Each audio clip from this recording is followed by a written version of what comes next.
rise up and don't quit. Chasing the same dream, we all are on the same team. Let's go! It's our time to shine, leave doubts far behind.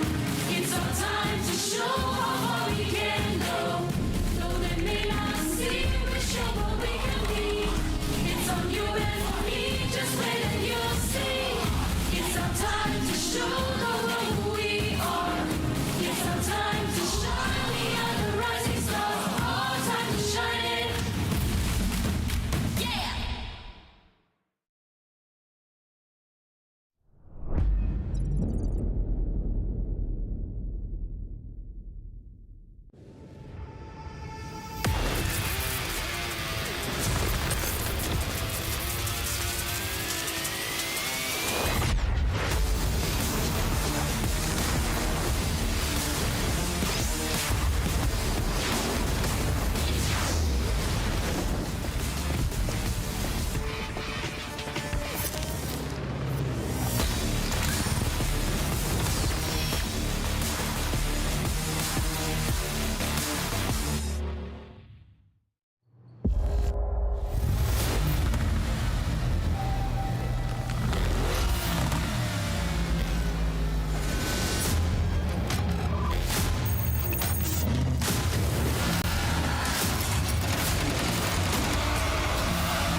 لحظات البداية عاشت معنا.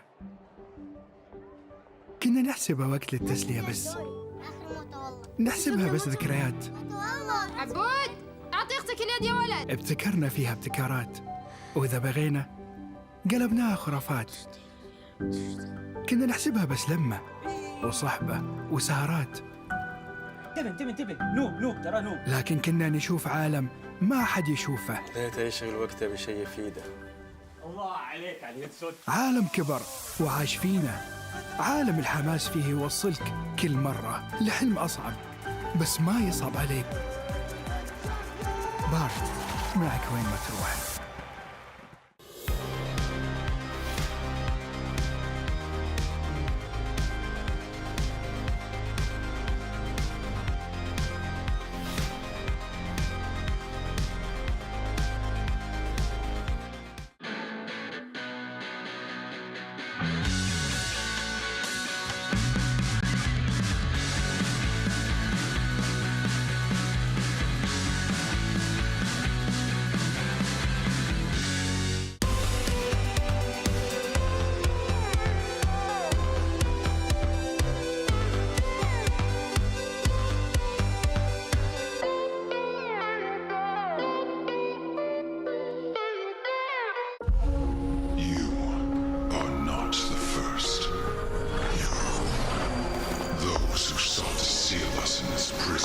Found their souls ripped asunder.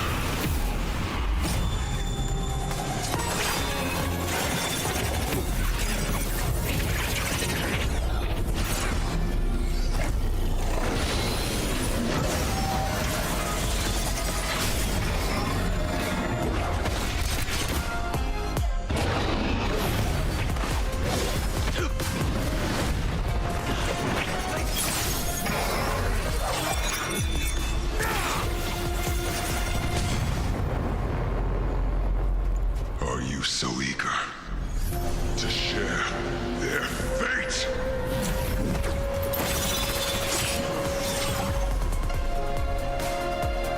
By oath and blade,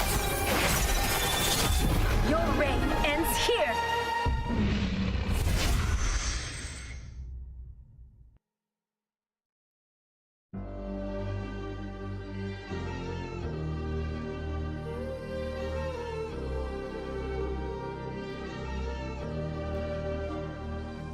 From shadows they emerge, unknown and unseen, forging their path from where they've been.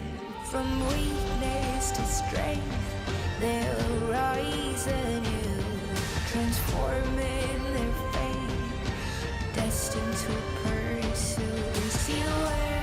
See the world, their journey unfolds through trials and triumphs. Their story is told. As the dark night falls, they'll defy. For in the depths of darkness, heroes will.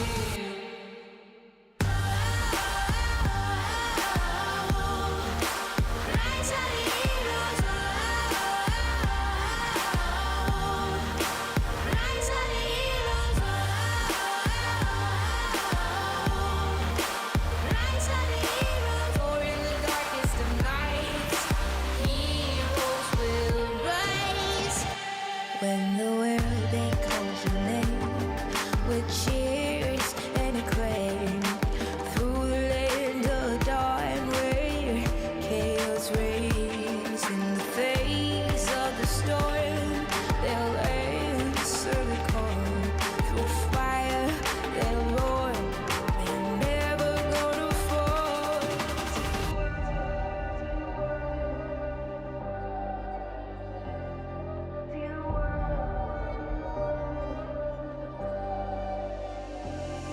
See the world, their journey unfolds through trials and triumphs. Their story is told. As the dark night falls, they'll defy. For in the depths of darkness, heroes will.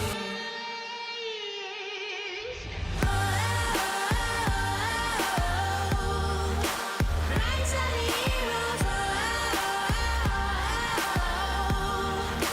Rise of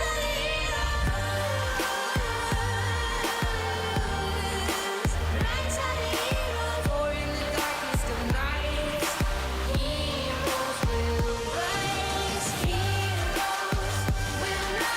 Heroes will fight. Heroes will rise. Heroes fight like this in the night. Heroes will rise. Heroes will fight. Heroes will rise on the fields in the night. Heroes will rise on the heat of the fight.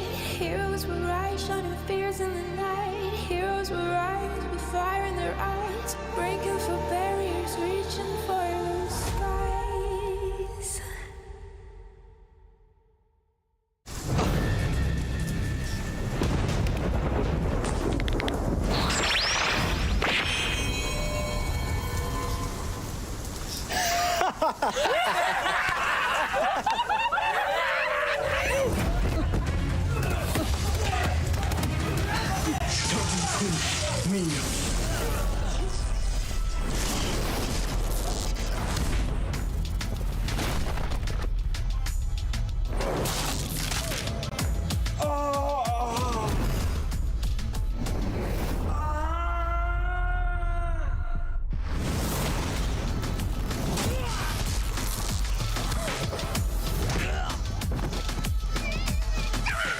Thunderbolt. Every few seconds, the next basic attack will deal additional true damage based on hybrid defense to the target and surrounding units. Hitting enemy heroes will permanently increase hybrid defense.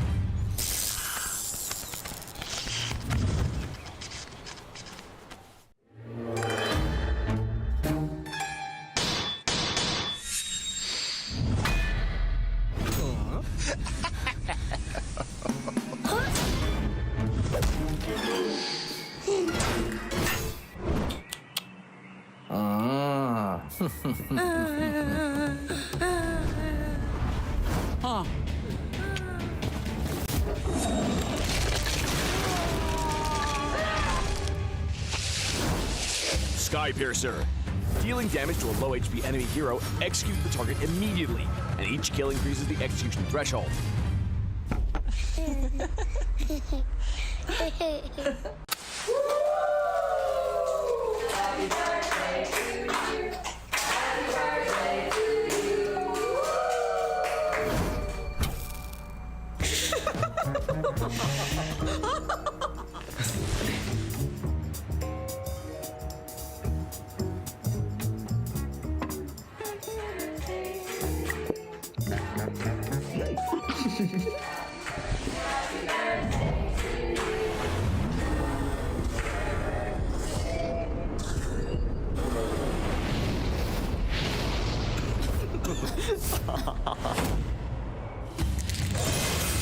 User Crown. It now features adaptive attributes that apply to all heroes, and its active skill grants immunity to all damage and effects for a short duration.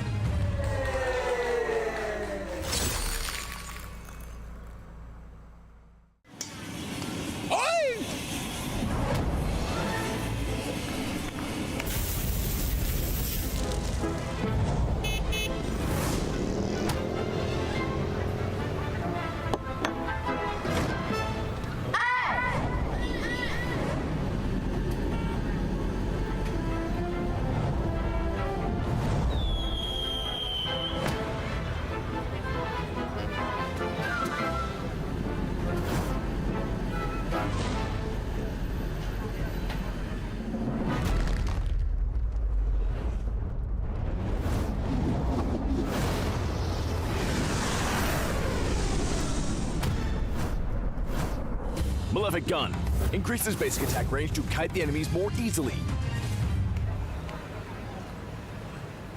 Okay.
You ever wondered how a Hollywood movie is shot?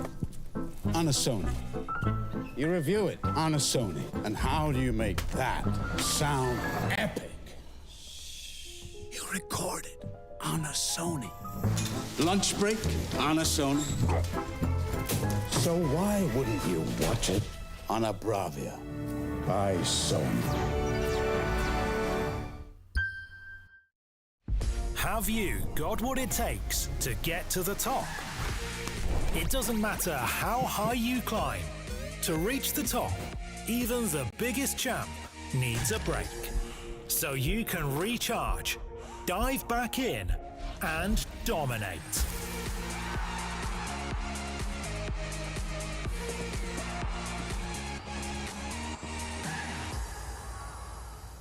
Have a break. Have a Kit Kat.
I'm so confused about what I'm feeling right now. It's both excitement and nervousness. And I can't even begin to describe what the players must be going through as well, Mari. You're talking about the second day of the knockout stage here. It's gonna be another single elimination match, best of 5, do or die.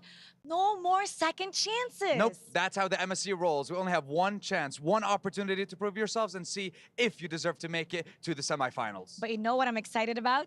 To see who gets to keep their key. And whose key will be destroyed by the end of today. So how about let's talk to the players, see how they feel, and let's get ready. Let's. All right.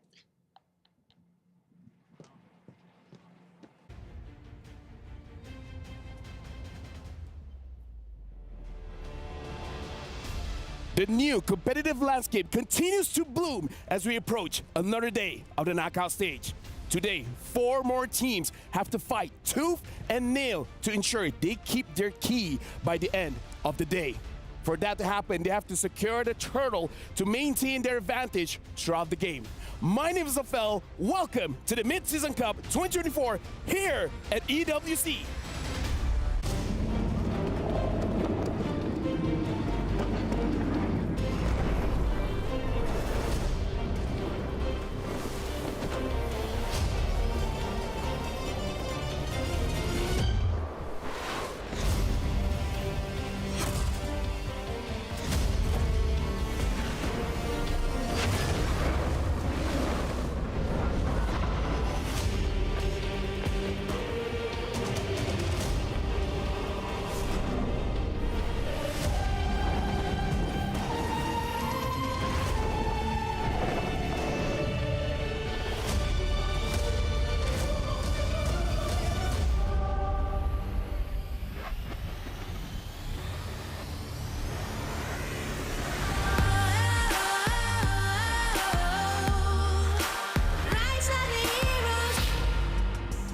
Welcome to the second day of the knockout stage here in the Mid-Season Cup 2024 at the Esports World Cup. My name's Afel. Alongside with me is our analyst. It's going to be Wolf as well. Strikes, how are you guys feeling for today?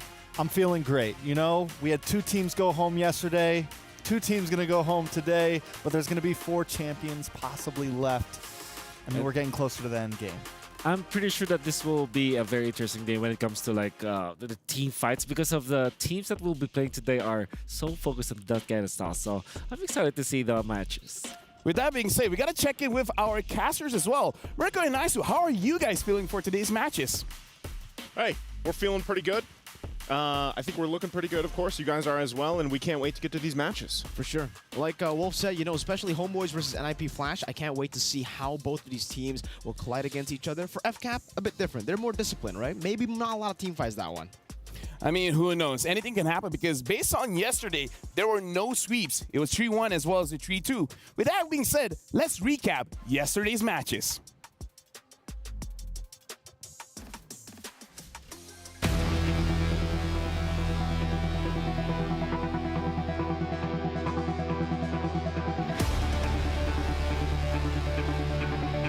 Esports has another opportunity to fight back, but it's looking extremely grim. Here we go, the shortcut coming in. Kinex might get bursted down. Benny Cutie gets the kill served up to him. He says, thanks, 40, thanks. And now the base up next. Carl Easy plants the heavy spin. The base is gonna fall.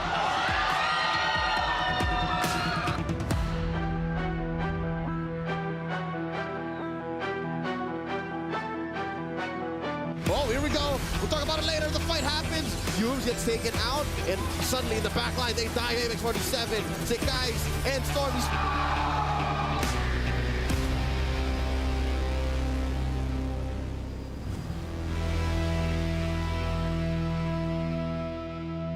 That's legendary. Talk about yesterday, man. Again, 3-1 and a 3-2. And it's crazy to think, once it's over, your key is going to get crushed. What do you guys think about yesterday's matches? Yesterday was a tough day, you know? Fireflux and SRG, 2, amazing storylines. It's sad that they had to go up against each other so early. 2 teams that I would have loved to see in grand finals, but only one could be victorious. SRG ended up coming out on top. I know that you're quite sad about Fireflux. You predicted them, right? It was more of a support pick. You know? Someone had to support. Yeah. Fireflux. Fireflux is great. Fireflux is, I think any of the teams that battled yesterday could have made it through, but it's just SRG who had a, I guess, better discipline in the end. And they had the wake-up call, as Coach Arcade just said. So I'm happy to see that Fireflux is that kind of team that can awaken monster teams, you know? I mean, again, it was so close, it legit could have gone anyway. And with that being said, let's check out Pepsi's top reactions.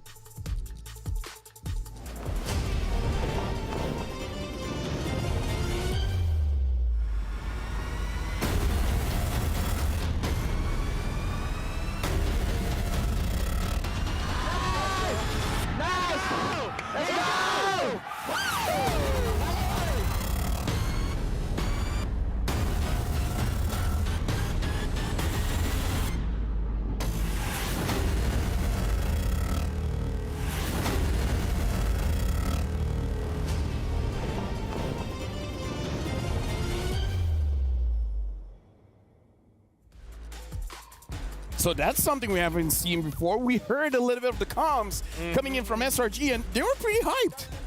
I feel like as the stakes are getting higher, the hype, the reactions are getting louder, the players are getting a little more hype. It's something we didn't see as much in groups and wildcards, but now the stakes are on. I wonder if there's a little bit of a translation from the Malaysians. You know? No. They seem like they have said words of affirmation. No, they're just like, you know what? Great job. I'm sure. To us. That's what they say, you know, like balik boy is like means like let's go. Oh, yeah, let's go. Yeah, let's go. Sounds like it. Let's go home, boys. No, SRG. Oh. Well. Trust me, that's I trust you. I trust you. Here's the thing. Honestly, we saw SRG. I want to hear TLPH as well because I feel like they are one of those teams as well. Like they make their voices heard. Hey, they're the most loving kind of players, right? You know this. They have the best words to describe how much they love their competitors. You know what I love? What do you love? I love the Aramco top 5 plays. So let's play it and let's check out the plays from yesterday because I feel like 5 ain't enough. A lot happened yesterday because, again, what was that? 4 plus 5, 9 games in total. And we're starting off. JP got the chip, but in this particular clip, Falcon. Nah, never mind. Now I remember. Yeah. It's the triple knockup from Carl TZ. That's right. Enhanced change and of course the bravado of a Team Liquid page to always just team fight almost every time that their ults are up. You know, another thing about the Julian pick, I think it's only really been FCAP and Liquid Echo that have been picking up the Julian throughout MSC a lot and have been at least performing well with it. A beautiful series overall. Oof. Falcon coming back and taking that game in Game 2 is pretty crazy. Right. Cutie is nasty on that Roger, and now this is our third clip of the day, and it's still Falcon going up against CLBH. That shows how intense the match was. Yeah, first off, this is one of the great plays because Carl TZ actually popped the heavy spin a few seconds before, or a fraction of a second before the enemy jungler Roger jumps. So that was actually some foresight from Mr. Carl TZ himself. I remember this play, this coming in from Fireflux, even though Slangray Giants was able to get the Lord, but dude, they won a team fight, and that was scary for Slangray Giants. And now we're going to look at the top play of the day. Okay, so this is Alien, apparently. No, it's not. It's Innocent. For some reason, able to get it. I think it's going to get a triple right here. Oh, it will be Sekai to take it eventually. But yeah, so many good highlight plays actually from yesterday. I would say that if you kind of montage all of the highlight plays coming up from Innocent in the last game, that could also be like one highlight because of how great it is. Because he was able to solo kill people. That's great. I mean, he understands at this point, let's be real. Who's going to stop me, right? So he keeps dashing left and right, and as he thought, no one could stop him.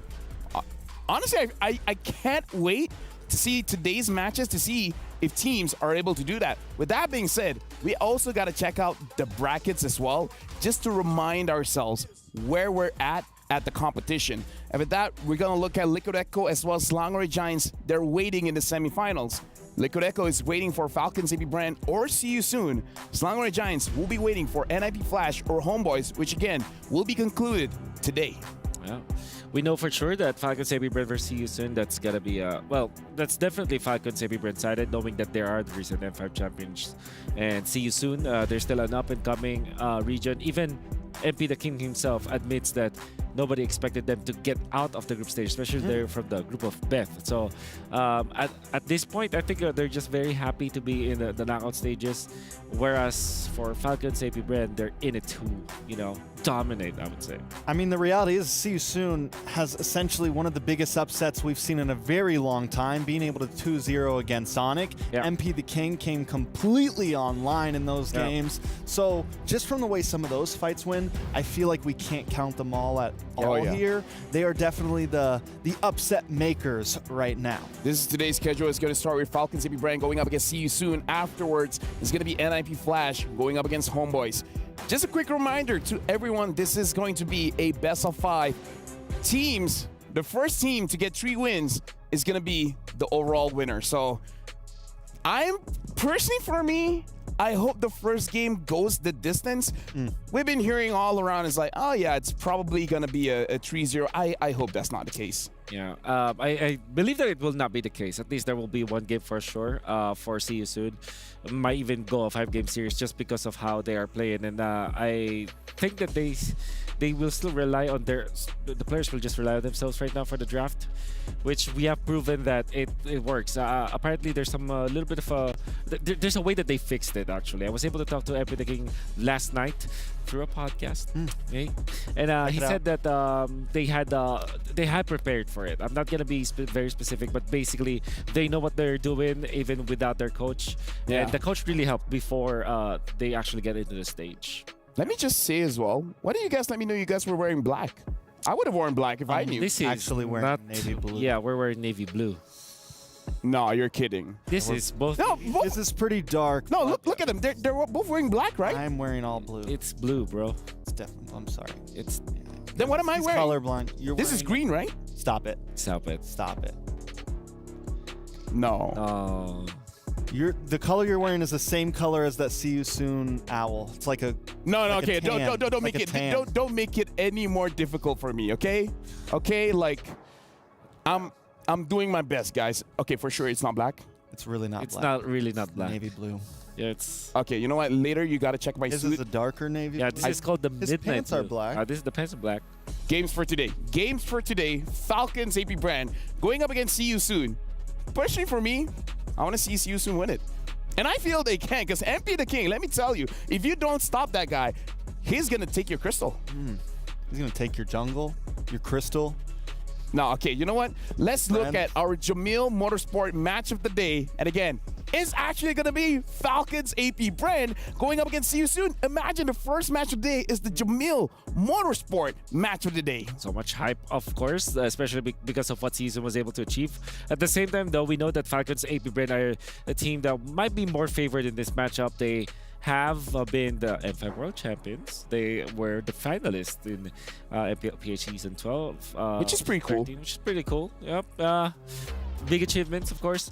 However, what I do want to see is, and hopefully, we're going to see a lot of the MP the King staple junglers. Like, for example, the Hellcurt, perhaps, or maybe the Bane, you know? The Bane? Oh, yeah, the Bane, yeah. I do hope that will come out eventually in this matchup. Not only him, but the EXP. We got to see both the EXP laners up there on screen for a second. And Felix. Right now, Felix is one of the only people that's really picked up the Lapu and, like, again, performed well with it. That's a EXP laner that's kind of fallen off a bit. When we take a look at Flapteezy, he did amazing on the X-Borg. So there's a little bit of variety between the two EXP laners. I think overall the team, in terms of hero depth and hero pool, they definitely have some clever picks that they bring to the table. Yeah, and right now we got to look at the club standings here because Falcons AP Brand will be playing. And if we're looking at the club championship ranking, Team Falcons is up there at #1. So if Falcons AP Brand wins, it's going to jump even more. Yeah, that's 1,000 more points, right? 1,000 more points. If Naisu is correct. I mean, I'm not going to, I don't actually know. Yeah, I don't know as well. Yeah, I don't want to pretend like it's 1,000 points for first place. Even there you go. So any kind of esports, right? Yeah. Okay, well. But second and third get split if it's or no, third and fourth. So if you have like a split, like how ours is a single bracket, that gets a split point. Other than that, though, normally second I think is 800, third is 600, and so. But you know, he knows his stuff. I feel like at this point, Falcons, AB Brand, they're you know, like, they have more weight on their shoulders because it's not just winning the entire championship, but they're representing Team Falcons as well. So it's hype, but it's also a lot of pressure. From what I hear, Falcons AP brand, the way that they have been handling now for MSC 2024, they're totally different from MPLPH Season 13. If you recall, they had quite a stumble in the grand finals going up against Team Liquid Echo, where it was a 4-0 because Liquid Echo just, you know, figured them out. But for now, Falcons AP brand, they have a renewed fire in them. And now for MSC, they have promised that the result of MSC will never be the same as the result of MPLPH Season 13. And I'm saying that I'm not surprised that they said that because it's not like second place in MPLPH versus Team Liquid. It's like a, you know, a bad performance. They got into MSC anyway, so yeah. I think maybe it's the 4-0. I guess it's the not getting a single win. Maybe. And maybe their promise doesn't mean they'll win. It just means that at least they will put on a show, you know? Because promising that you win, that's a lot. Yeah. That's well representing the cavalry, I see. Hey, man. I mean, like, here's I wore my blue today. We heard that they are fired up, renewed fire inside of them. And when we talk about renewed fire, we got to talk about the battle within. So for you guys, make sure you guys grab the Amon skin as well as the Hanabi skin, because the Vessel of the Seed, Amon skin, and Hanabi Vessel of Rage is now available, but it will only be available until the 5th of August. So make sure you guys get this awesome skins. The first draw is 50% off every single day, and the Permanent Soul Vessel Series item is guaranteed in the first 10 draws. So again, make sure you guys grab them now. And we're not stopping there, because we're moving on to Project Next Update is live. Discover the fresh excitement of equipment evolution and enjoy a revitalized, thrilling gameplay. Jump in now for a more dynamic and fun battle experience. But again, there's still more, because we gotta talk about the U Fair. It is here with incredible bonuses and exciting events. Grab multiple permanent skins for free, just like Sylvana's Classroom Charm and Spade and Skin Classroom Glam. More exciting events will be revealed, so make sure you guys watch out. Speaking of watching out, again, talking about Falcon CP brand going up against See You Soon, because I feel like, again, if the draft goes in their favor, See You Soon, I feel like they can actually win it. Is there, what would be going in the favor? Yeah, well, what giving does up that even mean? because right now I feel like the draft is very open. A lot of teams have shown that they can even beat some of the meta picks. Yeah. So what is going in the favor, you know? First of all, remind everyone, this is going to be Falcon CP brand going up against See You Soon. And in my head, how they're going to win the draft is very simple. MP the King gets a good jungler that can actually counter what Falcon CP brand wants to do, and Falcon CP brand doesn't have the answer. For example, we've seen when MP the King gets the Ling, and then the opposing side, for one reason or the other, they don't get the counters. They don't get the Valentina.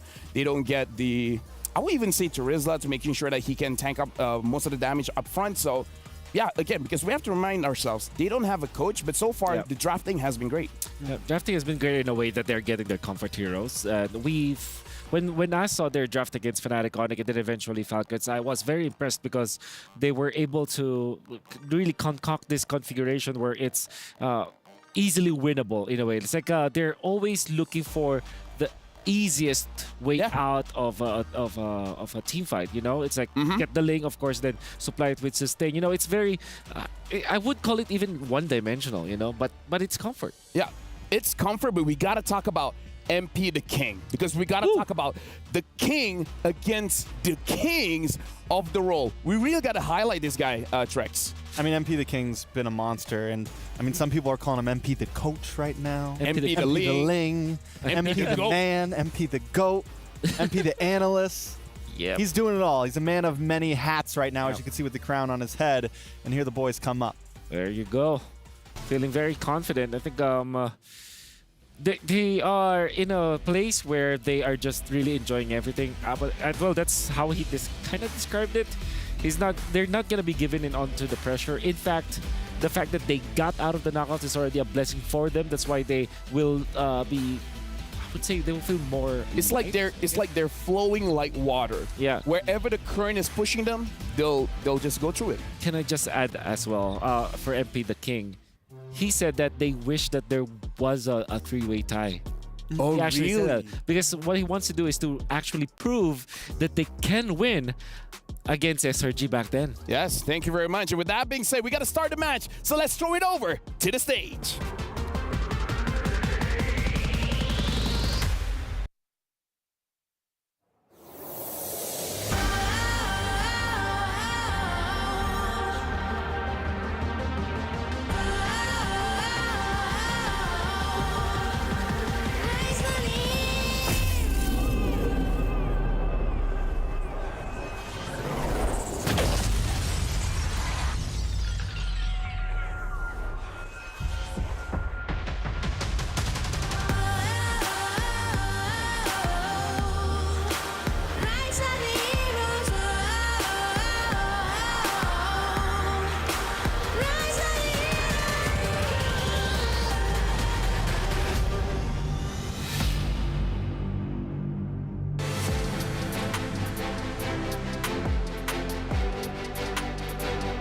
The quest to see the world paved the way for a new competitive landscape. Representatives from the emerging regions have finally risen and proved once more that they can stand their ground against mighty giants and reigning kings. Ladies and gentlemen, أيها السيدات والسادة, welcome to the Amazon Arena. Now the two teams that's about to face each other in this best-of-5 single elimination match are ready to step on the stage. That they are, and just like yesterday, only one team will continue their journey and the other will have their keys and their hearts broken. Introducing first, the reigning champions of the world, the Bees from the Hive. Made it to the knockout stage by sweeping the group stage. Now they're set to prove that they can fly higher than the Cambodian Owls. Let's welcome Falcons AP Brand.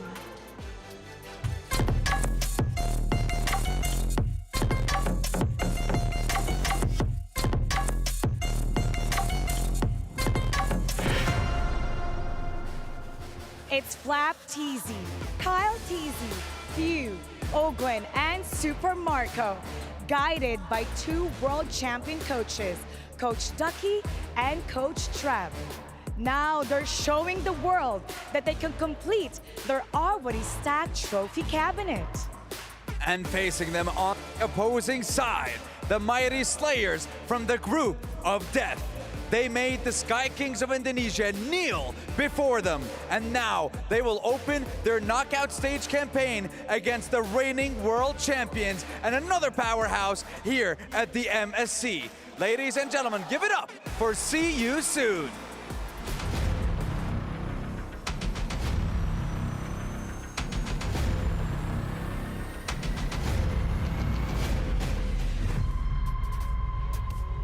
The star-studded lineup of See You Soon join us now on the stage. Starring Sariam Felix, MP the King, Ra, Boxy the King, and Soul. Every single one of them have proved withstand a giant.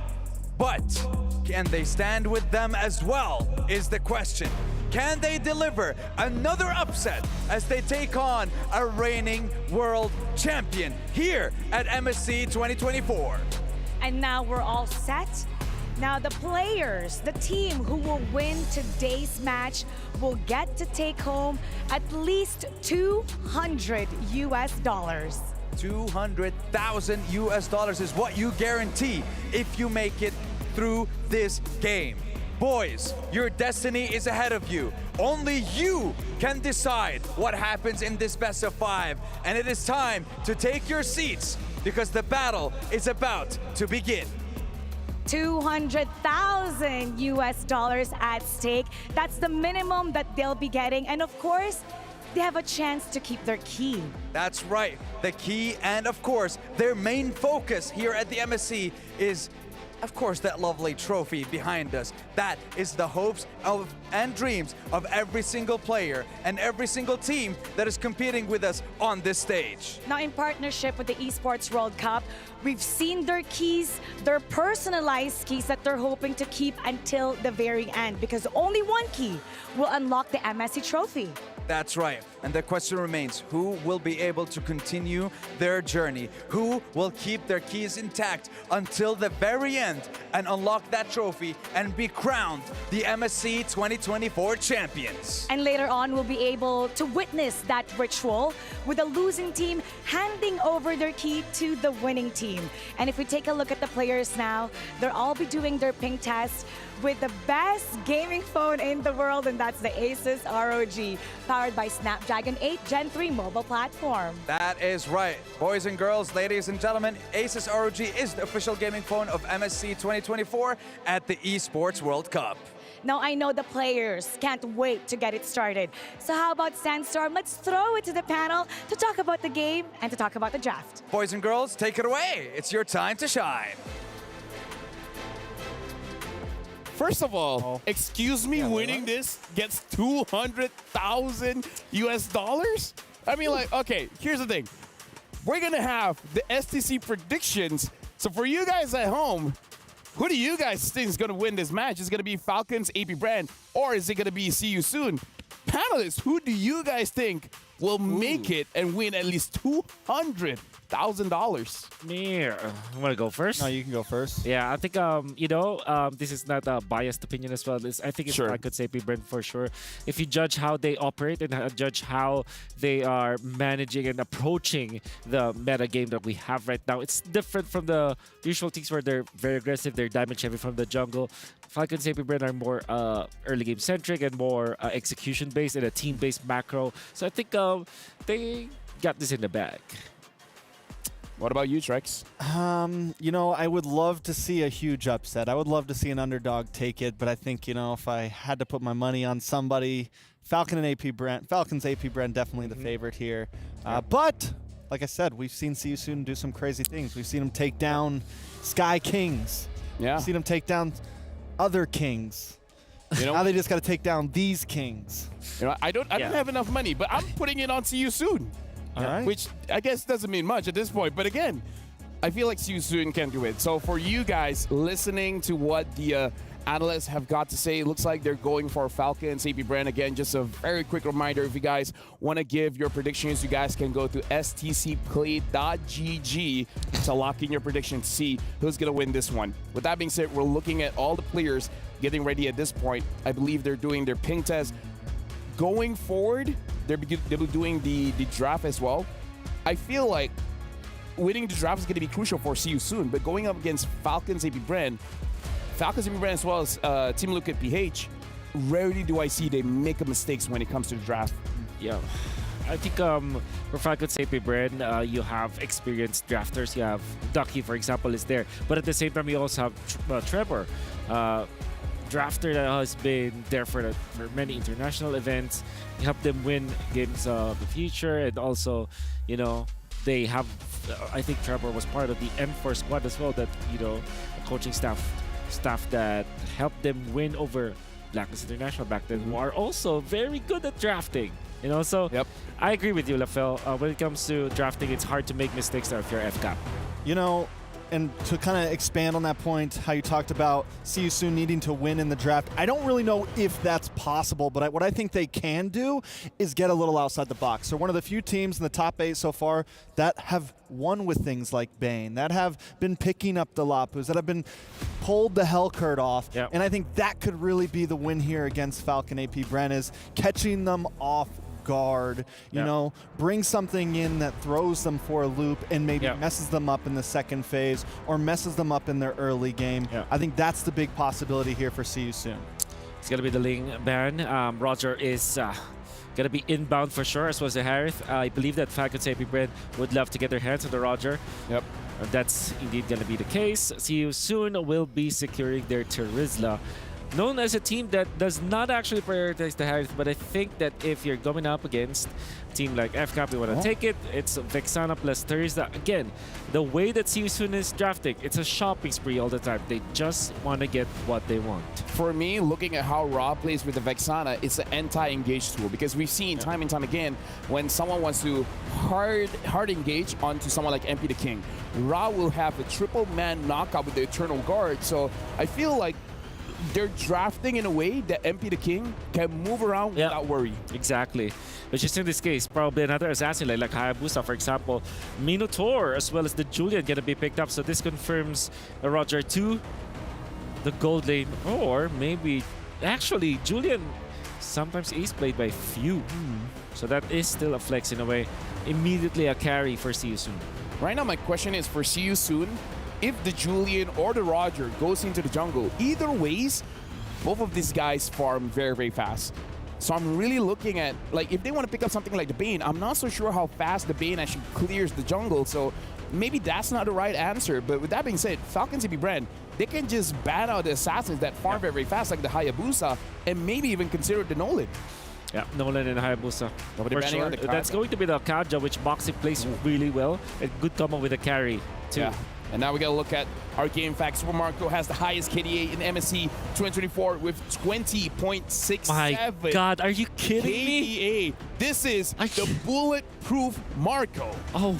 Yeah, he's just, I mean, he's built diff, man. He's MSC. He's built diff. Let me remind you guys, in MSC. 20 KDA, man. Kidding me? In MSC. Not local MPLs, MSC, man. That's different. That's a monster. Unbelievable. Right and he's been a monster on the Roger. He's played it like 4 times. He's picked up the Moskov. We've also seen him on the Claude. Yeah. But this carry for See You Soon has been a very favorable pick for them too. You mentioned how they don't play the Harith as much. This has been actually one of their fallback picks. Yeah. And I think it works well with their play style. They pick this aggressive jungler who can kind of help out in the early game, give some time and wait for that big mid-game spike. We're coming into the second phase though. One more ban for FCAP. Yeah, probably a Tigreal for FCAP if they do want to really just target Boxy the King, or maybe a Grok. This is still pretty good as a hero for See You Soon. So we can confirm that there are at least 2 heroes that Boxy the King can still pick up after this. There's still also the Cho, which also is really good in combination with the carry because you have that penetration to get out of it. Bane still won't be let through. I believe that the best hero for See You Soon right now will be the Tigreal because it answers most of the assassin junglers, but in this case, immediately a Hayabusa for See You Soon. FCAP having the Minotaur early pick, they can't go for the Tigreal for now, so makes the Hayabusa pick a little bit easier for them. But with that being said, Falcon CP brand have 2 more picks Aurora to potentially counter what they have. Yeah, I'm liking the Aurora here for FCAP, and then they will secure the Barretts perhaps for Mr. Flap TZ. Barrett's definitely a possibility. Yeah. Xborg. Xborg is also be an option, actually, especially because the frog armor against the Hayabusa and everything. Good escape, so that's another possibility. But that feels, I think they definitely need something, maybe a little more CC, but they go for the Arlot. Yeah, so simple, easy. Yep. And for the Lilia.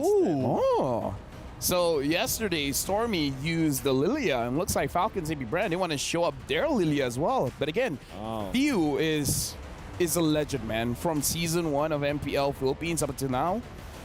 Yeah. I'm pretty sure his Lilia is going to be causing trouble for See You Soon. And in fact, they actually have the tools necessary to go inside the jungle to prevent this Hayabusa from having free farm. Indeed, going to be the Tigreal here for See You Soon, as predicted. Makes a lot of sense versus the compositor, generally versus Assassin Jungler. So this is looking good for See You Soon too. And it gives them some block to the possible invades coming from this Lilia. Big wombo combo composition from See You Soon here. I like it. With that being said, See You Soon got a comfortable draft, but is it going to be enough to defeat Falcon CP brand? With that being said, we're throwing it over to Mirko as well as Naisu. Thank you so much, panelists. Great lineups here to open the day for us once again here at the caster desk. It's me, Naisu, joined with Mirko. And man, we have a good match at hand for this best of 5, Mirko. It's all about overwhelming the opponents with CC, it seems, for See You Soon, right? So much CC, so many ways to engage, so many ways to retaliate up against the aggression of Falcon's AP brand.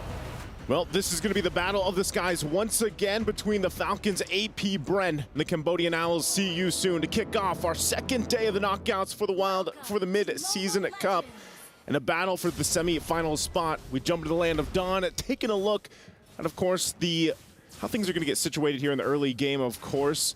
I like that we mentioned it's the Wombo combo setup, you know, coming from See You Soon. already some early action kind of testing the waters here in the mid lane, but I think that's one thing we really have to take. Whoa, actually, Ra's getting poked really far down. FCAP wants to go ahead and put the pressure on this purple. That's the power of the Lilia in the mid lane. It's basically almost auto prio every single time. You're able to shove the wave so easily, and especially here with the help of the Minotaur. Because of that, Kyle TZ picks up a free lethal, and he'll be a bit ahead of MP when it comes to the clear. But also, Felix. That's an Impure Rage, not the normal Brave Smite we're used to seeing on Terizla. It's funny, you know, we've seen that like a couple times now where, and I feel like it's still debatable, but he gets enough, I feel like, sustain also just having the Festival of Blood. You know, Brave Smite, yeah, and Brave Smite is a little overkill for some, but you take the Impure Rage, that helps you kind of spam your abilities a little bit more too. You get some mana there, of course, to work around with. But I think biggest thing is also just talking about the matchup in the jungle. You know, you have this Hayabusa and MP the King, and he's been honestly probably one of the biggest contributors to Siasoon getting to this point. And he might become, you know, now going against this Julian pick like we've seen from Kyle TZ could be crucial already top lane. Great prediction on the hatch chain. Gets Flap TZ a few resets on the Vengeance. Ra gets popped in very, very low. Force to flicker out. Boxy now shoving himself in front, forcing Few to use the Purify. Felix going for it, but now gets knocked up. Vengeance reset for Flap TZ, and Kyle will just be able to walk in to pick up first blood. See you soon. A bit of overextension up top. Yeah, I guess, like, you know, it was more so like they thought they were going to be able to get that kill, but the rotation decision from Falcons AP Bren gave him that upper hand, and then I feel like they were just like, oh man, there's way too many here than we thought. So this is also going to be an objective now taken over here for Falcons AP Bren pretty easily at this early point of the game. It was a free objective, a free kill as well up top. See you soon. This is already very uncharacteristic. Usually they have a lot of prio in the mid lane, and that's why here, if you take a look at it, maybe that's why Boxy the King actually went for the Brave Smite instead of the Concussive Blast. You know, instead of actually trying to force a 50-50, a bio matchup in the mid lane, he's like, you know what, okay, the Lilia's going to win anyways, might as well go for additional sustain for some of these skirmishes later on, but Few on the Lilia, he really has a hold on these choke points, man. Yeah, he does. And I think part of that, going back to with Boxy, is like, you obviously want to get your implosion set up. You want to be able to get the, you know, the CC there, because you also have a, you know, this time around a Vexana, and we've seen, honestly, teams haven't been prioritizing the Vexana pickup as much, I feel like, lately. So this is also nice to see this Vexana and also the Lilia pop up. We saw this yesterday. I think you mentioned it was like a 100% win rate, right, for the Lilia right now. And so that's part of the case is for Siasoon. You know, you want Boxy to live a little bit longer, Ra hopefully too, able to get the damage, but this all brings us back to also that gold lane matchup. Man, bulletproof Marco, Super Marco. 20 KD. 20 KDA, you know, at this point.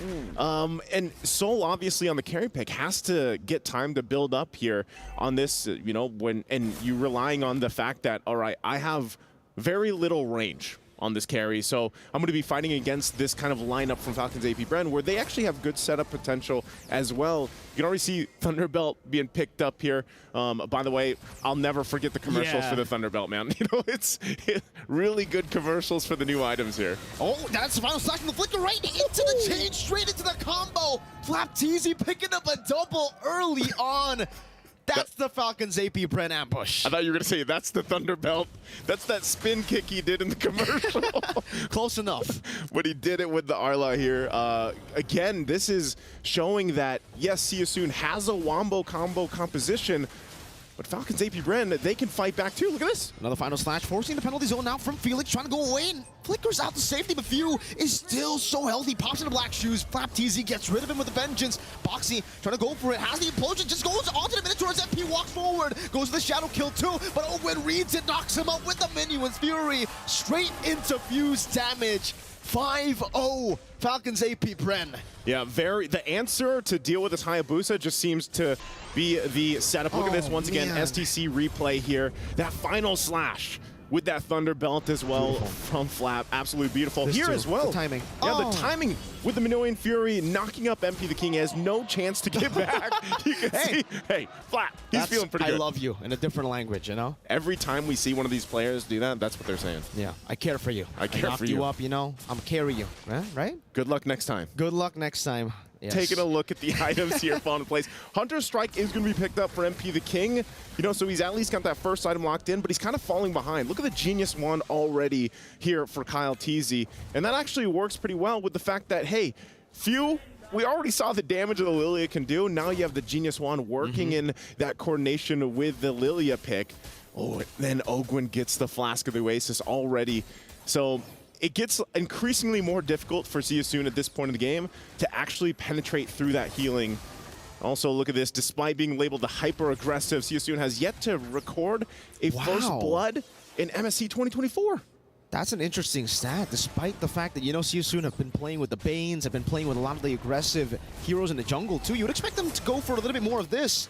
Engages, pickoffs, but it's all been Kyle Teasy and Flap Teasy looking for these plays up top, a knock-up into a vengeance. Felix not able to survive there. Sorry, Felix wants to, you know, he wants to play. He's sorry, but he wants to play.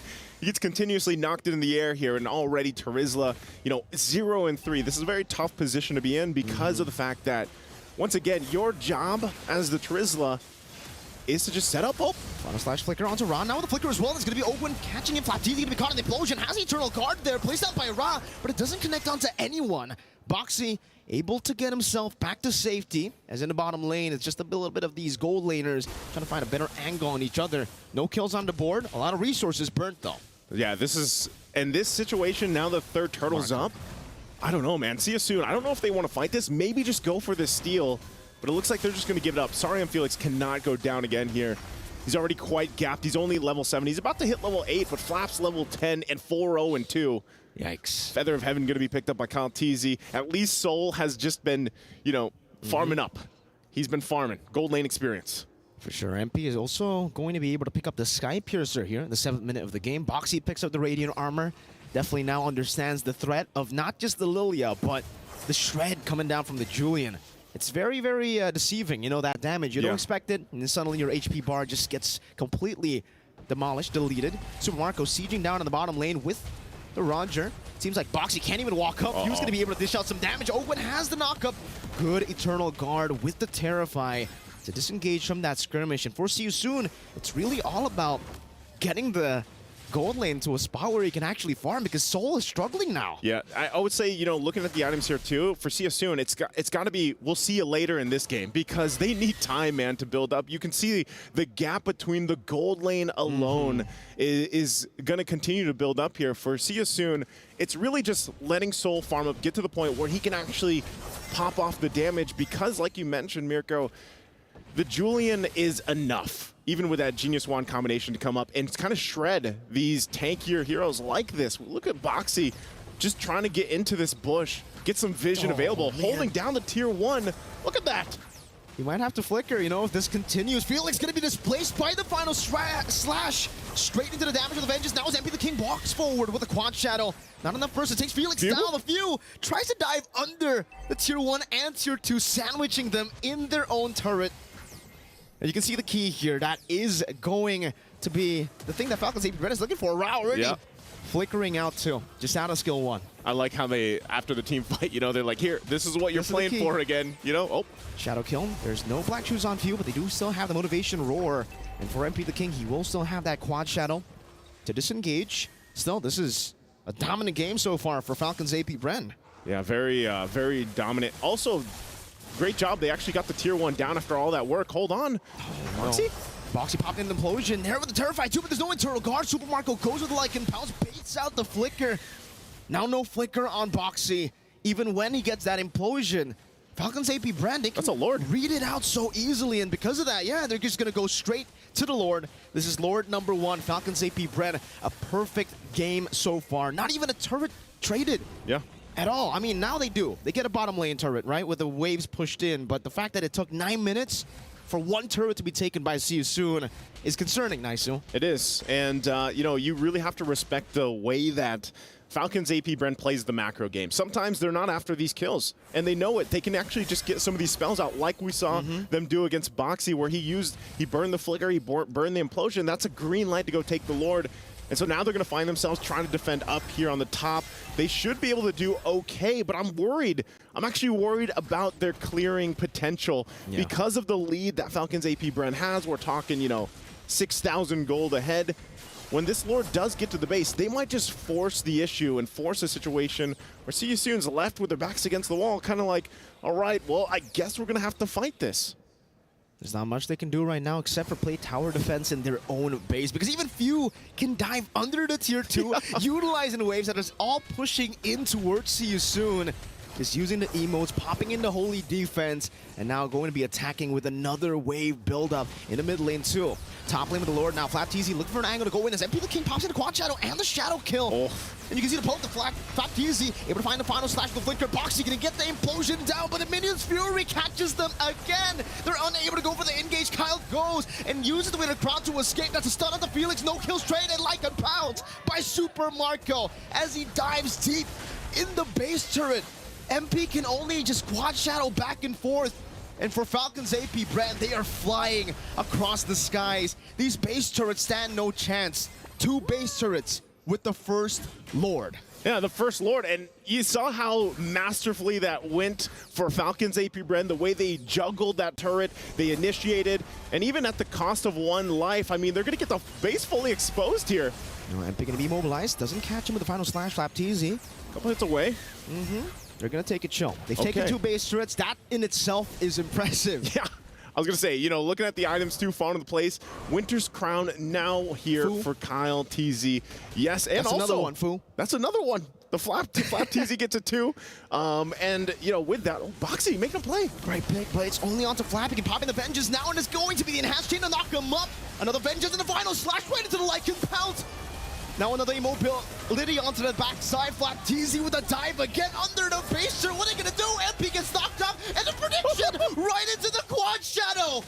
What are they made of? Falcons AP Bren dominating, stomping, and now diving on Ra, forcing him back on the base. They're gonna juggle the base? They're gonna try to do it, man, but I don't think they can go for the kill. They don't even need to. They can just go straight for the base. That is wide open. 13-1, 12 minutes. 13-1 in the first game. The juggle, the masterful macro play from Falcons AP Bren. Yikes. And that's going to further up Super Marco's, the bulletproof Marco KDA, man. He did not die in that game either. I mean, only 1 guy died. They only died once. It's 13-1. Oh, man, See You Soon. Wow. The lineup made sense. Wombo combo, but even with that, when you get outscaled, outplayed in the beginning of the game like that, I mean, even this Hayabusa pick from MP the King was not enough. It just tickled the frontliners of Falcons AP Bren. Great game here, very dominant from Falcons AP Bren. We're going to throw it over to the panelists to see what they have to say.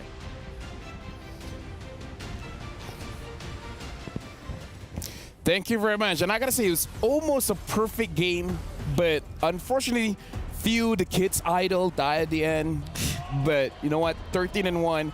We see Flap TZ exchanging words with See You Soon, but overall, confirmation. It wasn't a close game. It wasn't. I gotta say though, this is a very good last 2 picks coming out from the entirety of Falcons AP Bren, especially because they went in for the Minotaur very early on, which I thought is one of those heroes that are decent versus assassins. I think in M5 it has been proven that Minotaur actually counters some of the assassins like Nolan and Joy from before, because you heal up your teammates with the flash as well. Exactly, with the flash, and then you can just punish the assassins when they do go for that play, which Olgwin was able to do so many times this game. However, I think the biggest problem that See You Soon had to face was few because of that Lilia pick. I believe it was genius. Yeah. Because Tiger Will, Minotaur, Grok, they hate playing against the Lilia, and the fact that you're forced to pick up the Tiger last, that's a masterful drafting. No, I completely agree. Like, I feel like the Lilia really shaped the tempo of this matchup. Even Mirko said it himself, like, picking up the Lilia is almost always mid-prio, and I believe that Falcons AP Bren getting that mid-prio makes it so that See You Soon, MP the King doesn't get the farm. Ra doesn't get to rotate, so that they can't really play the game that they want to play. Yeah. I understand why they had to go for the Thai grill, but at the same time, I think the Hayabusa picked 4th was probably the problem there for Season, because that kind of limited their options when it comes to dealing with the early game. Yeah, Hayabusa didn't really have anyone he could majorly target, and because Raw was stuck at the mid lane, they couldn't go for any early game ganks, they couldn't really pull anything off, and then once Fuse started to scale, once they got a little bit of a lead, they were just getting zoned out completely. Yeah, Rod did the most amount of damage, but I believe it's about poking Master Ogwen down, but again, I kind of feel like see you soon after this first game, because again, we have to remember it is a best of 5. Yeah. They can still adjust, but if they're going to adjust, Wolf, in your opinion, what have they learned from game number 1? Don't reveal the MP the King hero as soon as possible. I think the carry as well was far too early to be picked up. Or you already know, though, that you're going to be facing up against the Roger. I've always felt that carry versus Roger is very Roger-sided. I agree. Some people will argue that it is a 50-50. Well, that's because they're good. But in a but if I were to play it, Soul is good. Soul is good. Okay. Exactly. Soul is good. That's why they picked it up. Yeah. That's what I'm saying. Like, okay, yeah, they can argue, but then just one rotation, for example, you're gonna have some trouble. I think we saw in, I believe it was the first 2 minutes, or I think 3rd minute, that Soul was already struggling in that lane versus the Roger. Super Marco was like half a level ahead of Soul. And 1,300 gold difference as well, just from the gold lane. Of the gold lane, which is, I think it's not Soul's problem. I think playing the carry versus Super Marco's Roger is not gonna bode well for you. What do you think about it, Trunks? I think Soul, nice who said it, Soul kind of had the gold lane experience. He never got ganked, he never got killed, but you need time on that hero, and falling behind 1,000 gold's even worse, and time was just clicking away very, very fast in that game. Soul never had the opportunity to come online, and his front line could never make a play because Few was just zoning them away. It was just a problem. Yeah. I believe that Soul's Beatrix was amazing from when we saw it. I think that could have been the pickup. Yeah. At the same time, you don't reveal it very early. Like 3rd pick carry when going up against the Roger, it's kind of no, I agree. It's difficult to pull off. I mean, I feel like the idea coming in for the carry was that they will have time, because I feel like what Ra and Boxy wants to do is actually to gank the gold lane to make sure that they have a lead against the bulletproof Marco. But the thing is, Few and Master Ogwen winning that hard in the mid stops everything. So personally for me, I feel like they have to make sure that the mid lane is capable of winning so that it can actually sustain well. So do we think one of the answers, since Marco has always been the unkillable, right? The bulletproof Marco, do we think the answer is see you soon hard ganks gold? Like, try to heavy focus, try to take down Marco early on if you can. But that means you have to get through Few. You have to make sure you're leaving Few behind and not holding down mid. You know, what do you sacrifice to get that? No, I feel like the Kaja band was genius. Kaja carry and Boxy is so good on the Kaja. I feel like with the Kaja, maybe we would have seen a different game. That's especially for me, because again, I feel like, although to be fair, with the Lilia pick anyways, the Kaja might be a non-factor.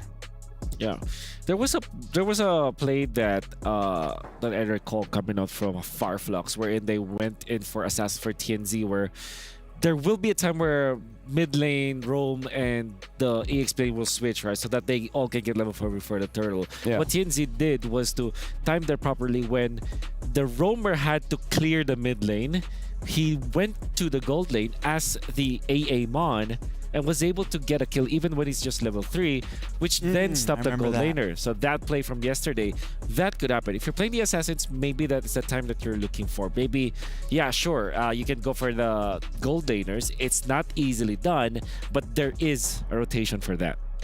I mean, honestly, looking at this matchup, the first game I thought would have been much closer. I mean, soon we'll have a video from MP the King. Perhaps that can give us a little bit of an insight about how he's feeling about this matchup in general. So if it's ready, let's play the video of MP the King.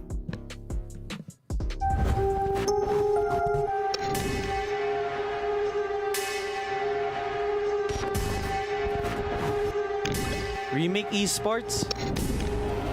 Yeah, we're made to be stronger.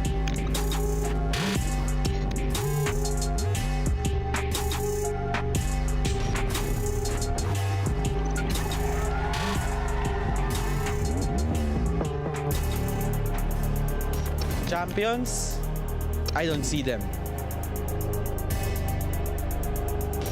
The new king has arrived. Kayo na ang susunod.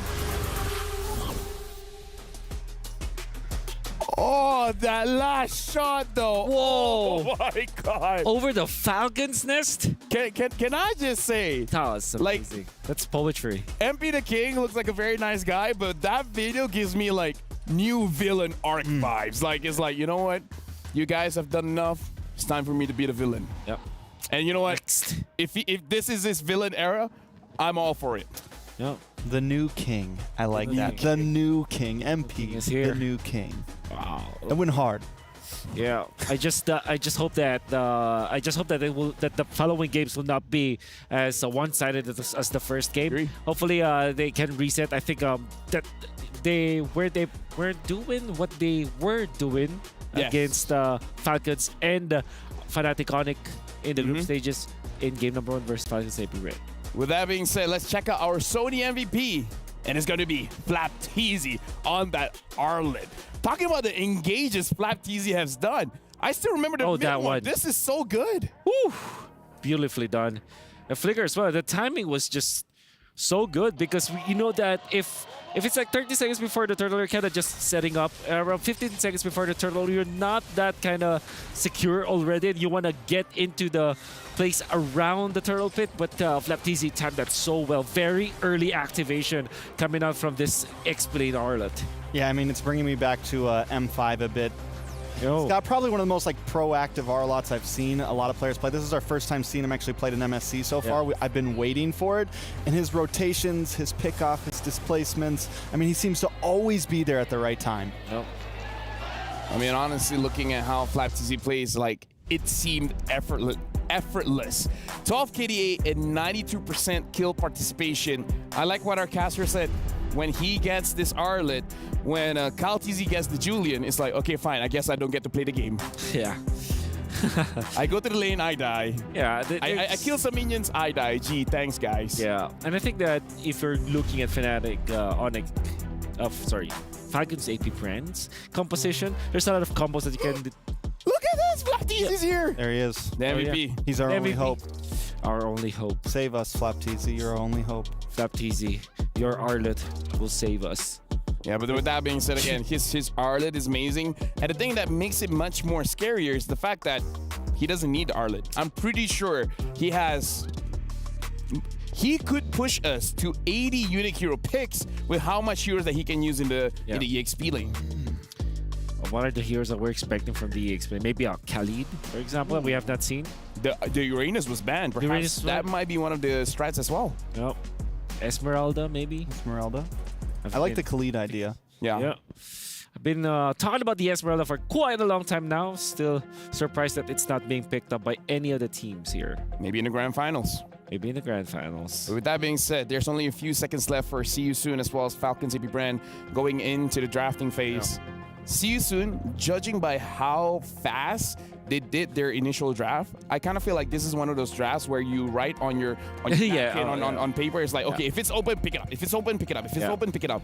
I feel like now, seeing what Falcon AP Brand brings to the table, they got to take a little bit more time. Yeah. Use the 30-second timer as much as you want just to really think about, is this the order that you want it to be picked on? And are there any other options? I think I think it's not just about the time as well. It's also the draft placement. And I believe that if you have been watching the panel since yesterday, I've always been very critical about these marksman picks, particularly the carry so far. 3 out of the 3 carry games that we've seen have lost since yesterday, the knockout stages. So I have reservations about that. Maybe if it was the last pick, it could have made a lot more sense since it will not be countered. The fact that they already know that it's the Roger that was picked up by FCAP anyways, they should have answered that with a different hero. So hoping for some changes here for See You Soon. I think there's some possibilities. They are on the blue side this time. They do get the first pick. They can contest for things like the Roger, like the Ling, and I'm excited to see how FCAP wants to decide this because they seem very willing to always take the Roger up front. So and I was wondering if maybe they would keep the Ling open for a trade, but they decide to ban it out. See You Soon takes out the Lu Yi. FCAP, do we think the Roger sticks through and See You Soon just picks it up immediately? Yeah, I believe so. Maybe the only outlier is a Valentina. Yeah, like you said, if it will not be banned, because that means that the Faramis also is an instrumental pick for both teams. All right, so this is a problem for See You Soon. They banned Arlet, right?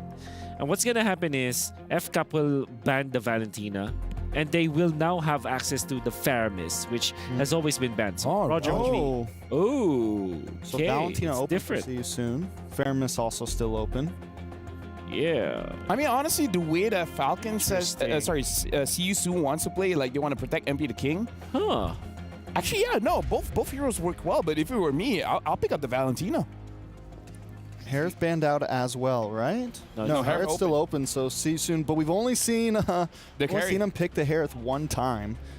And you mentioned that it's something that they'd kind of want to stick away from maybe. But I think at this point it might be something they have to go for. They go for the Valentina instead, though. Interesting. So they're willing to pin down See You Soon to this point where the Valentina will be picked up. And then maybe this is the time where they will pick the utility junglers. So Turtles and Harith, very natural pickups here coming out from Falcon's AP brand. I think it's very scary because having the Harith as well as the Turizla, you're kind of already winning both lanes at this point. Because the thing is, just now, even on the Arlet, Flapteezy was doing well against the Turizla, and that's not a winning matchup for the Arlet. So now him having the innate winning matchup, it's going to be a scary game for See You Soon. I think you go Moskov now if you're See You Soon. Moskov you don't banned. have a... Moskov banned, yeah. There's not a lot of gold laners left. That's why I really wanted to see him pick up the Harith because pretty much most of the options. There we go. Shout out to Leo. Bane picked up. Bane Edith very early, and I would understand why, because it has always been banned in the second phase. It's going to be your MP, the King hero. Curious to see how the Saber Brand will pick it up. The last time I saw the Bane, he's basically unkillable. After two items like the War Axe as well as the Thunderbolt, he's like, yeah, come at me. I can 1v3, I can 1v4. Okay, Hayabusa immediately picked up by FCAP, already revealing their 3 lanes, jungle, gold, as well as the XP lane. It's gonna be the Kaja that is gonna be the ban for FCAP. Very natural. Okay, so you're looking at mid lane choices here for maybe ban FCAP. For now, we gotta look at the weak link in See You Soon is Sarian Felix, because he always overextends and sometimes doesn't know his hero limits. This is coming from Falcon's AP brand, Lapteezy. Yeah, that's right. Okay. Second phase now. I think Minotaur could definitely be a decent ban for See You Soon here. That's right. It's a big problem. FCAP just, I mean, Ogwen's just able to use it so well, and I think See You Soon wants to get rid of some of that aggression. Definitely a possibility. Yeah. What if See You Soon just picks up a Phoveus in this game, you know? That's spicy. That's gonna be spicy. Great versus Harith. I've seen a Phoveus full damage build, and yes, I can confirm it does well against Harith. Yeah. Hayabusa as well, you have a lot of gap closing against that hero. The Cho, very good ban coming off from FCAP. And See You Soon, like I said, Minotaur, perhaps? Yeah, I would say Minotaur is pretty good ban. Yeah. Unless the Bane does well against the Minotaur. I haven't seen that interaction all that well. I don't know how much the healing does against the Crab Claw Cannon. Yeah. Or maybe because it's like Edith, the Panda Grok. What if FCAP just picks up Lolita because it's... Ooh, Eve. Oh, Bane hates playing against that. I think if you're See You Soon, you might want to consider getting the Mathilda just so that you can kind of fix this problem for the for this Eve. You know, I want to say this. I was talking to Jays a bit, and he was mentioning that MP the King likes to play the Bane as a like mage build sometimes. He's one of the few Bane players that's really rocking that. So I'm excited to see how he brings, and that's more sustainability, more possibilities. And when Turizla wants to bring this big dive in, you have the way to push it back. They pick up the Yuzong, another popular pick for Sorry I'm Felix, and then Carry I'm mouthing once again. now. carry against Eve again? Yeah. We already saw that yesterday. It's a problem. And there's the Lolita. I knew it. Maybe Soul can prove you wrong. I mean, like, oh man, sometimes you just gotta trust your gut for this one, Wolf. Then I hope I'm wrong, but that's a no from me. here's the thing, I hope you're wrong too. Now the casters, what are you guys hoping for? Because I'm throwing it over to you guys. Hey, you know what? I'm malding too, Wolf. And I think Mirko, he looks like he is as well. You know, yesterday I was like, Grok Brody, perfect. Yeah. That'll do it for Fireflux. Then they picked the carry. Me and Beloy and DJY. We got a few people there in the stands. We all facepalm together. That was a synchronized facepalm. Oh, man. Well, now it's you and me. And now Wolf. it's me and you and Wolf. And Lavelle and Trex. I think, I think quite a few people, but oh, man. We're going to have to see if there's a different factor here and maybe a reason why Soul is bringing the carry against, the Eve. There's a whole lot that can actually play against this carry, but we jump into here. Game number 2 in this best of 5. After a devastating game for CSU in game number 1, Falcons AP Bren will go ahead and just get started here.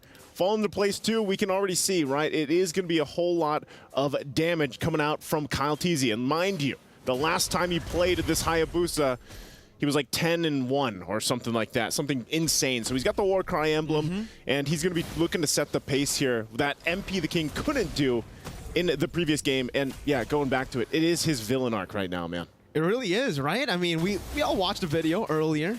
We'll talk about that later, but, you know, something that I do want to talk about maybe for the carry pick is the fact that at least with the carry pick, it's an okay matchup against the Harith. Not in a way where you actually win, because Harith is basically almost an auto-win lane as well. Yeah. But the carry can actually dodge away from the Synchro Fission quite easily with her skill, with her dash. So maybe that's the reason Soul wants to go for this carry pick again. It's all about surviving in lane, and this time maybe he'll have a better time up against the Harith than the previous game when he was up against the Roger, which was very, very difficult. And I'm glad that we can talk a little bit more about the compositions here, because I think we have a lot to say about both compositions. Yeah.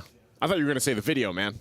I thought we were going to bring it back we'll to the video. We'll save the video for later. Don't worry. You know, because, like, even looking at the composition from CSU, now, the Bane, you know, as we have a little technical break here, you know, have a break, have a Kit Kat, by the way, for all those watching if you've got them. But that's the thing. Bane, now in the hands of MP the King, can work out really well. But I feel like the hardest part about this is working against the multiple things against the deadliest catch even. You know, for the most part, you're playing, if you get set up by a penalty zone alone from Flap Teasy, and I think, if I recall, he did take Brave Smite this time around. He did. So he's going to be going for that little more sustain, a little more durability.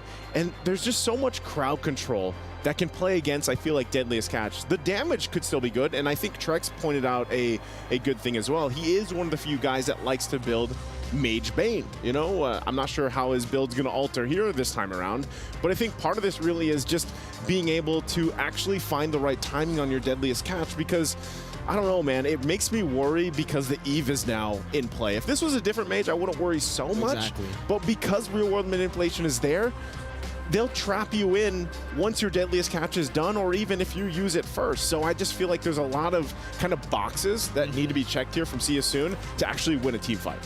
The thing is, right, I mean, on paper, I think before the Lolita pick, it all makes sense. You know, all right, we got the Bane, that's going to be great. You can use the Deadly Catch, the Crab Claw Cannon, you can use the Primal Wrath as well to deal as much damage as you can in the team fights. But then you have a Lolita. So now my big question is the Deadly Catch a projectile? Can you turn it around with the Bulwark and the Crab Claw jump Cannon? over? Exactly, right? Does the Lolita use the Sharks against him? Or, I mean, for the Crab Claw Cannon, I think we know for sure that gets bounced back, right? And also for the Primal Wrath basic attacks and the carry. So those 3 picks, even without the Deadly Catch, is already kind of countered by the Guardian's Bulwark here for the Lolita. And on top of that, they have ways to lock you down. The penalty zone, and most importantly, the real-world manipulation. And I think for Few, we don't get to see Few on a carry pick often. You know, he's more of that utility for the team. Yeah. But now that he's on the Eve, expect him to just use the real-world manipulation as a carry. He'll use it probably last to try to catch everybody. I instantly think about how Aqua used it in MSC 2022. You know, I remember. Carry, yeah. I remember that. I think I was on desk with you. Ult to turn the team fight around. But I think it might not be a turn. It might just be a stomp. Yeah. You know, again, and that's partly due to what we saw in game one. I mean, and when you're just going draft for draft here, like I said, there's a lot of things that CSUN has to do to be able to just handle one or two of these heroes with the lineup that they brought. I think part of that is, all right, you at least have a Valentina, you know, but most of the time you're probably just going to be taking, you know, the Eve for yourself, the real world manipulation for yourself. Then the Haya's like, yeah. Yeah, and you know, and then you're locked up there. So this is going to be, I feel like when you really look at this CSUN, as we jump back into the game here for game number 2, is how can they get the pace set early on? It's funny because going back to the fact, too, this is an aggressive team that has not found a first blood yet. So with this lineup, it looks like they might want to go ahead and break that record right now. But so far for Falcons, AP Bren, they're spotting this one out.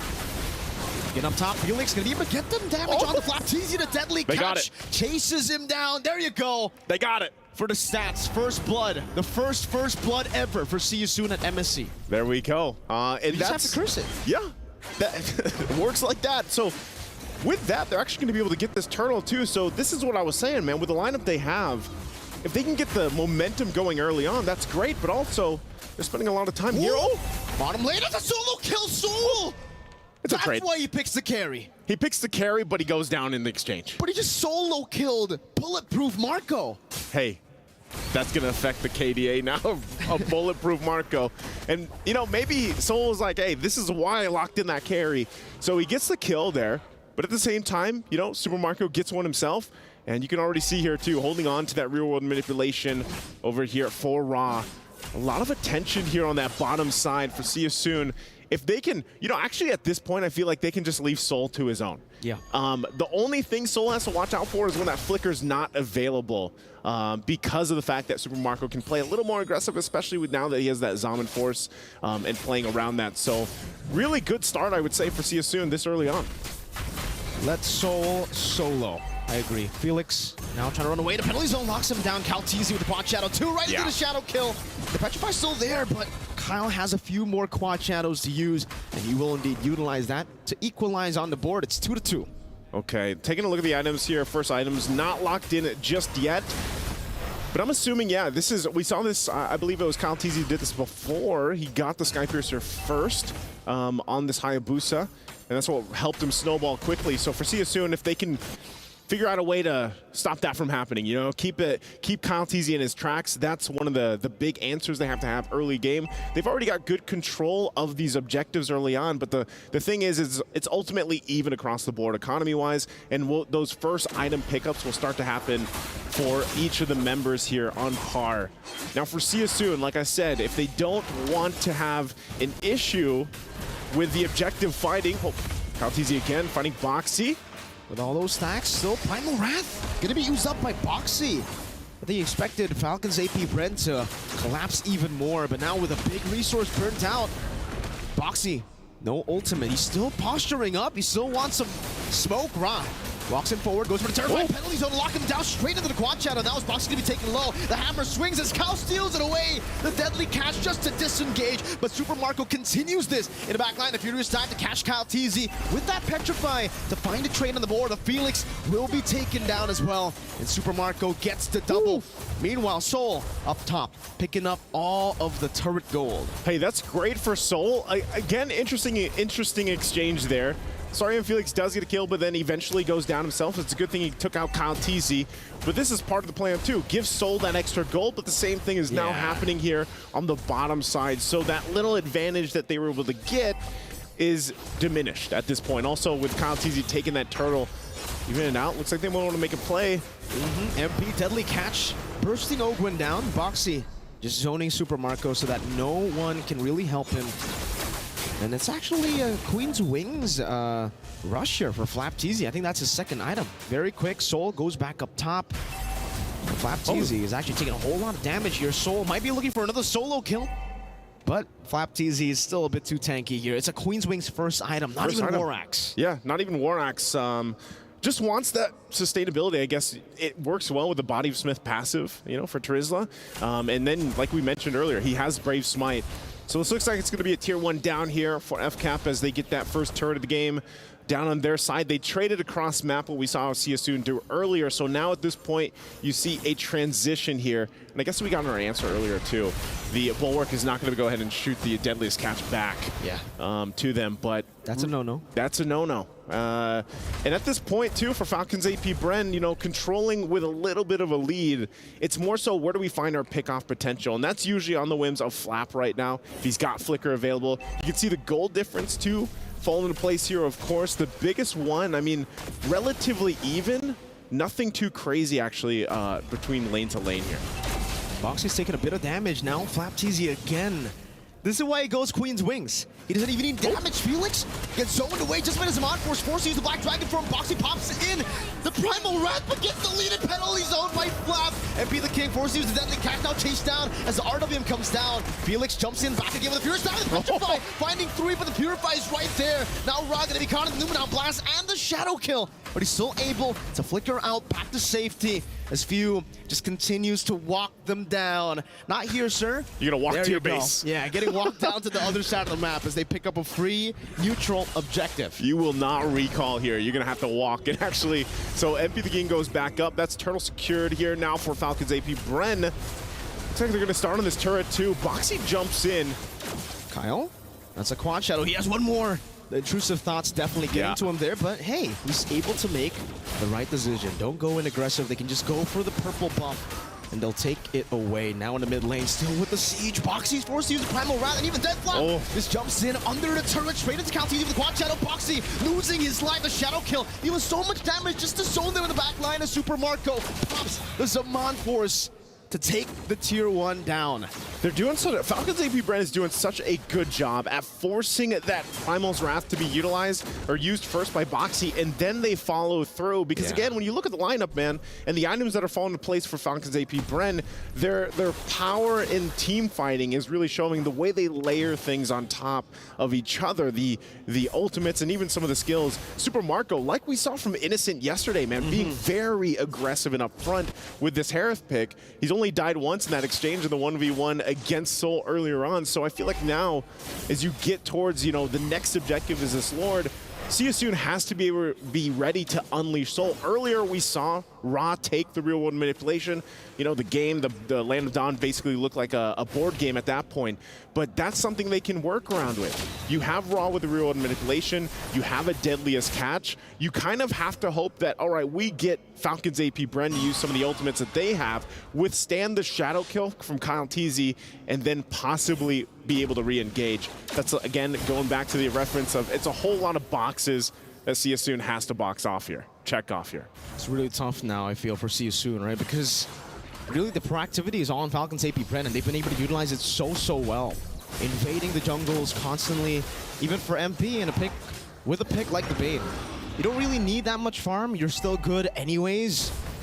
But when the Hayabusa is 2 levels ahead, now down to just 1, but when he's also 1,000 gold ahead on the Assassin, it gets really tough for you.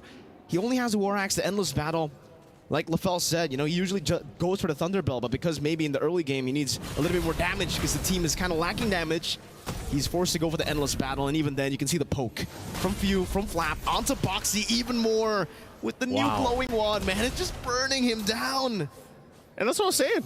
It's just, we're going to force you to use that Primal Wrath early on so you don't have it for the fight, and they just completely cut off Siasoon. And look at this. The bulwark that Flap TZ is alone on this Terizla, able to just kind of stand there and look down the eyes of Siasoon and trying to bait them into initiating, and they don't. So the Lord is already taken freely, and big power spikes coming in. A Holy Crystal for Super Marco, a BOD for Kyle TZ. These are very big items picked up that already increase the power for Falcon AP Bren when they've been pretty dominant the last 3-4 minutes or so. So they're now going to work on the tier 2 here. MP the King makes his way, but they're just shoved out again, being poked down simply by Few even. I think if it wasn't for terrifying Flap, that would have been a force by Falcons AP Bren. Maybe they would have been able to force out all of the flickers, maybe the Black Dragon form as well defensively. So good job for Ra. He was able to disengage from that skirmish that Falcons AP Bren almost pushed on them, but the fact that they were able to take the Holy Defense down in the bottom lane without the Lord, and now they have another wave coming down. They're going to be able to bait out the Holy Defense from the mid lane too. And the second wave is coming down in the mid lane, so they might be able to do what they did in game number 1. Black Dragon form now by Felix, but he's gonna get gunned down from the sky zone, taken out right as he drops down. Boxy pops in Primal Rat, penalty zone flap, catches them under the real world manipulation. Soul gets a double, but Few does it as well, and it's flap on top of it. It's Soul, the Soul member of See You Soon, up against 3, the flicker forward. Soul absolutely obliterated, this time 11 minutes for Falcons AP Bren. It looked like it would take a little bit longer, but Falcons AP Bren essentially finishes the game at same amount of time.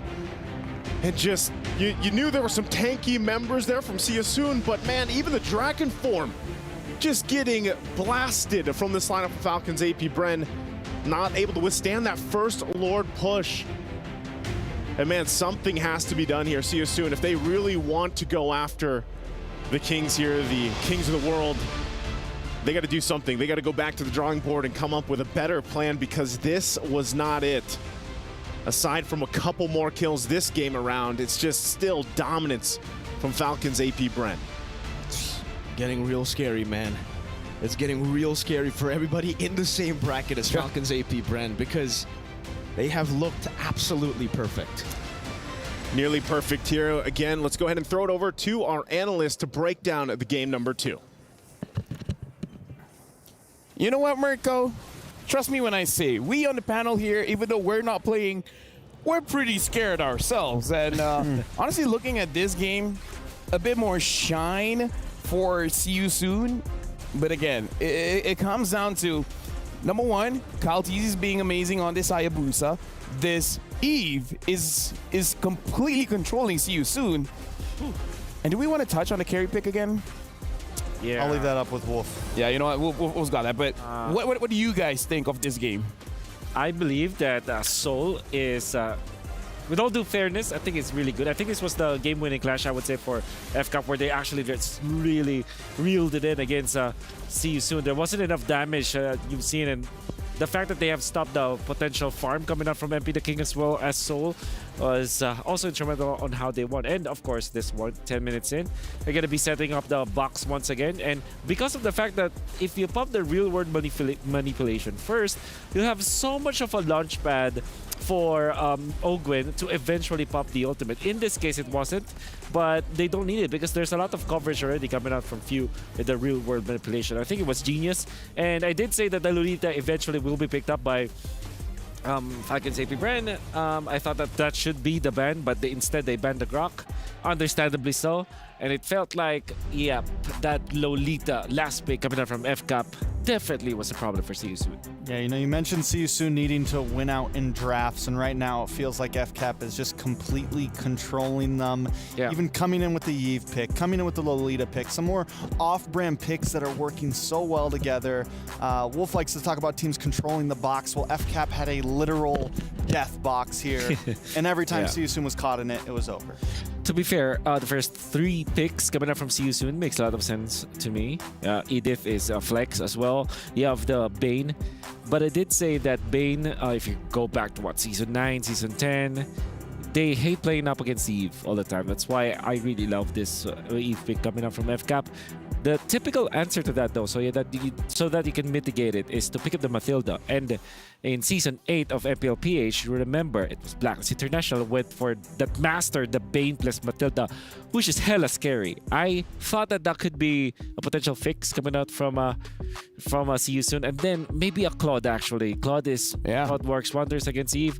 Maybe you're still susceptible from the Lolita, but at the same time, the carry just couldn't cut it, you know?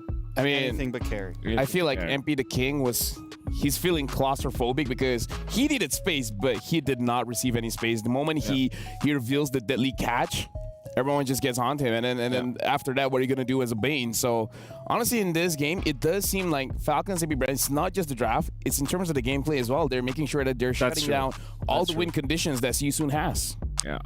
the timing of their spells, the fact that they're controlling the mid so much. I think they're shutting down the mid lane rotations coming up from See You Soon. This is Edith plus the Valentina. It should be very fast. It should be very snappy. You go for the flicker plays with your Edith, and then you have the follow-up from the Valentina.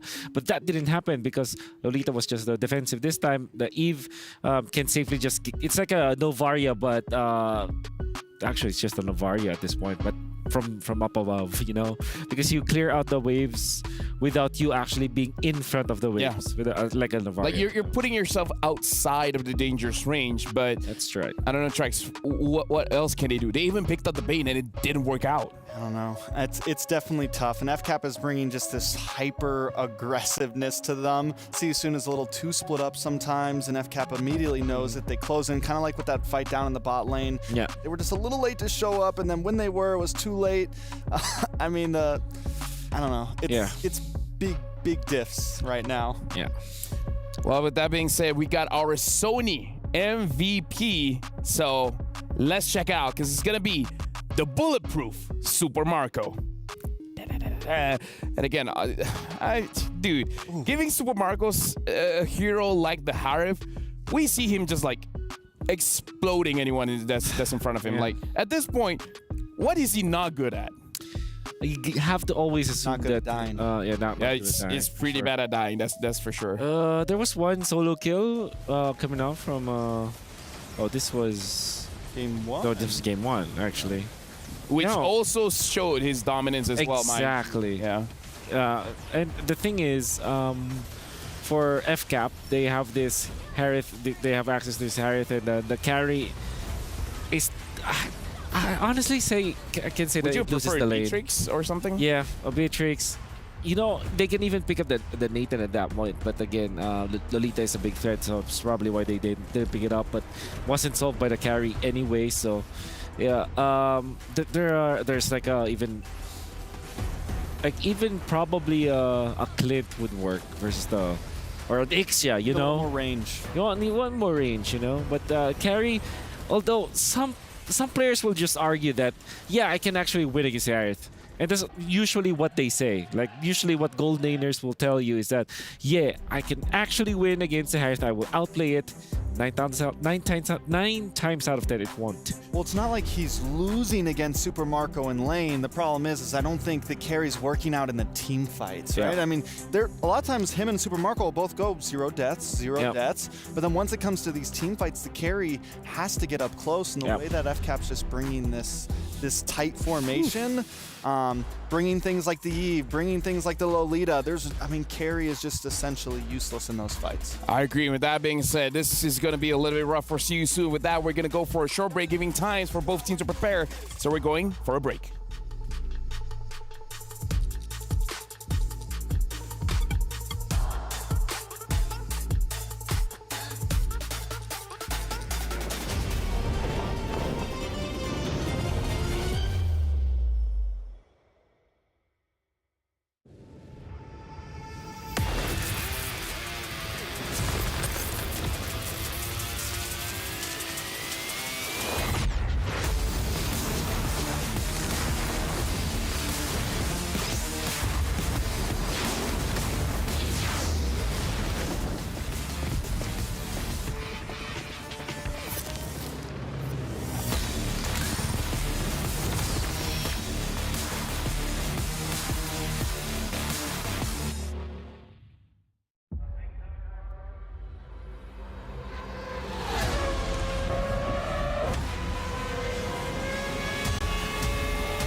And now we're back. Falcons AP Brand going up against See You Soon. And unfortunately, we do have to say Falcons AP Brand is 2-0 over See You Soon. And so far, the 2 matches hasn't been close at all. This might be the very first sweep in a knockout stage. I mean, so far, See You Soon started with 1 kill. Last game, they got to 6 kills. They're growing. They're doing better so the every next one time. is 7? 12. 12? I mean, well, the first one they timed it by 6. Yeah. The second, so who knows? Maybe they'll go 36. We gotta give credit where credit's due. That's the right mindset. That's a great attitude, actually. That's a great attitude. You know what? I love it. I love it. You know what? It's like we got plenty of time. Yep. To bring it to a game 4. Yep. Go all 5 games. Yeah. Yep. See You Soon do it. Oh man. They have the formula. It's just like going up against the defending world champions is maybe it's a little bit too tall of an ask. I mean, like, it's good that Falcons AP Brand, they're making sure people understand their strength, because again, we saw the video earlier. It's like, we'll remind you guys why we are the world champions. Exactly. And you can see some I would say a good 30 seconds where we're looking at just MP the King is just cheering up people, his teammates. I think he also mentioned when I did an interview with him that one thing that they didn't have, because they didn't have the coaches, is the morale boost that they needed. And he had to kind of also do that too. Apart from the drafting, he also has to take care of his teammates, make sure that they can still fight in this particular game. Well, we'll see how it goes. MP the GOAT, man. MP the GOAT. He does it all, and he's gotta be the GOAT for this one if they want to match out the Falcons AP Brand. The first thing in my mind when we're looking at the draft here, which by the way, Falcons AP Brand first pick, See You Soon. The second pick, Falcons AP Brand betting out the Fireman's as well as the Valentina. See You Soon betting out the Louis as well as the Chip. The only thing that's in my head right now, don't get a draft that needs a lot of skill. You need something that gets online almost immediately. Yeah. I mean, and maybe not a carry. At this time, I think they definitely want to. With the Valentina being banned out, do you ban out the Roger? But Ling's open. FCAP just keeps on forcing them into these positions in the banning phase, man. And at this point, it might be leave the Ling and the Roger open. You know, do a throwaway ban here, take something else out. Yeah. I don't want to give the Ling up. It's so difficult now. But then you have the Julian to answer that. I think that FCAP has just revealed that they do want to take the Ling first pick. They're daring See You Soon to ban it out. Otherwise, they will take Harith or Roger. Great picks overall. And even the Moskov is still available for FCAP if ever that happens. Oh. They're going to go for the trade. They're going to challenge it. They're going to challenge a possible Ling pick here. Unless Falcons AP Brand is like, you know what? We'll just grab the Roger. But do you really want to give MP the Ling? Yeah, just well, giggles, you know. Oh, did let they did. MP the King get the Ling? No. MP the Ling. Oh wait, sorry. Takes the Ling. Kyle the Ling. Soon quickly responds with the Roger and the Angela, just to deny it. Okay, good deny. I love the Angela pick here, and the Valentina being banned means that you don't have the necessary access to it. They pick up a Terizla here. Yep, Terizla. Yeah, they do love the Terizla, and then probably. Yeah, of course, Harith. What about Ruby for See You Soon against the Ling?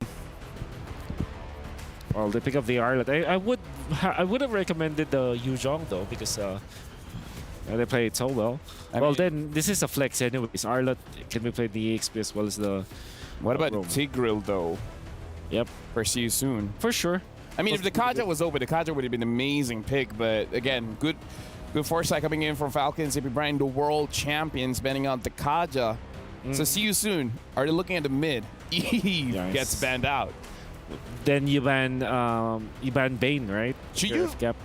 See You Soon. Should you try to ban out the Farsa? Or do you feel like it's fine? Yeah, I think you still ban the Farsa. Imagine that there is the jumping with the Ling and then the Farsa ultimate to go with it. That's it's very scary. Oh yeah, I feel like everything's scary right now. It's what do you? That's at this point, few can use a fighter and it's scary. Yep. Beatrix mid, bro. It's good. Okay, I believe that the Angela should be mid, and then you go Yeah, Tigreal. The Grok also makes a lot of sense. The Cho. They ban the Minotaur. Season really wants to make... we'll definitely get damaged junglers now. Either Roger or go for Julian eventually. At this point, I want Falcons EP Brand to ban out the carry. Just saying. Just letting you guys good know. measure. Yeah. If this is a carry pick from See You Soon, I'm just gonna... You're done? I'm just done. I'm done. You know, I'm gonna get back to the hotel and then let Nice to take over here. I think Leo's free today, and I'm gonna call him like, hey Leo, just do it for me.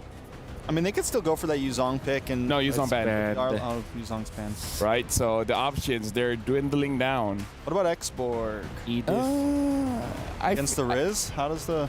I think it go Cho. I like Boxy. the Cho pick. I like the Cho pick. At least some kind of pick off, because Boxy the King is a pick off master. That's why his Kaja is feared. So let's hope he has a lot of practice on this show. And on the X-Borg pick, I feel like it's just slightly, like against Harif as well as Ling might not be a great shot here. But either ways, Arlen is gonna go EXP anyways.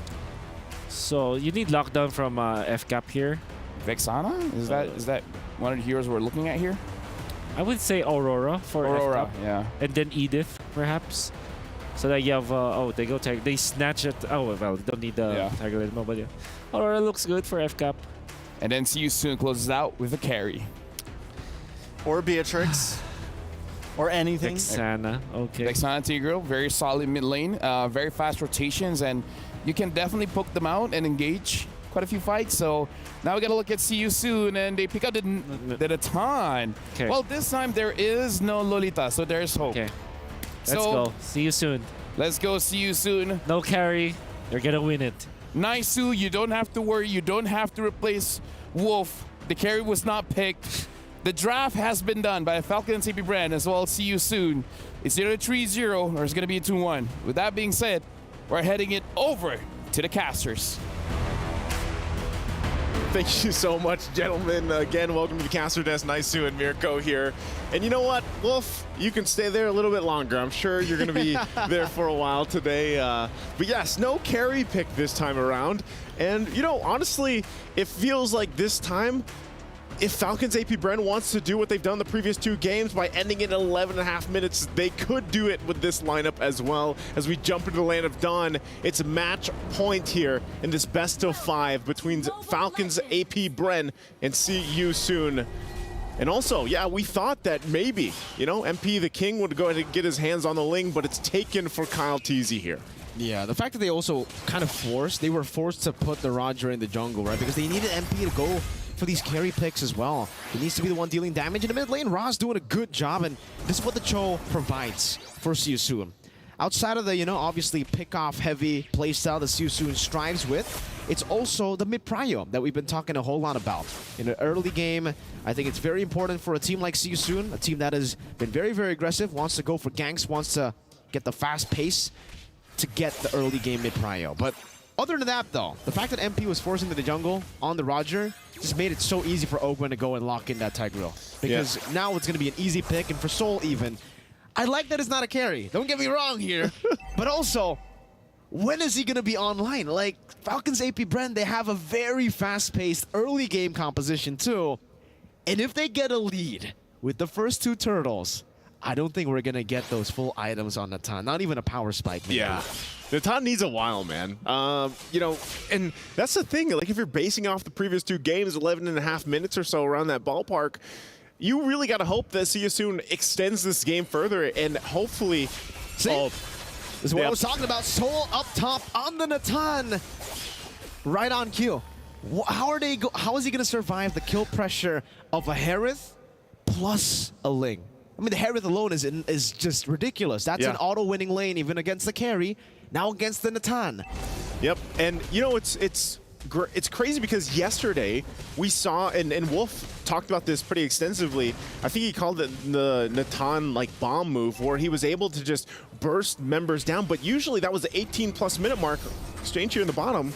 Penalty zone onto Felix. He has the vengeance, goes in for it. Flicker is out. FlapTZ out of Boxy the King's range. He was definitely looking for that Way the Dragon, but it's a good neutral objective pick. At least for See You Soon, right? They're utilizing Falcons AP Brent's maneuvers up top to get more prio in towards the other side of the map. Boxy not able to go for the Way the Dragon. No one there to follow up. Yeah, no one there. And, you know, going back to it, I think that's the thing. See You Soon, they can lock down some of the objectives and kind of withstand the assault that's going to come from Falcons AP Brent early on. That's great for them. Because really, that's the play, especially when you have a Ling across from you. I mean, MP the King knows this very well. He knows how to go ahead and counterplay into this. And since, you know, because Kyle Teasy, the way he's going to be moving around, putting pressure with a Harith like we talked about, See You Soon's got to rely on pickoffs. Pickoff potential that they have with Boxy the King. On the Cho here, okay, already forcing out Sorry on Felix. And part of that, too, is utilizing this Angela. The Angela and Roger can actually still be pretty devastating. You know, it can actually work really well together. I still am going to stand by the fact that I think, you know, I'd rather see the Angela in the roam, but because of the case that this is Boxy, it's better that he does play the Cho. It's a pick-off potential hero, and you can hopefully turn the tide here. Again, Boxy has been with See You Soon since the beginning. You know, he's a mainstay here. A lot of these guys have. Oh, Sorry on Felix. Final slash flicker. Ogwin just flickers out. Boxy. Okay. You really didn't have to say his name. Yeah, you know? Like, I was the going to caster, nice. So you've been here for a long time too. You should know. Mirka, it's not weird to do that, bro. As soon as earlier I was talking about Soul. Exactly. You know, saying that now Boxley. All right. Well, you know, that's the Thunderbelt picked up first for Sorry on Felix, like we saw Flap do in game 1. So maybe this will help. Again, it's also up to him using the final slashes and initiating some of these team fights once that flicker's available. But right now it just seems pretty kind of nothing's going to happen too crazy at Boxy, though. Way the Dragon, Shunpo. Good Shunpo out of the But now he doesn't have it. But yeah, he doesn't have the Way the Dragon, doesn't have the Shunpo. But he will be able to zone view and away. In the back line, gets terrified. No Eternal Guard, but the Explosion catches 2! That's the Eternal Guard and the penalty zone. MP the King forced back, trying to go for the Retribution. At least he can get that. No, Kyle takes it away from him. MP will be forced to run away back to his own jungle. Oh man, again, a great utilization of Falcons AP Brent, taking information that, all right, Boxy used the flicker earlier, tried to get something to set off, and then they punish him. And I mean, look at the lane alone that's happening in the gold lane, right? Super Marco is just pushing as much as he can, putting pressure there. It leaves Soul like, all right, I gotta rotate here in the mid lane. Boxy getting a good kick onto Fuse, straight into Soul's damage, and Ra, he's the one who picks up the kill. It's probably the worst member to give the kill over to. Now it's going to be Kyle TZ who walks up forward, just relieving some of the pressure as Super Marco shoves up a full wave up top. All right, taking a look at the items real quick here. Berserker's Fury already there for Kyle TZ, and then working on the next. War Axe 2 here for Flap, and on the other side, like I said, Thunderbelt's already locked in there. It's good that Raw has the Flask of the Oasis, helps a little bit more sustain through some of the initiations that's going to happen from Falcons AP Bren. I think main point, though, is yes, Boxy, his work is cut out from this game, because again, what's at stake here? Match point, your key as well. You don't want to see that get crushed this early on, so they have to kind of rely on everything falling into place with the lineup that they brought. And Angela so far has done great things for teams that have drafted her. But yeah, okay, MP the King's going to hold on to that purple buff at least. So still, you know, it's up to the whims of Boxy. Good terrifying. Now the Way of Dragon locking Ogwin down, but that's going to be an Eternal Guard into the Implosion and a penalty zone too. The combo now as Felix jumps with Vengeance and the final slash. The turnaround. Soul is free, hitting together with MP the King. And they're going to be able to finally find a favorable trade. But then, right as I say that, they get turrets on the bottom lane. Marco's cutting up top, so he should be able to get another 2. That's a thing that they always do, right? There's a great team fight there for See You Soon, but they also lose something. With Falcons AP Brand and a team like this, you're not always just going to come out unscathed. You're eventually going to lose something. It's kind of a give and take with them. And so with that, See You Soon able to get a couple wins there. Again, that was the power of the Angela as well. Good item pickups here. Boxy once again looking for his own setup with the Way of the Dragon. Turtle's going to start up. Starlium Scythe now also locked in for Soul. Final slash on the FlapTZ. Oka with a shove back in the back line. Now Boxy finding the Way of the Dragon, but no one's there to follow it up. The Implosion finds 3, and it's going to be traded back now. Soul is able to get the entropy back towards safety. But again, for Falcons AP Bren, they have found the favorable trade. That's 2 for 1 and a neutral objective. Just so clinical. Yeah. And that's Flap's job, honestly. Like, anytime you have the Trizla, you know that you're innately tanky. You have Body of Smith, and he has the Brave Smite emblem as well. He's got the War Axe, like we mentioned. Fight for the purple, and it's taken. Oh, Kyle. Oh, Kyle. Now just flying past people. 1,000 gold ahead already. Boxy's looking for a pick, but even then, right, he's really going to have to calculate a whole lot. If he goes on to Super Marco, there's a Purify.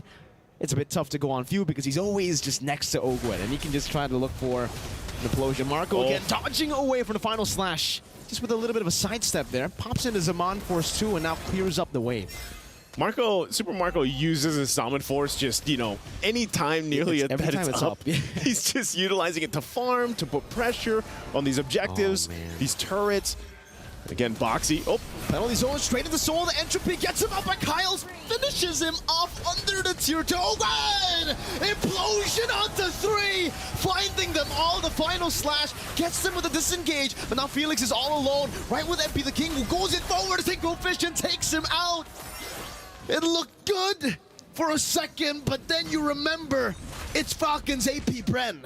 Oh, we're going to take a look at the STC replay here. Again, a great setup from FlapTZ under the turret, and then look for Ogwen as well. Masterful. What an implosion. Brings him back to the team. Still, again, the sustain coming out from this lineup with the Angela is great from Seosun, but still, Super Marco jumps in again as soon as that he sees that opening with his Almond Force. You can see Flap here, of course, feeling pretty good about that. And, you know, that's the thing. It's the trading of ultimates that happens here for Falcons AP Bren, where, you know, one will initiate sometimes, most of the time it's Flap, and then Ogwen follows up. And the rest of the team, I mean, we're not even talking about the Eternal Guard. That knock-up that comes from that also plays a part in this whole game plan here. So already just, there's the endless battle now for Kyle Tease. He's got 3 items locked in already on this Ling. Very strong, 1,000 gold ahead of MP the King here. Now that Lord's up, though, this is the thing for Seosun. They have to watch out for the initiation, just like we saw previously. Falcons AP Bren will go ahead and get set up here. Conceal going to be used just to possibly make a play on Soul. They get spotted out, though. So they're forcing them back. At least they get sights on these members from Seosun. They're going to have to keep Ra there, kind of keeping the waves under control, though. And now this might be some form of a semblance of an actual Lord dance. The Holy Crystal is also picked up here for Super Marco. No team, though, want to commit to the Lord just yet, waiting for the waves to be managed here. Boxy, can he make a play?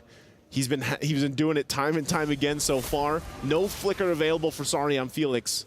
So Lord's going to get pulled out. Boxy has the information.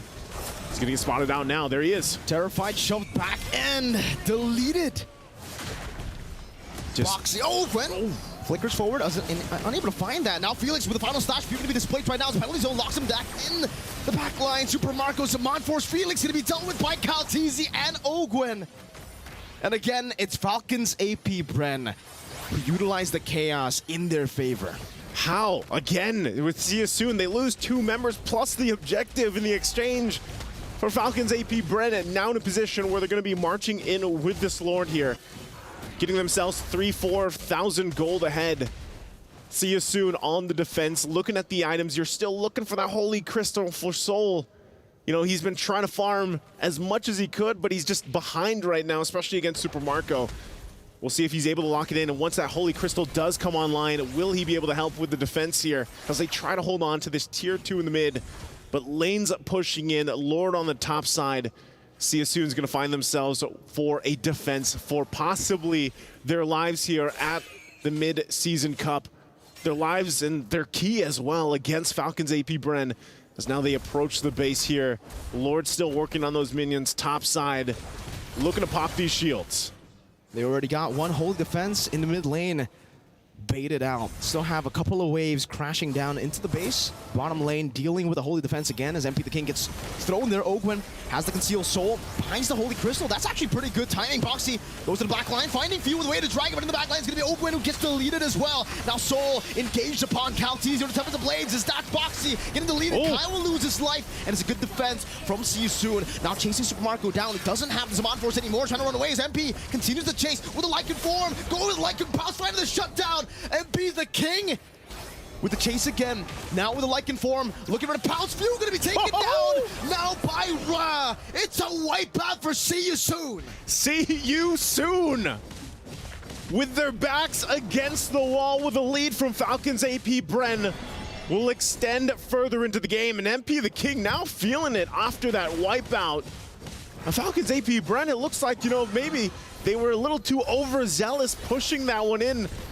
That was a mistake on their part and a great play from See You Soon. Finally able to stay in this game, and that might be enough now. Again, when we talk about the lineup they have to buy the time for Seoul here on this Natan. MP the King, though, also just pretty much online, evens things out really well against Kyle Teasy. So now this kind of checks Falcons AP Bren, you know, and as we take a look at the items here, look at that already locked in. He's got that Feather of Heaven, he's got the Starlium Scythe, the Holy Crystal, and he's working on the next here. Could possibly also for some more penetration with the Divine Glaive if he goes that route. But hey, I think Falcons AP Bren, they're like, all right, we gotta be careful on the next push there. And this also pushed See You Soon in a good position for the next Lord. It really does, and I was actually really impressed, right? The fact that Seoul was still able to get the Holy Crystal at, I would say, a normal time. The fact that he got the Holy Crystal there before the defense started, before the full fight started, and now he already has the Blood Wings. So really, really fast items for Seoul despite the early shutdown by Falcons AP Bren up top by Kyle Teasy as well. Okay. Lord once again, and this is like, you know, the new version of the Lord dance that we're seeing a lot of these teams kind of go about. We'll start it up Boxy though. Good terrified final slash 3-man. Ogun finds the implosion right now. That's hitting Soul free, hitting in the back line, but Kyle finds the Temple of the Blades, knocks Soul up, finds a double. Now it's gonna be Felix dealt with. Kyle's looking for the triple kill, and he will not be able to find it. Felix able to use the Vengeance one more time, and the good lockdown as MP the King also takes him out of the back. That's a triple kill now locked in by Kyle Teasy, but MP is hungry for more. Few gonna be ran down by MP. MP the King, now MP the Lycan as he scratches Few down. It's a triple kill for MP. Oh man, MP the King. We're gonna take a look at the SCC replay again. Initiation started here, and look at the layering from Falcons AP Bren. Kyle Teasy will find Soul, and that's a huge part, but they don't have an answer for the healing and sustainability coming out with Ra and MP the King. Literally taking this series and saying, you know, we're gonna put this on our shoulders and go through it. Can they continue to do that? Kyle, though, is he going to be able to seal this? He has a way to Dragon. He will be able to find it. Kyle Teasy locked down. MP with the Lord. Tempest plays the Great Escape. Soul takes him out with the entropy forward. The shifts have shifted. As now See You Soon is now in the driver's seat for this game with this Lord coming up here. Again, looking at the items. Ra also picking up the Holy Crystal. He already had the fleeting time. And this is difficult now for Falcons AP Bren. Malefic Roar going to be locked in for Kyle Teasy here. And once again, it's more so the fact of Falcons AP Bren being like, all right, we got to respect this timing, this power spike of this lineup. Divine Glaive also locked in for Soul. This is the moments where you see these Natans really pop off. Lord going to go ahead and charge in. And now See You Soon, first time of the series, going to be approaching the base.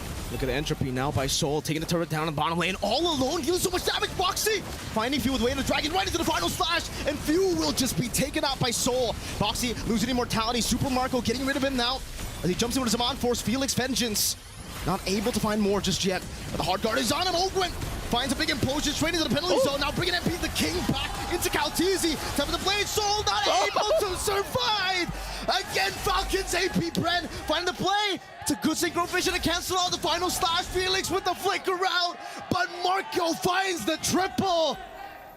Falcons AP Bren have wiped See You Soon out. And with that wipeout, they're just gonna run it down mid. A couple seconds here left for Boxy, but I'm not sure if he's gonna have enough time. All alone on the Cho with signature pick. Falcons AP Bren looking for the end. Boxy the King gonna be knocked up now with the Zaman Force 2. See You Soon were made to be stronger, but they are up against the strongest. And the Falcons will decisively ground the Owls. The reigning champions of the world will defeat the one who once conquered the Sky Kings, and will be sending them out of the knockout stage here. Falcons AP Bren, man. Just when you thought See Soon would be able to switch things around, they were in the base. But that last team fight, miscalculated from See Soon, taking things a little bit too far. Thought they had the power spikes they needed, the items they needed to go toe-to-toe in the team fight. But Falcons AP brand waited. They waited for that hard guard to be done. They waited to reinitiate, and they layered again the ultimates they brought to this table with this composition and won that team fight to change the course of this game and get them that sweep. Again, a phenomenal performance by Falcons AP brand. It was another game that looked like it was over from the start, but then See Soon somehow, some way, they were able to defend. They were still able to get Soul on those item power spikes, MP the King on those item power spikes, which is very, very impressive still. But in the end, Falcons AP brand, with their composure, with their cold nature, they just stayed patient and waited for a mistake, waited for a hole to be exploited.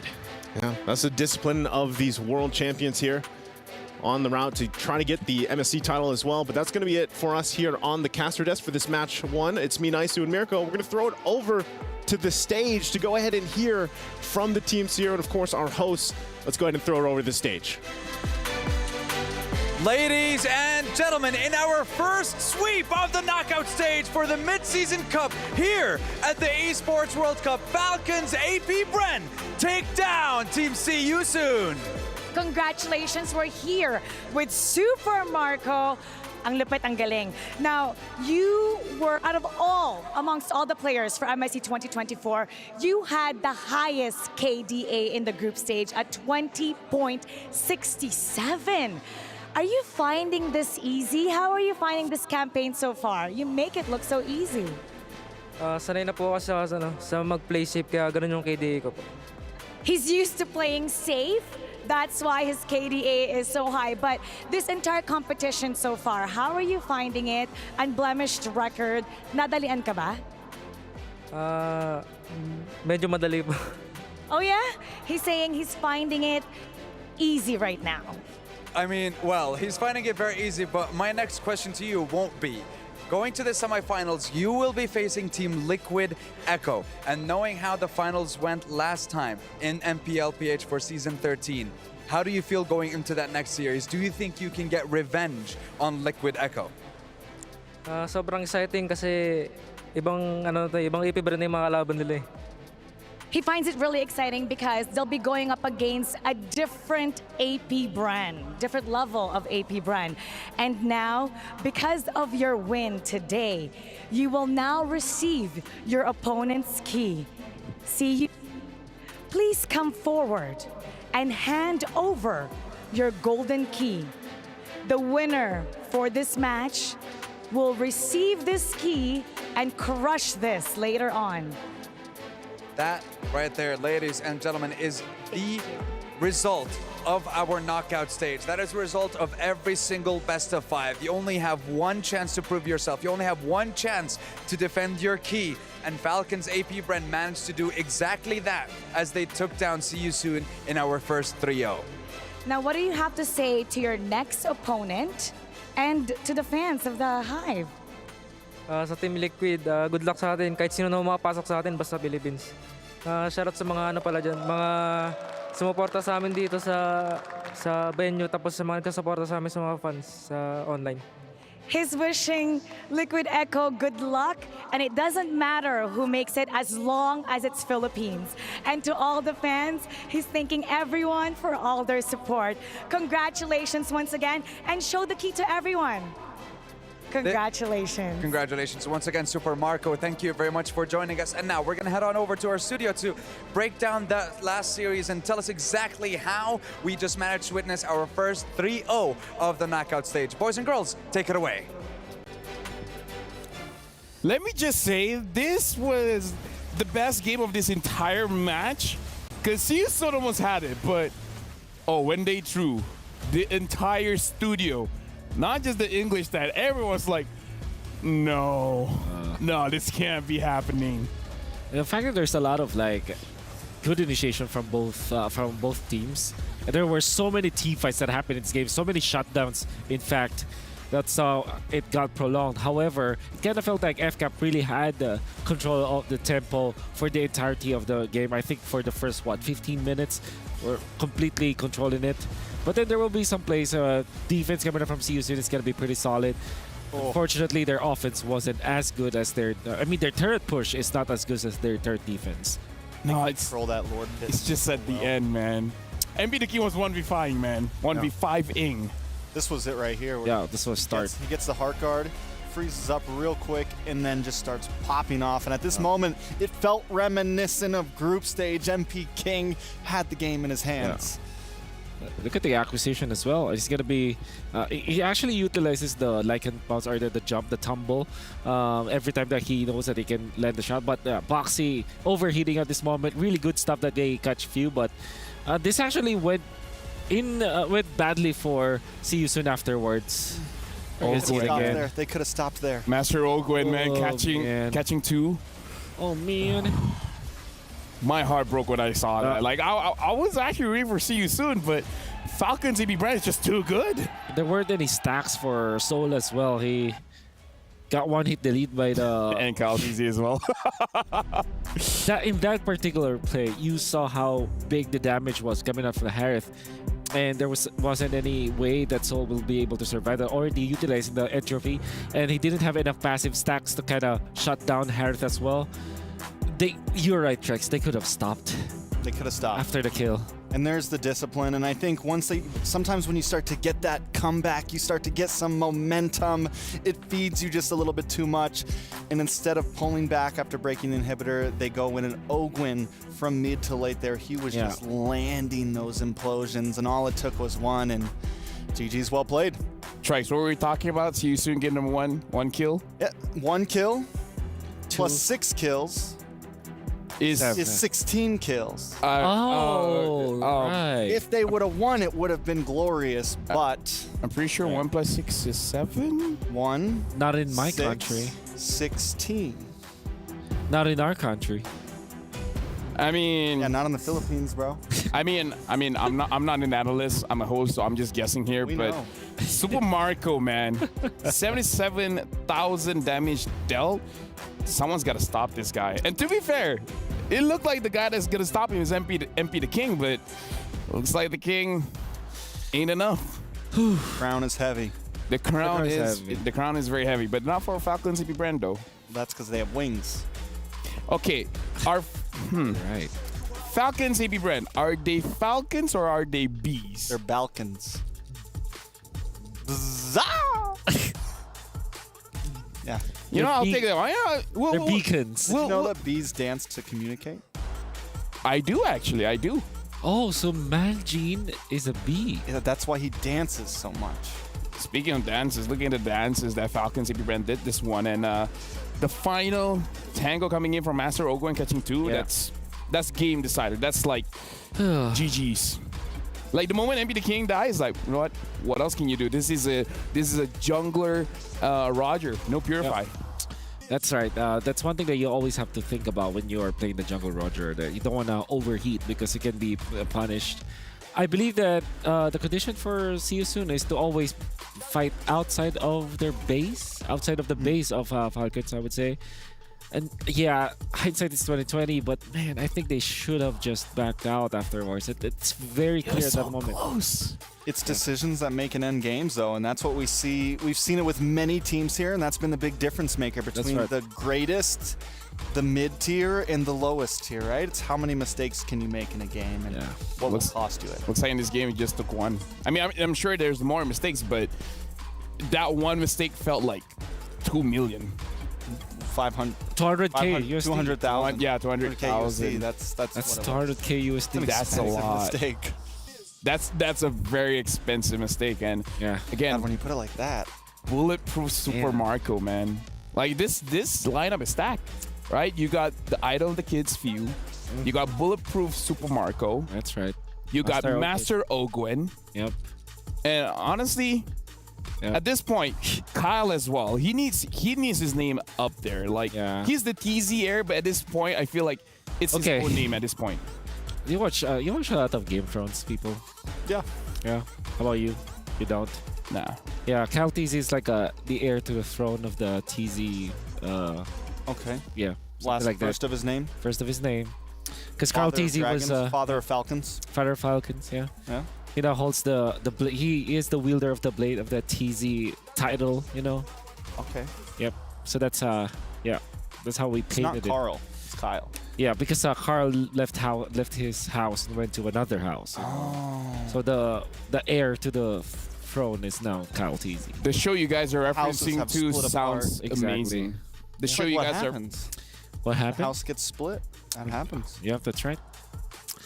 With that being said, still, we got to talk about how Falcons AP Bren, the only team so far in the knockout stage, managing to end their match with a sweep.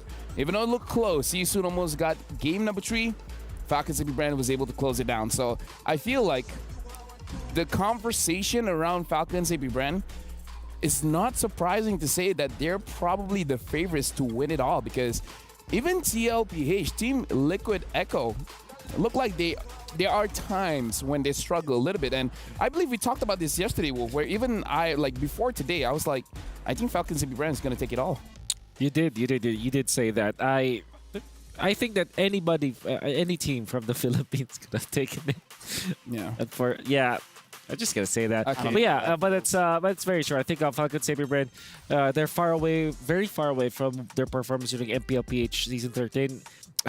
In fact, their performance now in the MSC during the group stage and now first round of knockouts is very reminiscent of their dominance in M5, right? Because they're picking up all these heroes. Flap DC is going crazy. Once again, they're very confident. Bulletproof Marco is still bulletproof, and yeah, we've seen a lot of glimpses of their M5 dominance here. Speaking of dominance, again, we saw in game number 3, a lot of plays were being made. So, Wolf, with the assistance of Bob, can you show us what happened in the game? Oh yeah, Wait, who's Bob? yeah, It's this is illustrated. Bob. That's Bob. Yep. Does it stand for something? Bionicle order. Yeah, in a No, way. it's just Bob. It's just Bob. Just But Bob. With all due fairness, let's actually zoom into this part of the defense coming up from See You Soon, because I feel like FCAP actually made the right decision, and I think that when you look at Phil, he's always gonna be doing the smartest thing in the world, which is in this case zone out the members of See You Soon first. So he pops the Eternal Guard, but then the most important play is going to be what Soul did here. So you may not be able to notice it properly, but basically Soul essentially utilized the interference Of the second skill? Yeah, that's the push, right? That's the Rasengan. Yes. So he pushed Ogwen so that Ogwen wasn't able to actually land the good angle for the implosion or for any knockup or anything, or maybe even a pushback. And that meant that now Falcons AP Bren were in a big disadvantage, and now it was just up to MP the King to clean up. And that is, by the way, a very good dodge coming out from Mr. MP the King. You can see it once again. Look at that. He actually utilized the Lycan Pounce to dodge one of the spells of the Harriet so that they eventually will be able to snowball, even dodging that spell again coming out from you. So we rewind it back so that he will not be slowed. Look at that. He went around it. Yep.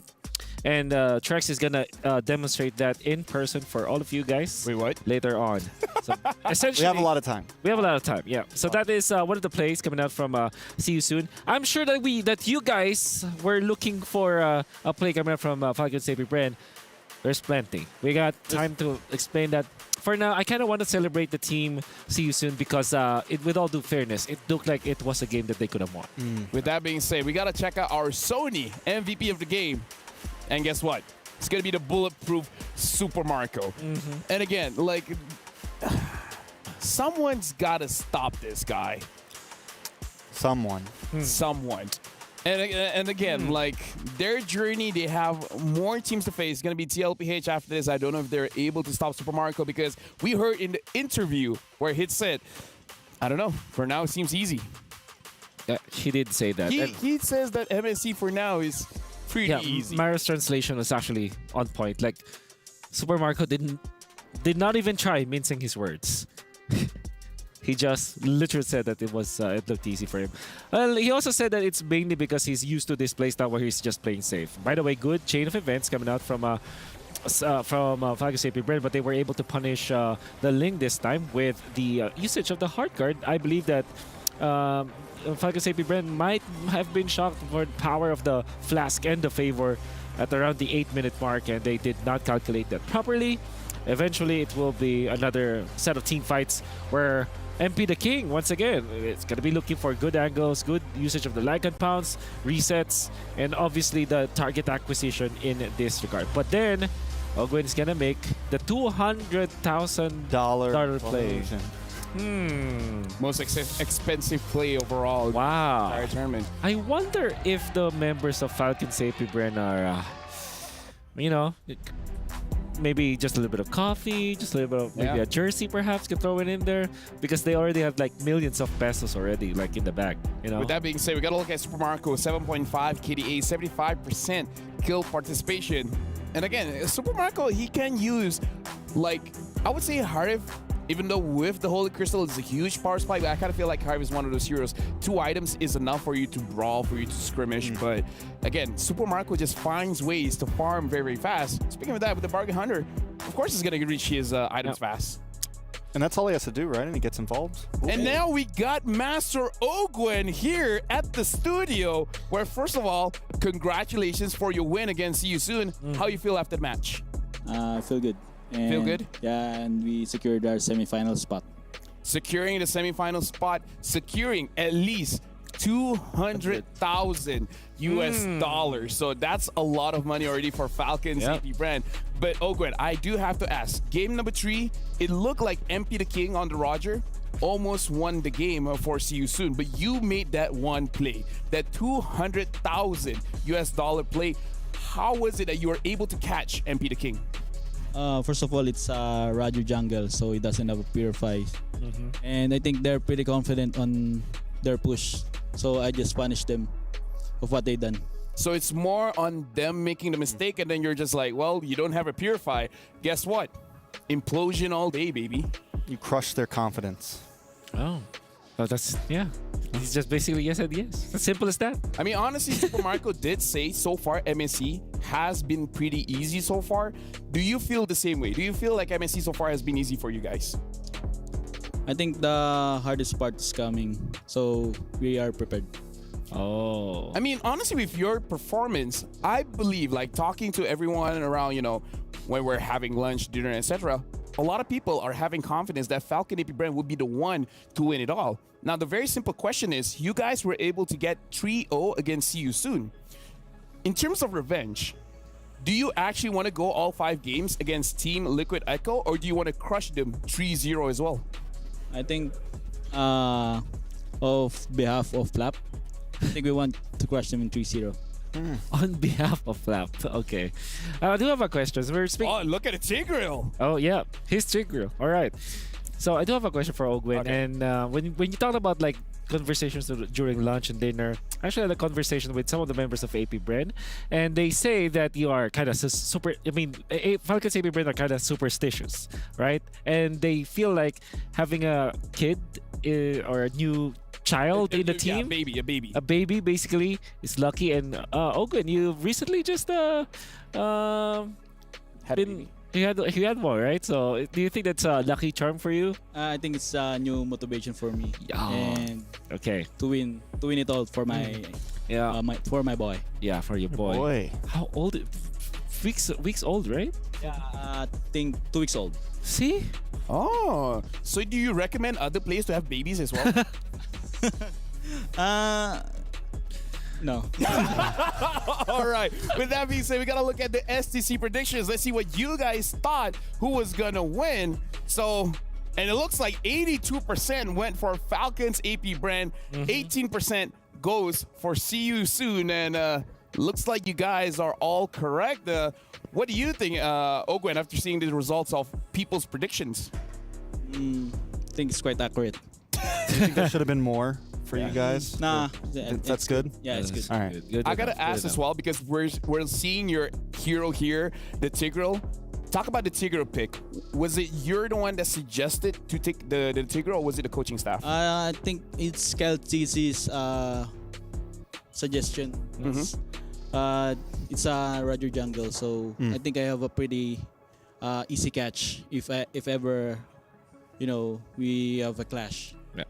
I do have to say, because right now, in terms of unique hero picks, we have like 77 unique heroes used. We're still waiting to break that 80 unique heroes. So I do have to ask, going up against CLPH and possibly going to the grand finals, there's more opportunities for you guys to show amazing heroes. Is there any kind of hero that you would like to use, but the team hasn't let you use yet? We have more heroes, I think. Yeah. We haven't showed yet in the playoffs, so playoff stage. So we're just hoping that it fits. There you go. You guys heard it here first. Hanabi Rome might be might be there because her ult can set up a very big team fight, kind of like a Minotaur, like a Tigreal. So Hanabi Rome, watch out for that. Kind of like Do a you guys have Carmelo. questions as well? How do you feel about the meta right now? Like, you know, we've had big changes. Utilities jungle still kind of viable, but a lot more assassins, you know. Do you think the team's adapted to it very well? Do you enjoy it? You know, what are your thoughts on it right now? I think we have the upper hand right now because CalTCs mainly use assassins. So I think we're pretty much have the advantage here in the meta. Yeah, honestly, looking at the performance, I would agree. Like, in terms of comfort, it looks like you guys are very much comfortable. Now, we have some clips of Ogwen's plays, and maybe we can ask what was going through your mind when you guys are making these plays. So this is the one up top. What went wrong when it comes to engaging on to See You Soon, but they were able to come back for this one? Oh, wait, no. Oh, this was the first game. Yeah, talk us through the first game. Yeah. How was it for you guys going up against See You Soon? I think the first game is really they get countered in our composition, and I think we have the the best first game was better Lilia. composition against See You Soon. Yeah. Do you feel like at any point have you guys lost the draft against See You Soon?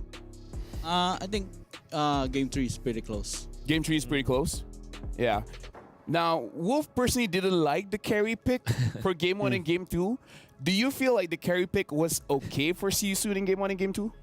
We read their draft. Yeah. Because you know if you have carry in the team, you must ban Kaja. All right. It's you know it's a Combo. Yeah. Yeah. But what do you think about the carry in general? Do you think it will work? Oh. I think carry in some games. I think if you use utility jungle. Yeah, utility jungle. I feel like you need more of that box to surround you so you can be safe, right? I mean, I don't know. Looking at the meta right now, especially how Falcons CB Brand is playing it, personally for me, with Kyle using all of these damage-dealing junglers, perhaps carry is not really the right pick. Now, while you're still here, I want to pick your brain a little bit. Upcoming next is going to be Homeboys going up against NIP Flash. Now, yesterday, Sanji said it's going to go 5 games over to Fireflux. He was half correct. It did go 5 games, but it went over to Slangray Giants. So for you, you've been playing with the teams. You've seen how they play. Who do you think is going to win this, and what's the score going to be? I think it's 3-1 favor of Homeboys. Ooh. Why do you didn't think just say is? that for LaFell? Oh, yeah. Don't mind Lafel. Just, Yeah, you know, you can tell us what you it's think. okay. Whatever you think. Yeah. I think 3-2. 3-2. Oh, okay. Okay. Homeboy still. Or no, NFA Flash. Either.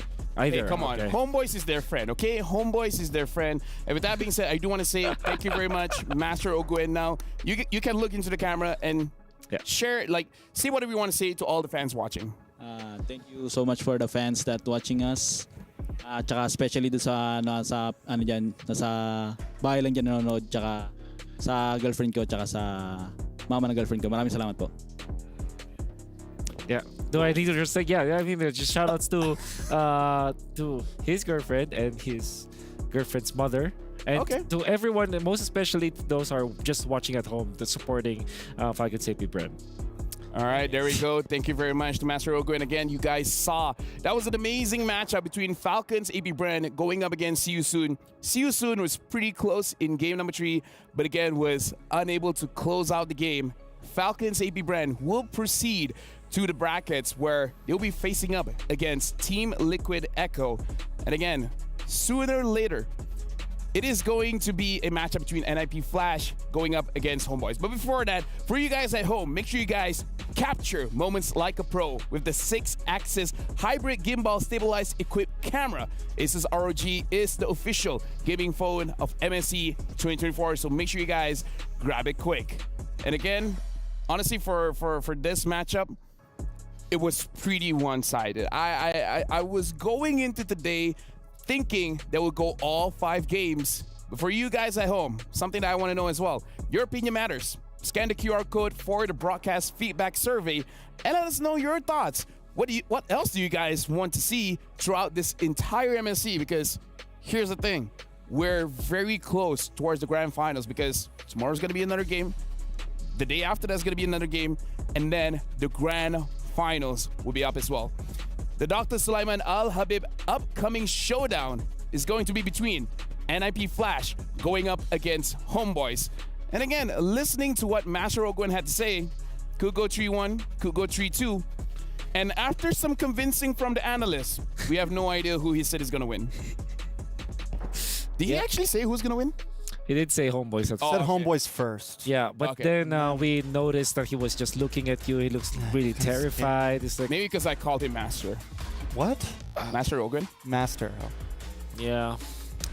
I've been saying that the entire time. I don't know. I understand. I mean, I think, he did, to answer your question, he did say Homeboys. But like you said, he may or may not have done that just because you're here.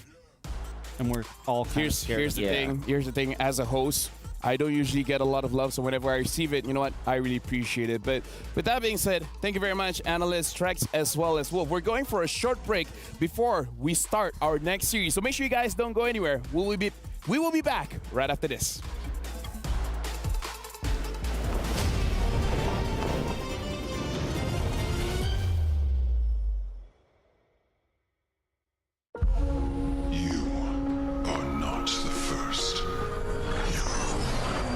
Those who sought to seal us in this prison found their souls ripped asunder.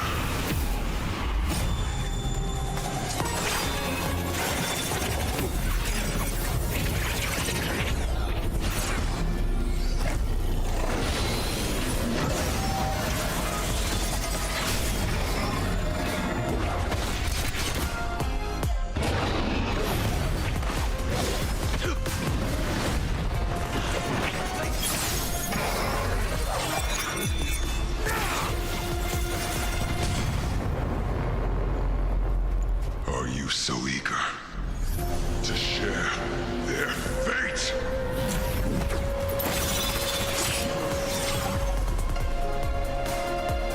By oath and blade, your reign ends here.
Thunderbound. Every few seconds, the next basic attack will deal additional true damage based on hybrid defense to the target and surrounding units. Hitting enemy heroes will permanently increase hybrid defense.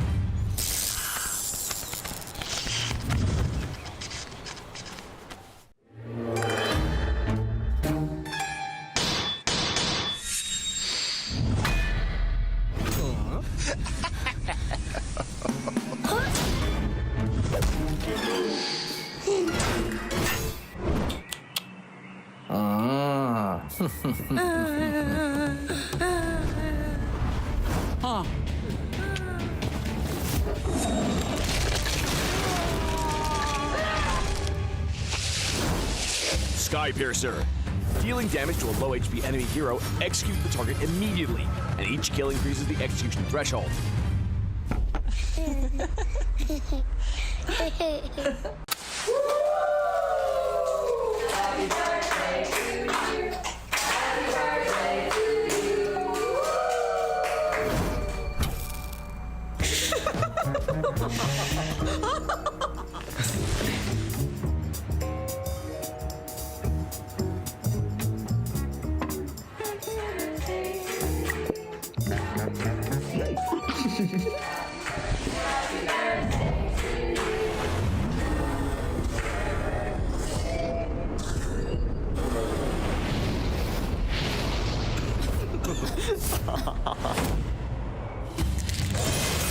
Winter Crown.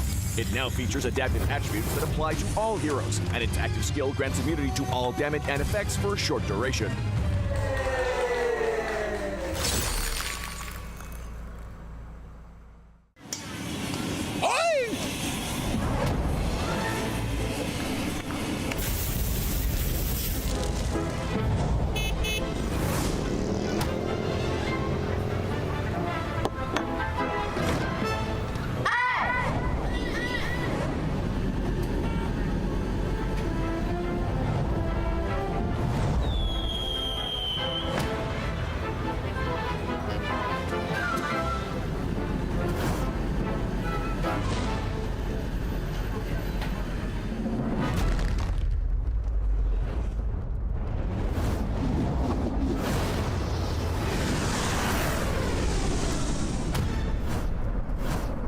Malefic Gun. Increases basic attack range to kite the enemies more easily. Okay.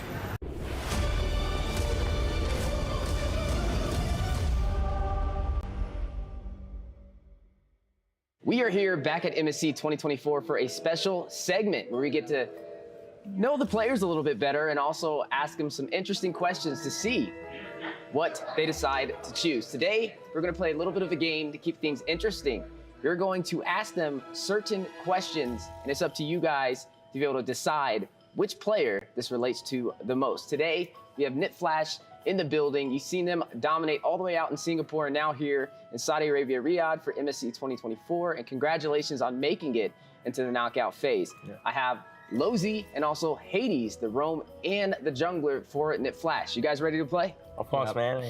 Anytime. All right, it's gonna get intense. It's gonna get intense. So the first question on the board is, who on your team would go a week without showering?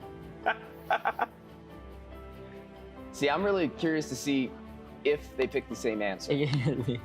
That's gonna be the secret to it, but we'll have to see who they decide. 1 week without showering. Be really tough out here in Saudi Arabia, Riyadh. It's very, very hot. All right, guys, so they have their answers. You guys, I'm gonna count to 3, and you'll show it. I wonder if it's gonna be the same answer. 1, 2, 3. Let's go ahead and see. Oh! So you picked Hades. Hades, yeah, man. See, he picked Curteasy. So Hades, is that true? No. Oh, not true. That's why he's lying. I'm writing the truth, man. He doesn't want to admit. Okay, question number 2. You guys ready? Yep. Who on your team is most likely to end up on a news headline? On a news headline. Is it a good thing or a bad thing? Let's go for bad thing. Bad thing. Bad thing. Who's gonna? Bad thing. Oh, shit, Who's man. the troublemaker? Who's the Troublemaker. Look up at the news and what name do you expect to see from your team? See, I'm really interested to see this one. I want to see which player this is. They didn't pick the same answer last time, but we'll see. So on 3, we'll go ahead and showcase to the world who would end up on a news headline. 1, 2, 3. Let us see. Vanix! Oh, there's no way. Vanix! Oh my gosh. Bad thing, eh? Yeah, bro. And Lolzy, I'll you write picked yourself. Yeah, I think so. Oh, so you're the troublemaker. I think I'm the troublemaker in the team. They're all pretty nice kids. I look like the worst. So I picked myself, yeah. Well, at least you're honest. I'm you know? honest, So I man. mean, I'm I don't. honest. That'd probably be on the good news if Yeah, you're being maybe. honest. You know. So, speaking of honesty, next question on the board: Who is most likely to fart in a full elevator? Oh my god. This simple answer. Oh, he already had the answer ready to this go. too simple, man. This must have happened. If he doesn't get the same answer as me, I'm going to slap him, man, on TV, on live. It sounds like this must have happened recently. I think so, man. You think so? Maybe Yeah. on the way down here, right? Too many times, man. Too many times. This is too common, man. It's too common of a question. Yeah, all right. All right. Well, let's go ahead and see those answers. 1, 2, 3. Oh, guilty as charged. Guilty is charged. This is why you're on the news headline. Yeah, this is why. This is why. Wow.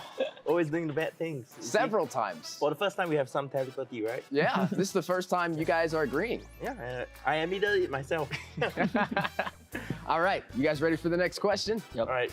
Who is most likely to flame their own teammate? Flame their own teammate. Flame. Ooh, they gotta think about this one. Okay. Which one of your teammates would be most likely Okay, I got to it, flame man. the rest? Oh, he already has it. I have See, it. he's quick with the answers. Lolzy. It's fast. Yeah, Hades got to think about it a little bit. He He's has still to doing think. his jungle, you know. I'm really prepared to engage. He's still farming. Well, speaking of engaging, let's go ahead and see those answers. 1, 2, 3, and here we go. 8. Oh, Vanix. Vanix. But you picked I picked yourself. myself. Big himself. But Oh. I would say that his is more of a friendly banter. Yeah, but maybe his one is the more serious one. More But serious. he's more likely to flame us. Vanix. Well, I'd definitely like to get an exclusive behind the scenes of a flame Yeah. session and see how that goes with Nip Flash. Speaking of Nip Flash, guys, we're running out of questions. We only got 2 more to go. 2 more, all right, man. Are y'all ready for the next one? Yeah. All right, so who is most likely to be late on your team? Late. Late. There's no way we pick different. Most likely. I hope we have the same See, now they don't want to answer, choose bro. themselves. You got to think about this one, huh? You show up to practice. Who's the one that shows up late? Ooh. He's thinking. He's thinking. It's between. I'll write 2, man. I'll write 2. I'll Oh, write 2. Okay, so we got a couple. I of write players. to also. I'll write 2 also. Then for sure, if we both have not even one same, it's over. We're no longer teammates. I'm curious to see if you both have the same answers. right, all right. Since you both are picking 2 players. Y'all ready? Ooh, Oh, never mind. He's about to end up writing the whole entire let's team go like this. Let's in a go. matter of seconds. Okay, so let's see those answers in 1, 2, 3. Oh, my God. Okay, at least you have one same. Yeah. So Diablo is the similarity It's like- between yeah, both of you, huh? similarity, So we'll give it to Diablo. Give it to Since Diablo, we'll both give of it you to picked Diablo. All right, guys, one more question. Last one, better be ending Last with a one. bang, man. But the best one. Yeah, for the best one. Are you ready? Yep. Ever ready? All right, who is most likely to give the best advice for Nip Flash? Best advice. Advice. In what way, man? In what sense? Best advice in terms of Life? Or Life. game? Life. Let's do Life? both. Let's do life first. Life first. Now, Okay, how about life the first name you write is life, and the second one you write is game. Okay, game. Life first, then game. Life first, then game. Life huh? on top, game on bottom. Yep, only one name for each. Easy. Easy. Easy. Then Flash, you gotta love him. I love the Done. energy. Oh, he's done. I'm done also. All right, you're done as well. All right, guys. Final question of the day for Nip Flash. Let's go ahead and see those answers on 1, 2, 3. Oh, Lozy and Curtsy. Oh, you picked Lozy as well. Of course. Oh, Because so he's the for oldest life, in the team. I guess I know who to talk to. You know what? Yeah, man. But weren't you the one on the headlines for the bad news? Bad news, good news, everything, man. Everything. Oh, okay. Jack of all trades. Jack of all trades, master of none. Master of none. Well, there you have it. Yeah. Ladies and gentlemen, Nip Flash, guys, thank you so much for you taking so your much. time today to answer these questions, and good luck in the knockout phase. Thank you.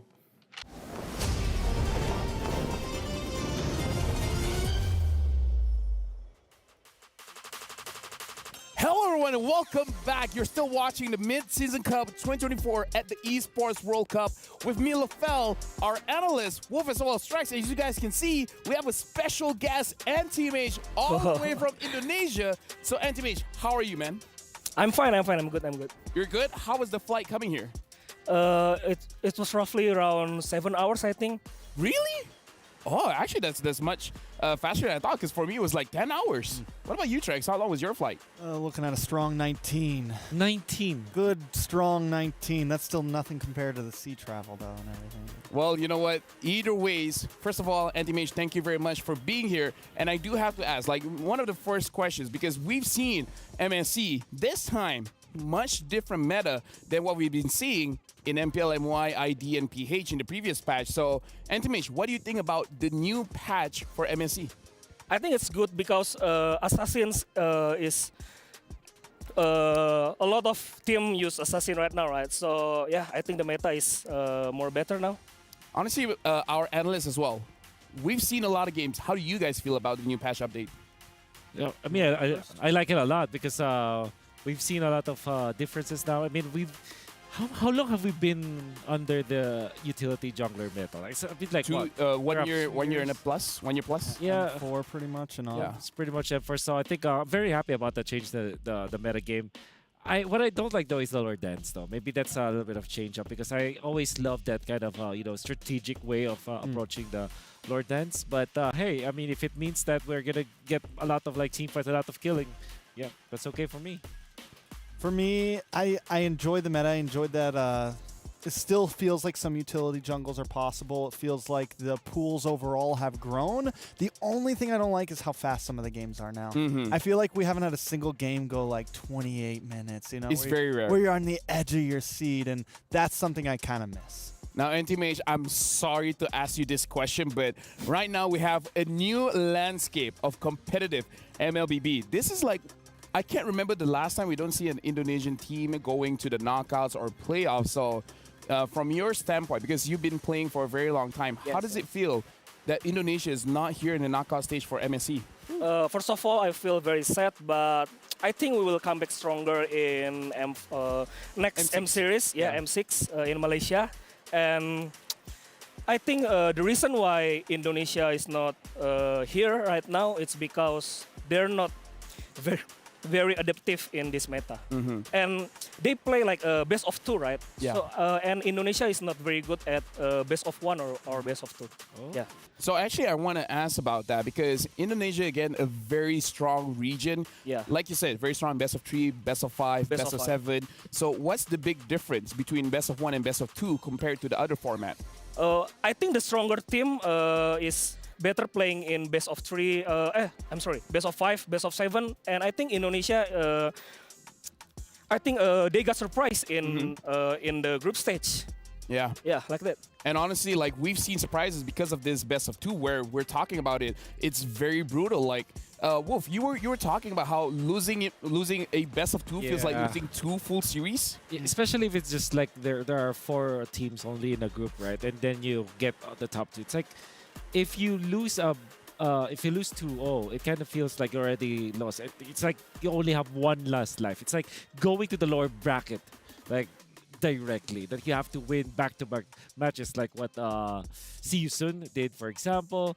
Fireflux also did that. So that's really what I feel about like losing a best of 2. And it was even tougher because if you get the 1-1, you don't get a point. Exactly. You just null. So let's say you're -2 and then you go 1-1, you still stay at -2. Yeah. So yeah, it was definitely a very brutal group stage. Honestly, we got to talk about the Lord Dance as well because we have Anti-Mage. He's been playing the game for a long time competitively as well. And Wolf, you touch on the Lord Dance. Now, I have some stats here. Looking at the fastest game time is between Liquid Echo going up against Twisted Minds. It was 10 minutes, 50 seconds. At most, it was just 1 Lord spawn. Longest game is KBG going up against Xeno Zenith. It's 26 minutes and 28 seconds. So that's a pretty long game. And I can't remember how many Lords were there at that time. Now, the average game time, at least for wildcards, it's 16 minutes. So at most, we'll see 1 or 2 Lords. So for Anti-Mage, playing the game right now, what do you think about the Lord Dance? Do you like it? Do you don't like it? Is it risky or it's still safe to do the Lord Dance? I think the Lord Dance right now is more hard than before, and I think the hero that have more AOE or burst damage is better. Like for example, in XP right now, Terizla is very strong and need to be in the first pick, Terizla. So I think the Lord Dance right now is more variative also. Yeah, honestly, like I have to agree with that because in the MSC, a lot of teams are picking up the Terizla. Even we see Terizla getting banned out in the first phase. So Anti-Mage, you play in the EXP as well. Personally for you, even in ranked games, what do you think is the top 3 EXP laners right now? Like you said Terizla, is there other 2 picks that we have to be careful of? I think Terizla, Yuzong, and Xbox, because those 3 is very good at war, you know. Yeah. And at the Lord Dance, they're very good. Yeah, and honestly, talking about the Lord Dance as well, in terms of control, Liquid Echo has 90% Lord control. Falcons AB Brand, 78.5, and SRG, 78.2, which I guess they are the favorites in this matchup. But again, over 70% of all 3 teams, that's amazing, Trax. Yeah, I think it just goes to show. And a lot of teams, we've seen it with some of the previous teams that either didn't make it this far or fell a little bit short. They have a lot of trouble around that Lord Pit. They have a lot of trouble. Even, I mean, just objectives overall, it's just difficult. And I think one of the reasons why, one of the big changes, one of the reasons why we're seeing so much damage on teams in terms of jungle and gold is because the goal is kind of get the team away from the Lord and then rush it down as fast as possible. You know, you don't want to sit around that Lord too long. You don't want to sit there. You need to try to make sure you're able to either get a couple kills and rush it, or we've seen a couple, tricky plays where they're able to push them back and rush it. I mean, it's about trying to get it in fast. And also, you want to team fight around the Lord and set the Lord like a trap, right? It's like you poke it and then it gets out a little bit, and then you put it like 50% or maybe even 1/4, like 25% HP, almost near the retry threshold. And then teams are now lured into like team fighting. They want to rush into hitting the Lord, and then you can punish them afterwards. So it's like I mean, teams like Team Liquid, for example, Fnatic Onyx during their dominant games, they use the Lord as a trap. And honestly, right now, I want to talk about the hero picks as well because this meta is not what I thought, because we got to talk about the top 3 underperforming heroes. Ooh. Weirdly enough, number 1 is actually Harif. 23 picks, but only 30% win rate. So, Anti-Mage, like, what do you think about that? Harif has been like top pick and ban throughout, but this time only 30% win rate. Yeah, because I think in this MSC meta, Assassin's been picking up, right?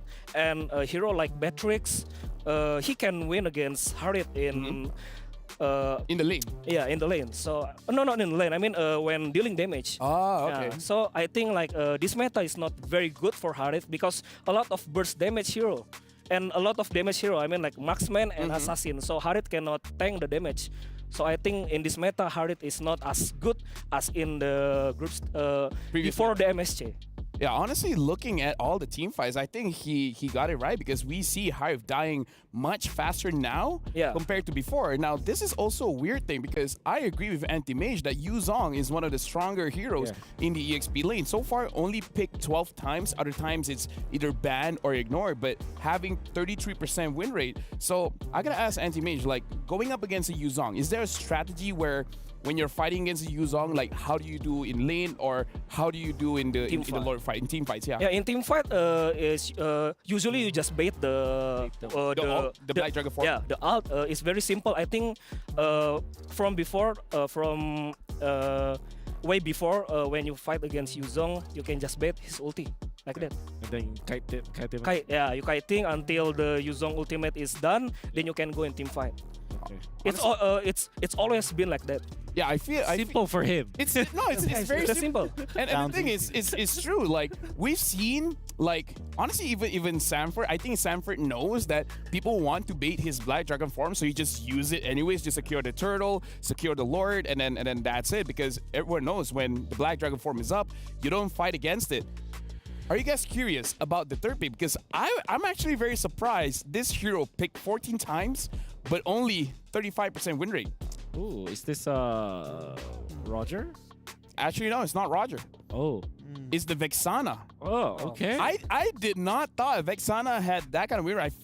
I thought Vexana had like 50% kind of win rate. So what do you think about Vexana, Anti-Mage? I think Vexana is also strong before, but this meta, I think Farsia is better, you know, because Grok and Cho is buff, right? Yeah. And a lot of roamer is using Cho right now also. So I think Cho and Vexana is not a good combo also.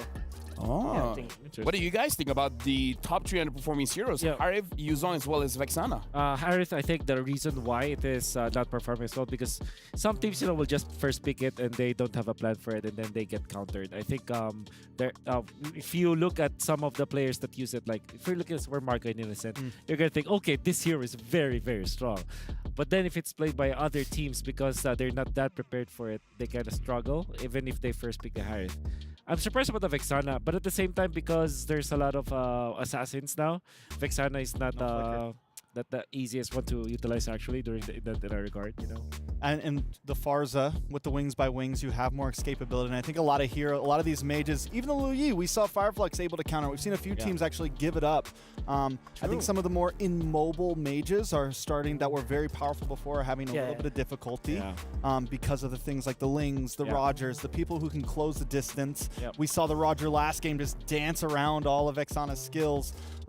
I think with the Yu Zhong as well, though, and the Harith, there's a pretty big deficit between some of the S-tier teams, some of the top 4, we could say, and the rest of the bunch, right? The rest of the rascals, man. And I think we just saw it. We saw from AP Bren, man, they can throw together some compositions and make it work, man. We've seen it, I feel like, all the way since group stage. We've seen some of those top teams, man. They don't need a Harith, man. They don't need a Roger all the time. They don't need a Lu Yi. They're able to just pull through and, so I think as we get to these final 4, I think we'll see the Yu Zhong start to do better. I think we'll see the Harith start to do a bit better. Yeah, I know. I totally agree with you. Now, Anti-Mage, looking at MSC, I think we have to ask this for everyone, right? Out of all the teams performing, which team got your eye as well as which player? Because the teams, sure, TLPH as well as Falcons AP Brand is looking pretty strong, but very interesting to see what you think about the players. Which player do you think is going to be the star player of MSC? For me, TLPH and Brand is a strong contender, and most likely they will win. But I think SRG have a chance, to be able to compete with those 2 Philippine teams. And I think I got my eyes on Sekis. Sekis, because in SRG, he's playing Assassin and his mechanic is very good. So it's kind of like seeing Kyrie back in M3 and M4 for me. No, honestly, the thing is, I agree. Sakai's absolutely amazing player, but we have a clip of Carl Teasy playing around the Lord, and this is going to be one of his opponents, so let's check the clip out.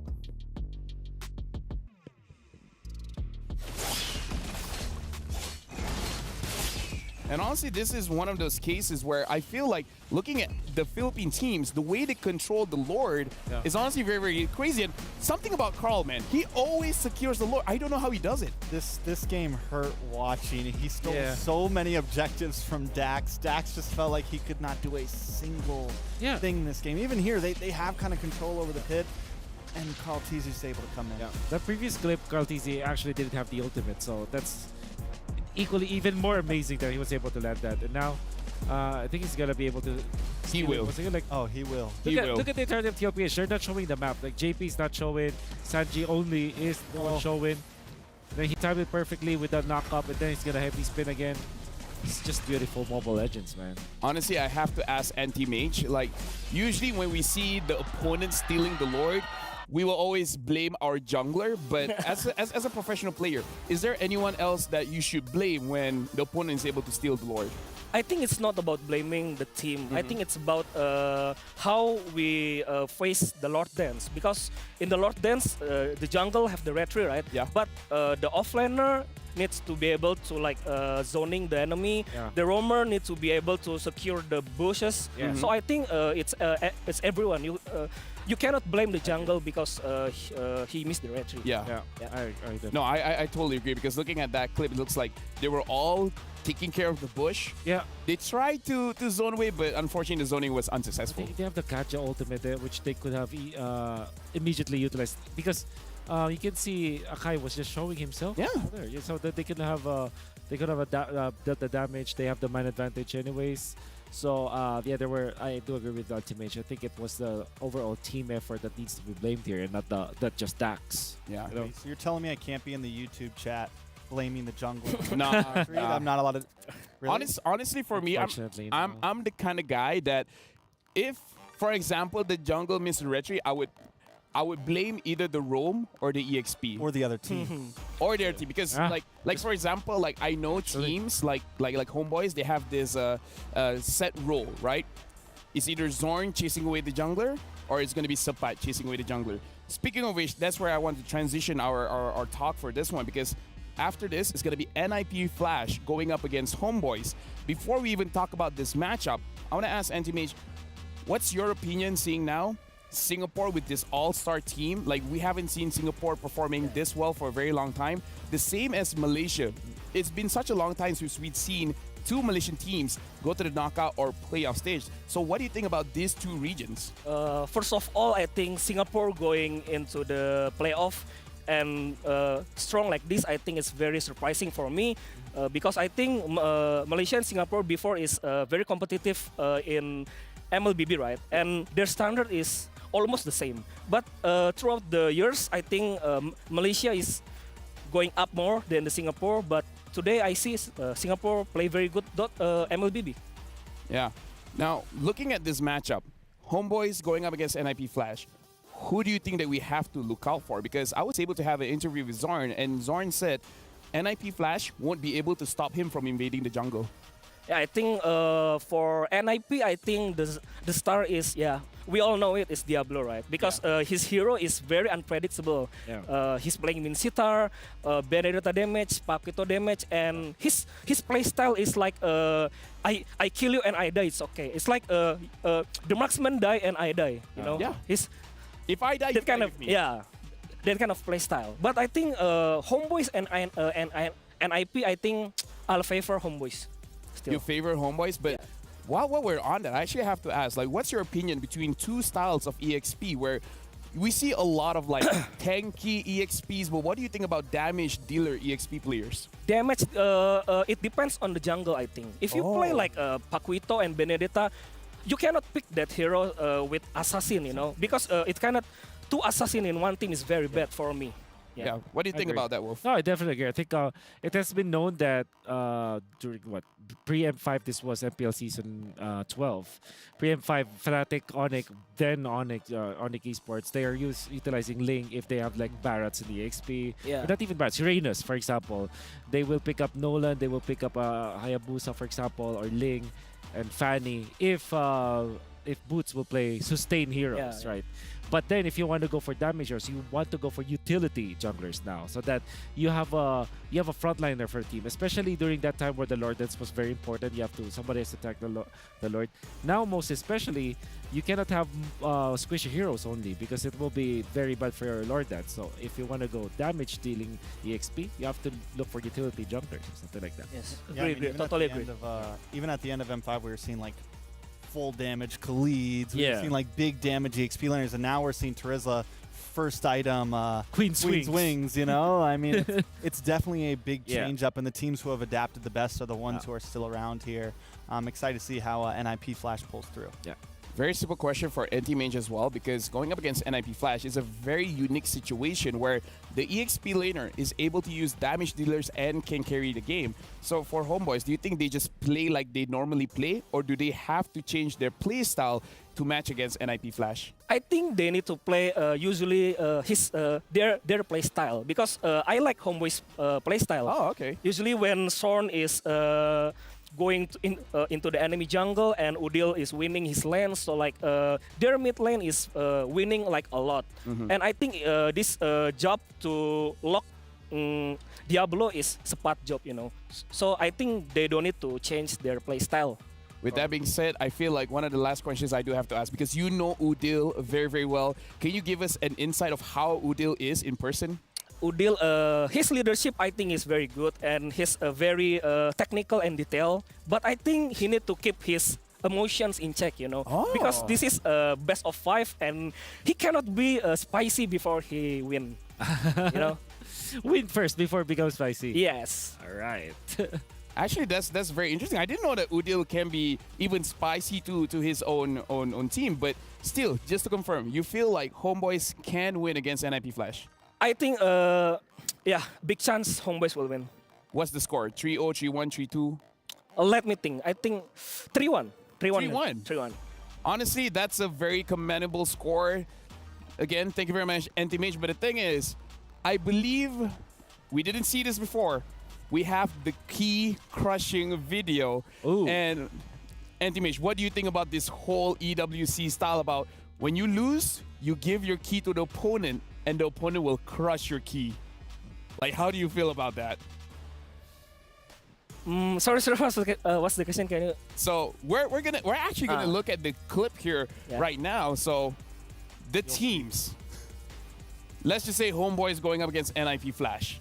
If NIP Flash lose, they have to give their key, that looks like a trophy by the way. Yeah. They have to give their key to Homeboys.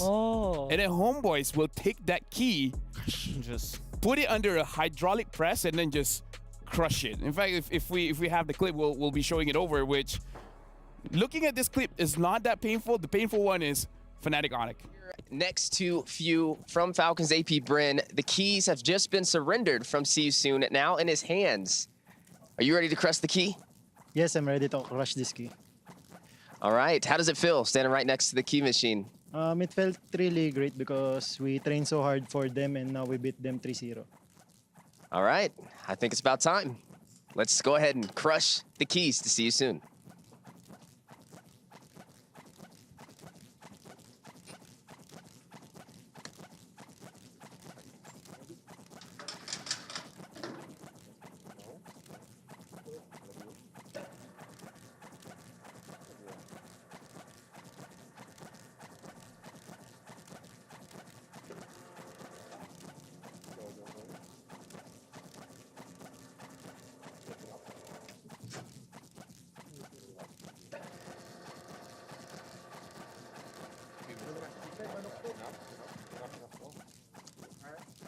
Question 2.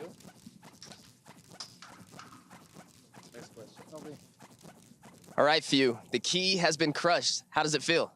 It felt great because just like what we did to them. Any message out there to See You Soon? Thank you for the great match. See you soon. But I hope we meet again on other tournaments. All right, and do you have any matches coming up here soon that you're looking forward to facing? We're looking forward to face Liquid Echo. We're match up against them in semis and we will have our revenge. Ooh, spicy. Well, I look forward to it. Key crusher for MSC 2024. Tensions are rising. Who will be next? And there you go. That's See You Soon's key crushing. But with that being said, NTMH, I want to say thank you very much. Is there anything that you want to say to the fans, especially the Indonesian fans watching? For Indonesian fans, don't be sad because we will back at the next M Series and we will be the champion. There you go. Indonesia will come back and they will be champions. So thank you very much again, NTMH, as well as to our analysts. But for now, we're going for a short break before we're starting the next series, which is going to be Homeboys going up against NIP Flash. We'll see you guys then.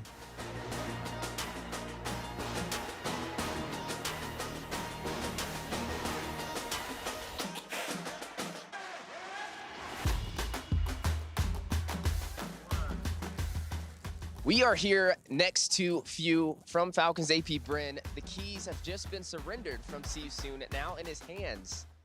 Are you ready to crush the key? Yes, I'm ready to crush this key.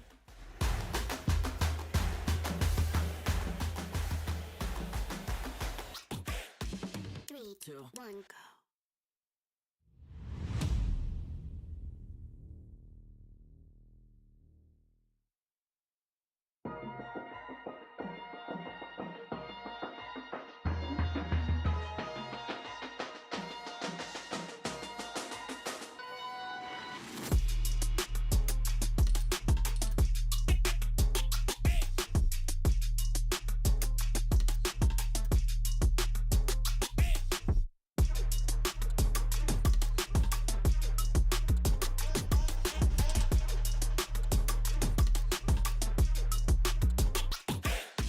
Three, two, one, go.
Hello, I'm Diablo from Team NIP Flash. I'm the EXP laner and also the captain of the team. As the Singaporean All-Star team is definitely within expectations to secure top 8 because as you say, it's an All-Star team, so if you can't even get top 8 with All-Star, then Singapore really is quite hopeless, I would say. So it's within our expectations, but the games are just like what I expected. I expected the enemy to be on this caliber, and they did put up a fight, and they just within my grasp, I would say, yeah. Technically, we'll be facing Homeboys. From what I see from their performance, they are looking quite solid this season, but we too are looking solid as well. So we'll see who is the better brawler, I would say, because I think Homeboys like to fight, so we also like to fight. Technically, I've been taunted by my own Singaporean friends before, so it doesn't really matter if Homeboys taunt me. We'll just use our skills to prove that whoever lasts the longest is the true winner. Back to MPL, SG and MY, where both of us are always fighting with each other for the top spot. Technically, I haven't played before in MPL, SG, MY, so I'll just treat it as MPL, SG, MY, and I would say it's a 50-50. Sometimes Malaysia win, sometimes Singapore win, but this time around I'm quite confident to come out on top. Technically, at the group stage, we are also regarded as one of the weakest, but here we are, and then we'll just show them again. Would you? Nothing much. I mean, I have no hate towards him or what, but to the Indonesian fans, I will say sorry in advance if I send your last member back home.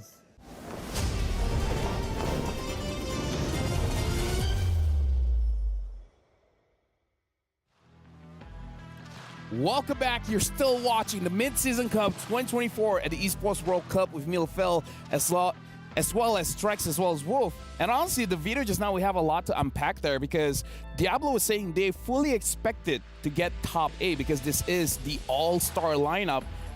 And they're one match away from top 8 to potentially being top 4. And talking about Homeboys as well, they said that they're not afraid of what Homeboys has to bring because Homeboys likes to brawl.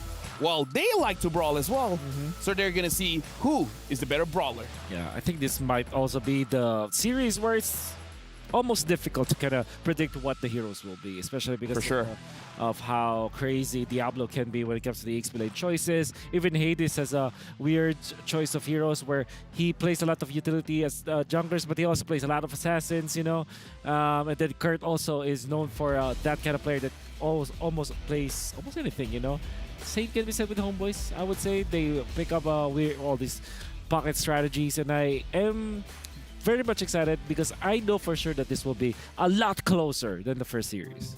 Yeah, I feel like Homeboys still have hints of that kind of M3-ish, M4-ish Malaysian style where they're not scared to, you know, do some crazy picks, cheese around a little bit, you know, have some fun in game and bring the fights, whereas SRG to me has been a bit more of the level-headed team recently.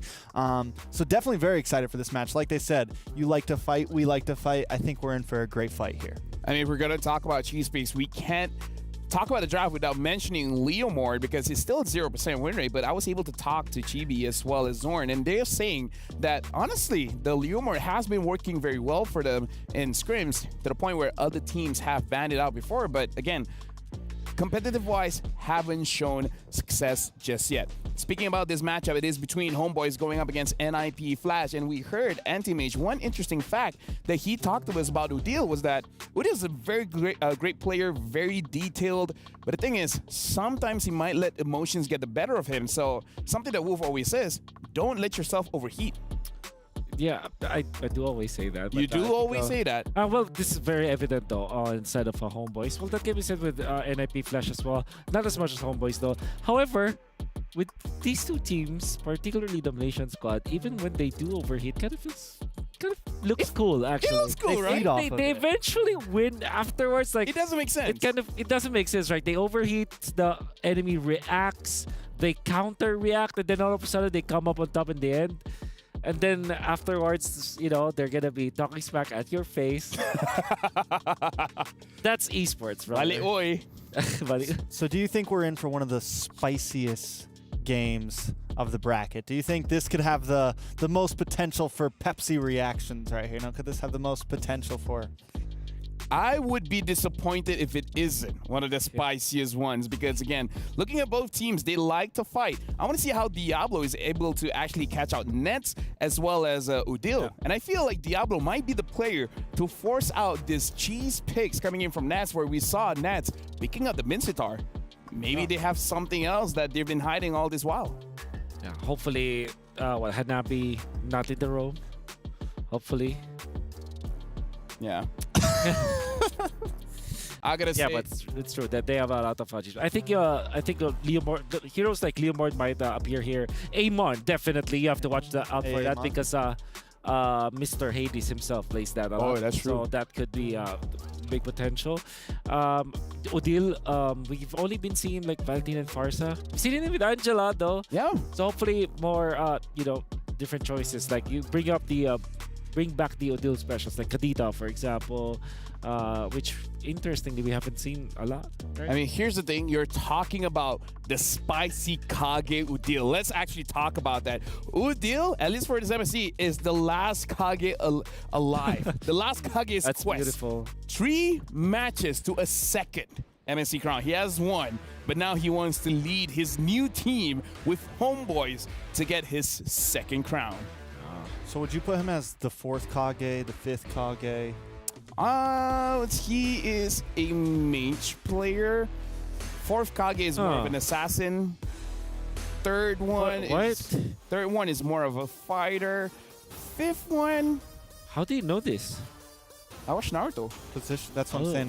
Which is he? Boruto's They all have kind of rough downfalls. Let's be honest. Yeah. It's true. I think the last, I guess the most successful Kage probably. I would say 2nd Kage. Korean. No, I would say Udil is more like the 2nd Kage. Who's the first one? First one is Hashirama. The second one is Tobirama. And Tobirama is the one that created a lot of jutsu. So, creating. He had a lot of character too. Yeah, he has a. Yeah, he was actually the bully, right? Yes, the bully is a good word for it. Okay, you know what? Here's the thing. We're talking about Udil, which I feel like represents the 2nd Kage, but we have a special piece with Udil, so let's check it out.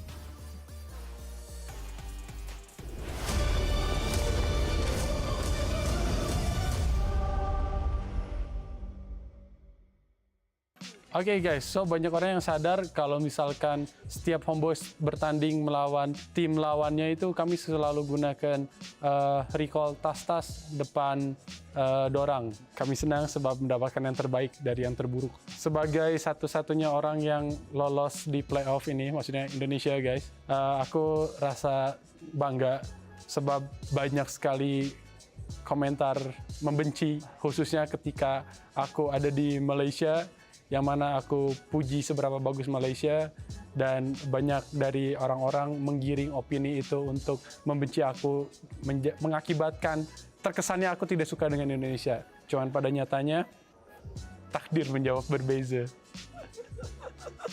Semua kebencian itu langsung dibuktikan di depan mata orang guys. Aku membawa nama Indonesia di kaca internasional. Kalian bisa lihat sendiri, di samping nama aku itu ada bendera Indonesia. So, action louder than the word, I guess.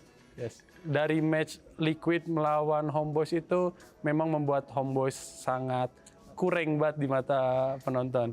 Dan semestinya NIP pun belajar dari situ. Cuman kami pun mesti belajar dari game itu. So, it's like improve against improvement. So, yeah. Semestinya matchnya akan seru karena akan ada pertandingan yang beza. To Hades, you got my respect. I mean, we know each other, right? So yeah, you have my respect for Hades, aka Jana Cutie, and for Diablo. I have no idea what's wrong with you. I mean, put like there's a lot, nama yang lebih bagus dibandingin Diablo. Kenapa kau macam devil ke iblis ke apa?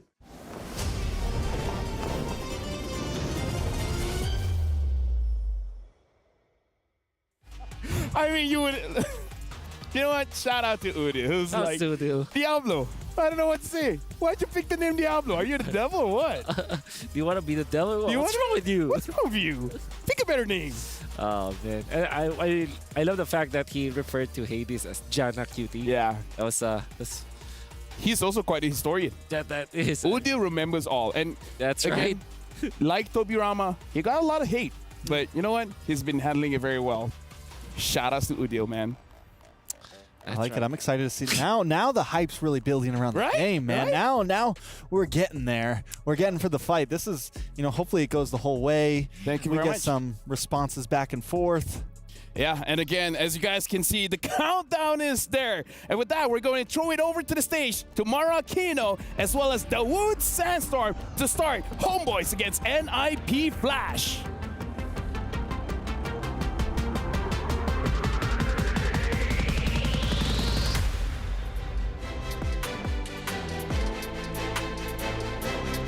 Welcome back to the Amazon Arena. We have another MLBB match coming to your screens. We were treated to a 3-0 sweep in our previous match, and honestly, I'm curious what we have lined up for our next one. Now, it's not just a regular day today. We're moments away from determining the last team who will join the Final Four at the MSC 2024 at the Esports World Cup. That's right, and it has been a while since we've seen a delegate from Singapore walk up on an international stage to face a Malaysian representative. And Sandstorm, this is not just any other teams we're talking about. We're talking about the Singaporean all-star team going up against the Malaysian squad who came all the way from the wild card. That's right, and honestly, I'm very curious because it is our second and final best of 5 match of the day here at the MSC 2024 in the Amazon Arena. So without further ado, let's introduce our 2 competitors. Introducing first, the Singaporean all-star team. Don't blink or you'll miss them. This is NIP Flash.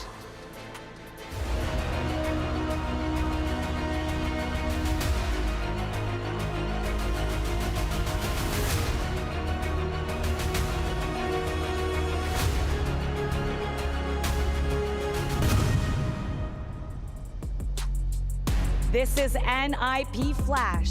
It's Diablo, Hades, Kurt, JPL, and Vanix, guided by Coach Adamir, all locked and loaded to make sure Singapore is on track to secure their best result in MSC history.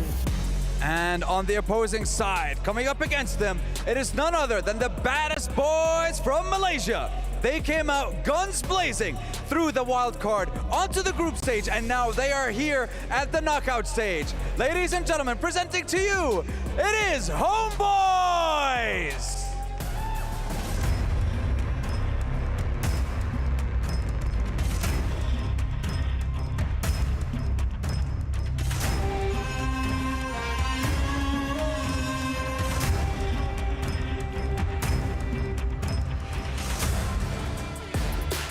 With this star-studded lineup from Malaysia, Homeboys are represented by none other than Sepat, Chibi, Udil, Zorn, and Nets. Coached and guided by none other than Pabs and Nobody, walking up on stage to secure an all-Malaysian semi-final. Gentlemen, your fates will be decided on this stage, on this arena. And now it is time to go to your desks and get yourselves ready for the final battle of the day, as your fates will be decided in the Land of Dawn. You may now take your seats. And today, once again, will determine who gets to keep their key and who will give it away to the winning team to get crushed in the end. We've seen what happened in our last game, and we've seen when few destroyed the key of See You Soon. The question remains, who of those 2 teams will keep their keys intact and whose keys will be destroyed by the end of today? I was talking to some of the players earlier on at the Players Lounge, and they're confident that they can do a 3-0 sweep. Some of the players also said it'll be a 3-2. I wonder what our audience thinks.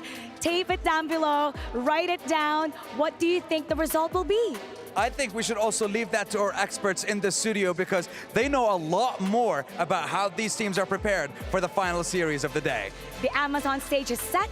The players are excited. So we'll go on to the panel. That's right. Analysts, panelists, take it away. It's your time to shine for our final series of the day. Oh, shucks. Oh. They say we know a lot about it. Oh, stop Just a little it. bit. We just know a little bit. But Mara actually started off. It's like, yeah, we got to talk about the STC play prediction. Who are you guys going to vote for this one? Is it going to be NIP Flash or Homeboys? Make sure you guys head on over to stcplay.gg right now and lock in your predictions. With that being said, let's help them out. Let's help out the audience. Give a compelling argument why you should go over to Homeboys or why you should go over to NIP Flash.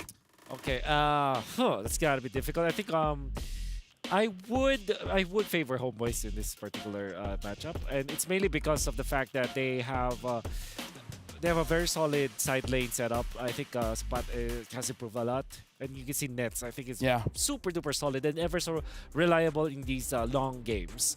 And Homeboys games tend to belong not because they don't dominate. It's just that they make a lot of decisions, be it good or bad decisions. They just always deciding all the time. They're like a very decisive team, you know? The boys are very entertaining, for better or for worse, you know? Right. What about you, Trex? Like, give an argument for Homeboys, but if you want, NIP Flash as well. First of all, you remember a few weeks ago, there was a group chat, and remember how much you were hyping up Cloud9, LaFell? You remember that conversation? Remember when you were cheering on Cloud9? I was so disappointed that they're not here anymore. So I am going to just cheer on Homeboys here, and I think they're going to do so great. Yeah. It only works for Counter Strikes. On the panel, it doesn't matter. Hey, so far 3 out of 3. Yeah, you know what? That's right. Raise this guy. No, honestly, I do think NIP Flash can actually. I think this is the series that we could go the long haul. I don't know if it's going to be 3-0. I think the fact that both of these teams are so chaotic, who's going to be able to manage the chaos? Who's going to be able to get the better? It is definitely going to be a possible coin flip here. I think out of all the starting matches, this could be one of the closest. For me, personally, I feel like Diablo has what it takes to actually take down Sapat as well as Udi as well as Nez. I really feel like Diablo's shoulder is going to be quite heavy for this one because his role, especially as a damaged jungler, if he's going for that route, is very heavy. But with that being said, we're talking about Hades, but I actually want to talk about Curtizi. Curtizi so far has an amazing performance, and I feel like he can actually shut down Udil to make sure that there's not a lot of aggressions coming in from Zorn and Udil. With that being said, we are jumping into the pick and bans here. NIP Flash is going to be first pick blue side. Homeboys is going to be second pick red side. So far, Ling as well as Moskov has been banned. Yeah, I think Curtizi is the polar opposite of Udil in many ways. First off, Curtizi has been known to flex so many kinds of heroes, I would say, to the point where position for mid lane for Curtizi doesn't necessarily mean mages.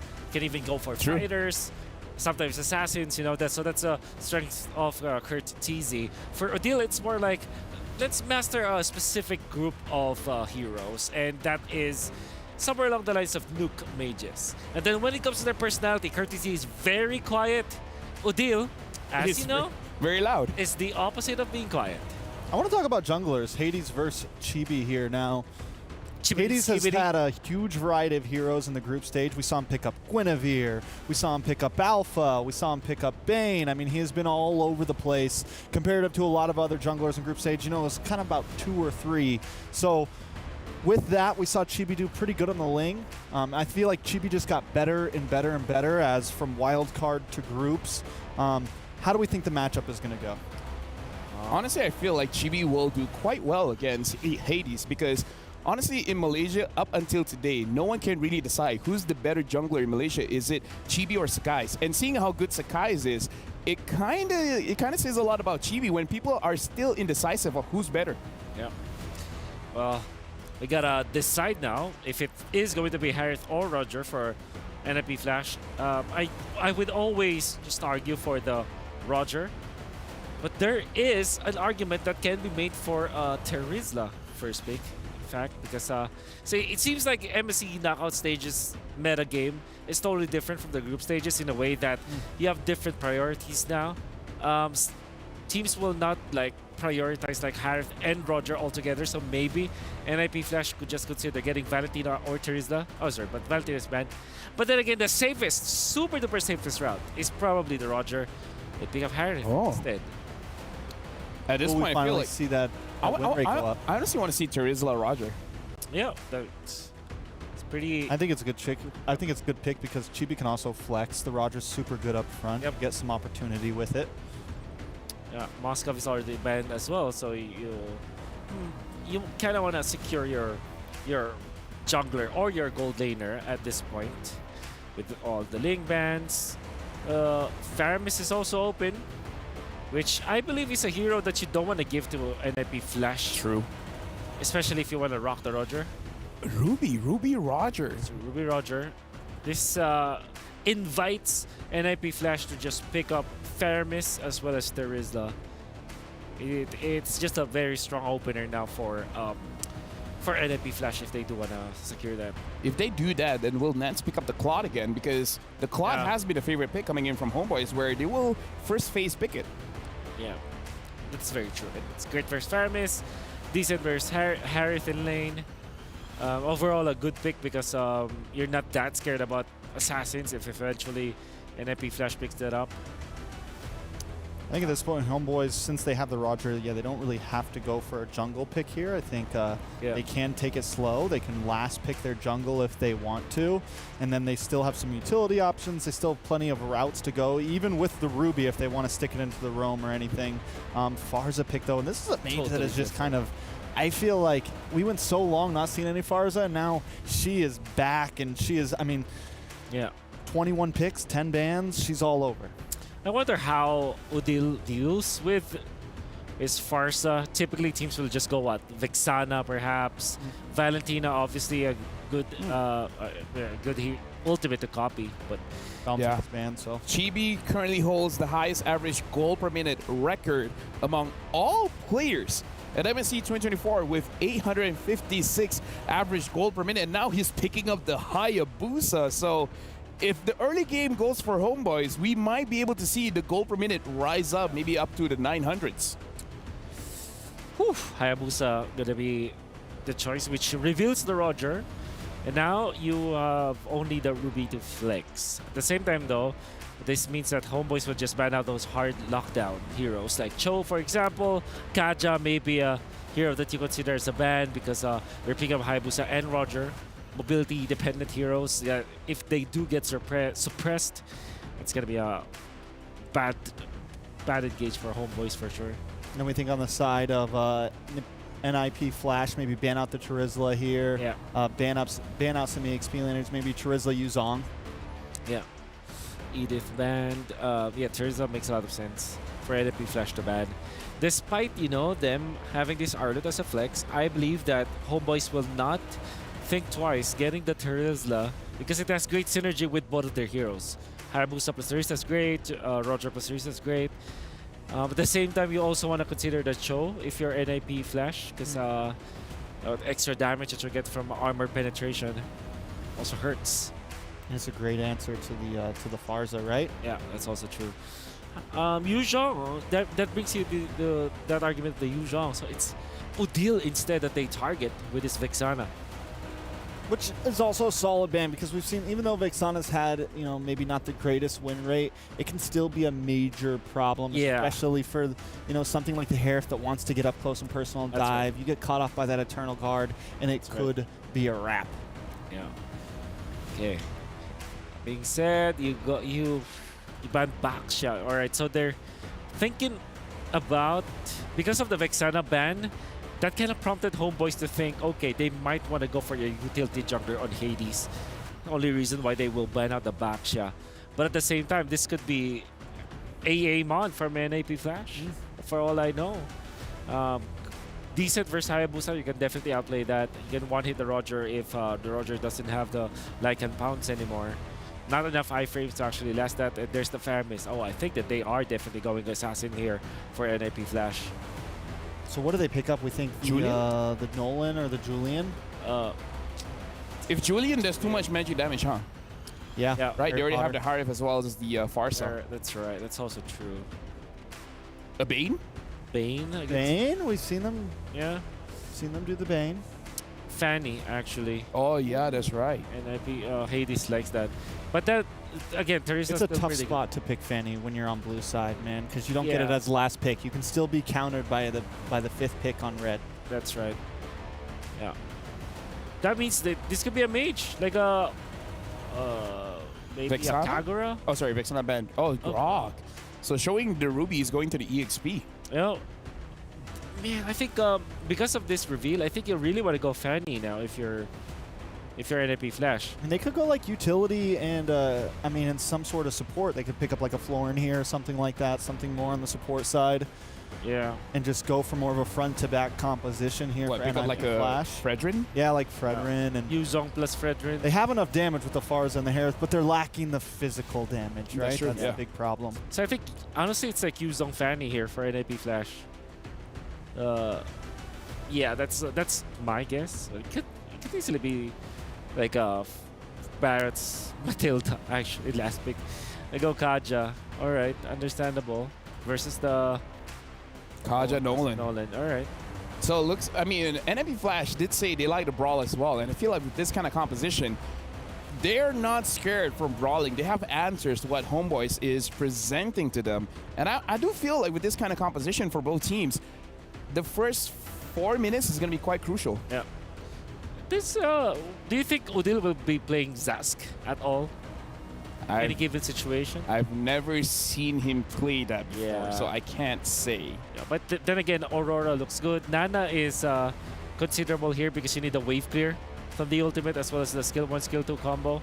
Passive That's and all literally that. what Homeboys needs now. Honestly, Nana would be a Eve. great answer. Yeah, oh, Xavier. Yeah, of course. Xavier. Much better than what I suggested. But again, the Xavier, you do have to be careful as well. The positioning when it comes to going up against the Kaja as well as the Nolan. But again, this is Udil, the spicy Kage. I'm pretty sure he can take good care of himself. With that being said, both teams have finished up the draft. NFP Flash and Homeboys. Thank you very much to our analysts. But now I got to throw it over to our casters. Thank you so much again to our analysts there, and also, of course, to our panelists. And great to see all the videos leading up into this match because, yeah, I agree with Trex. It has made this very exciting as we approach into game number 1. Again, I am Naisu, joined here on desk with Mirko. Mirko, real quick, how you feeling about the draft? I really like it, honestly, for the side of NIP Flash. But honestly, for the side of Homeboys, I wanted to see the Julian mid over the Xavier. Yeah. Because back in MPL Indonesia, when he was playing, that was Udil's signature pick too. Well, either way, it's game number 1 here in Land of Dawn. We're going to jump in. Tournament lives, of course, on the line in the single elimination bracket, the match. The last team that wins this will be one of the last 4 to proceed on to the next few days here as we finalize the MSC 2024 at EWC. Now taking a look at things, of course, the Nolan in the hands of Hades here hasn't popped up too much. Nolan has been a little bit slept on lately. But look at this aggression already on the top side. And that's the thing too, man, the Kaja. The Kaja played such a big role in the matches that we saw even yesterday, being a key component for a lot of the teams winning. And so far, a lot of this early poking already coming down. Okay, GB just gets on out of there. And yeah, you know, looking at the lineup too over here for Homeboys, got the Warcry emblem, of course, for Chibi to roll around with this Hayabusa. Wow. And I think that's the same thing, man. The Xavier is another pick that has been sort of niche for some teams. But it's been doing really good. I think even in the wild card, every time we saw a Xavier, it was able to get to its item power spikes relatively quickly. And in these, you know, in this kind of meta where a lot of teams are just going to be contesting neutral objectives, fighting 5v5s, the Mystic Field finds so much more value. And that's exactly what we saw in the wild card. I think we also saw the Xavier in the... It was Sanji, yeah. It was Sanji, TLPH versus Homeboys. And in the interview, Udil literally said, you know, hey, we've been learning from that loss against Team Liquid. I think for all the teams that will be going up against us as well, they'll be learning from that match. It seems they're going to take that Xavier away from that match, and maybe they might be able to make it work as well. Yeah, they might be able to. And why don't you go ahead and hand me that Kit Kat right there, because we're going to have a break. I got you. Thank you very much. So, well, we get to talk about some of the lineups here, of course, for both these teams still. I think Xavier's, like, one of the most powerful things about him is, remember that we were actually casting that game. Yes. Where we were counting, how many seconds that cooldown was. 11 seconds. 11 seconds. And it actually, even before it got to the 11-second cooldown on the Dawning Light, you know, even early on, like the mid-game pressure that's still there, like you mentioned with the Mystic Field, and then Dawning Light being relatively low cooldown is something that teams can play around with. And I think when you pair it up with the fact that, all right, we got a Hayabusa, he's able to, hopefully you can kind of whittle down some of the members with Dawning Light, trap them up in the Mystic Field, and then maybe allows the entry point for this Hayabusa to shine. And possibly, depending on the build, that's going to happen here. But I'm assuming Skypiercer might be one of the items, you know, and then you can scale off that. And I think they actually rounded up the lineup really well with having a Ruby and a Grok as well, right? You cover up the front, you cover up your ability to go ahead and peel if you need to, or initiate using that Ruby. And then, of course, these nets on the Old Faithful Roger. You know, time and time again, I still think it works great in the jungle, but with this time around in the hands of nets, there's so many things that can happen here when it comes to the team fights. And I think really when you look at NIP Flash, playing defensively against that, I'm not sure if they want to be defensive, because look at their lineup. You know, they want to be picking off fights. They want to go roll with the Divine Judgment. And man, can I just say too, if they get a Divine Judgment, it's almost an automatic kill, I'd say, because of the power of a Nolan and a Farsa. The burst damage early game, yeah, that's tough to deal with if you're homeboys. It is. It's really going to be tough, I think, in terms of poke as well. Like you said, you know, they have the Farsa and these close team fights. They got that Nolan, they got the Harrods. So many ways for NIP Flash to actually take control of the game and force the fast pace. Because if they are able to force the fast pace against homeboys, against a composition that is pretty strong as well in the early game, but we do have to talk about that Xavier being more of a mid to late game threat still, right? You apply a lot of utility in the early game, and that's what you get for the Xavier. So technically, when we're talking about the early game matchup, the Xavier is not really going to be able to dish out as much damage as the Farsa. So as long as NIP Flash play discipline, this is something that we were also talking about off stream, you know? If they can take it slower than homeboys want, it'll be great for them. Wait on a Divine Judgment, play with the timings, and play with the cycle of abilities that they have. Because once they do use, though, you know, these big burst abilities, those cooldowns are pretty big. And for homeboys, that's what they want to capitalize on. They want to capitalize on the longer team fights, on the longer skirmishes. Yeah, it's kind of like really at least the play for NIP Flash is, if it's not Divine Judgment, then you have Feathered Airstrike, you know, and even for the Nolan, like, the entry point against a Grok and a Ruby is going to be a little bit difficult, you know? And I know the guys on the panel has talked about this. Oh, what is our average game time? 16 to 18 minutes, somewhere around that time? Depends which game, because Falcons AP Brennan was what, 12? Okay, yeah, that's going to skew the stats a little bit here, but we're jumping back into the game, of course, very early on, a minute and a half in, game number 1 of this best of 5. Nothing too crazy, of course. You know, we got some, we got just the boots completed pretty much for both of the mid lane mages here. You can already see some pressure being applied if they can find a pick off in the mid lane. Oh, JPL. Shadow kill onto JPL. First blood over to homeboys with a great gank with that quad shadow. Yep, that's the pressure I was talking about. You know, I spotted them there and I was like, all right, they're gonna go for a play. The level 4 was available, and with that, you know, Turtle now comes up. So I'm wondering if we just see a trade here. Homeboys still making their way. Yeah, this is going to be way too fast. Hades knows it. They trade that first blood over for this first objective. Going to go ahead and secure themselves the Turtle for now. Going to force Zorn back as well. So, you know, NIP Flash able to go ahead and equalize the exchange. What would you take, Naisu, if you were like in the place of these two teams, right? Would a kill be more prio for you, or would the Turtle be more prio? That's a good question. I'm a mid lane main, so I'd probably go for a kill and hope that I got the kill. You know, like then I can scale up. Especially, I mean, considering the two mages here too. You know, Xavier, Farsa, either one of them, if they get an early kill, it's great for them. But the fact that it went to Chibi is actually even better.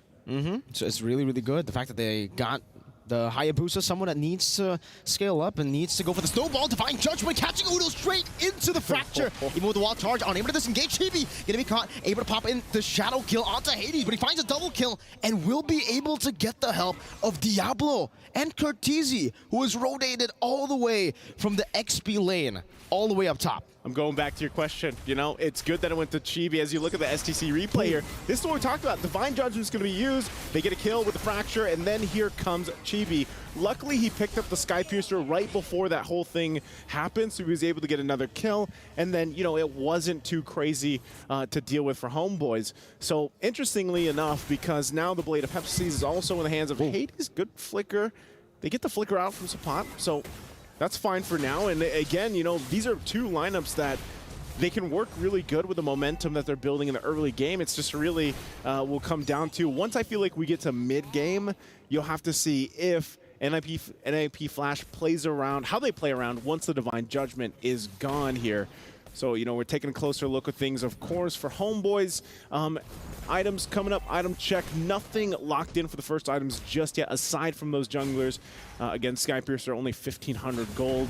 Locks that in early on, and will be interesting to see if Chibi goes just that pure damage build, or he even gets a little bit of defense, because really, you know, it's just withstanding this initial Divine Judgment. You can already see it. Lockdown happens. That's a turtle traded for Homeboys. Great Mystic Field. Great zoning, too, by Zorn. Able to occupy that bush a bit faster. And now, for both these teams, you know, they're just looking for the trades. Divine Judgment now into the Fracture of the Feather Airstrike as well. The Wild Charge knocks Diablo off. Final Slash to bring Udil to the last shot of the Feather Airstrike as Cortese flies by. And Udil's still able to flicker around as Shadow Kill connects onto Hades. And Chibi will be able to quad Shadow out. Meanwhile, down below, all alone, Sapat just munching on that turret gold as NIP Flash continue with the invade. Diablo in the bottom lane now going for a little bit of a skirmish, but it's just to back Sapat away from this turret. Okay, I mean, even with the play that they attempted in the mid lane, it was enough to also put some pressure on Nets. He had to be a little bit defensive, but luckily he has Zorn there now as well to go ahead and keep him safe for now. But mid lane, solo kill in the mid lane, assassination from Hades. In the bottom lane, a trade back as Diablo was ganked. 2 members falling on different sides of the map, but Hades, that's an item power spike. That's an SP. He's got the Skypiercer. He also, again, earlier, he had the Blade of Heptases, all right? So it just seems like Chibi is making good grounds, too. He's got the Fury Hammer now, working on his next item. But, you know, so far, both teams still trading across the map. This is going to be a little bit of a gold lead now, though, for NIP Flash as they work around this. I think for Homeboys, man, you're going to be wanting to shut Hades down at this point because of, you know, I was saying earlier, Nolan, it's a little difficult when you're playing against this Grok and Ruby, but so far, Hades is perfectly fine.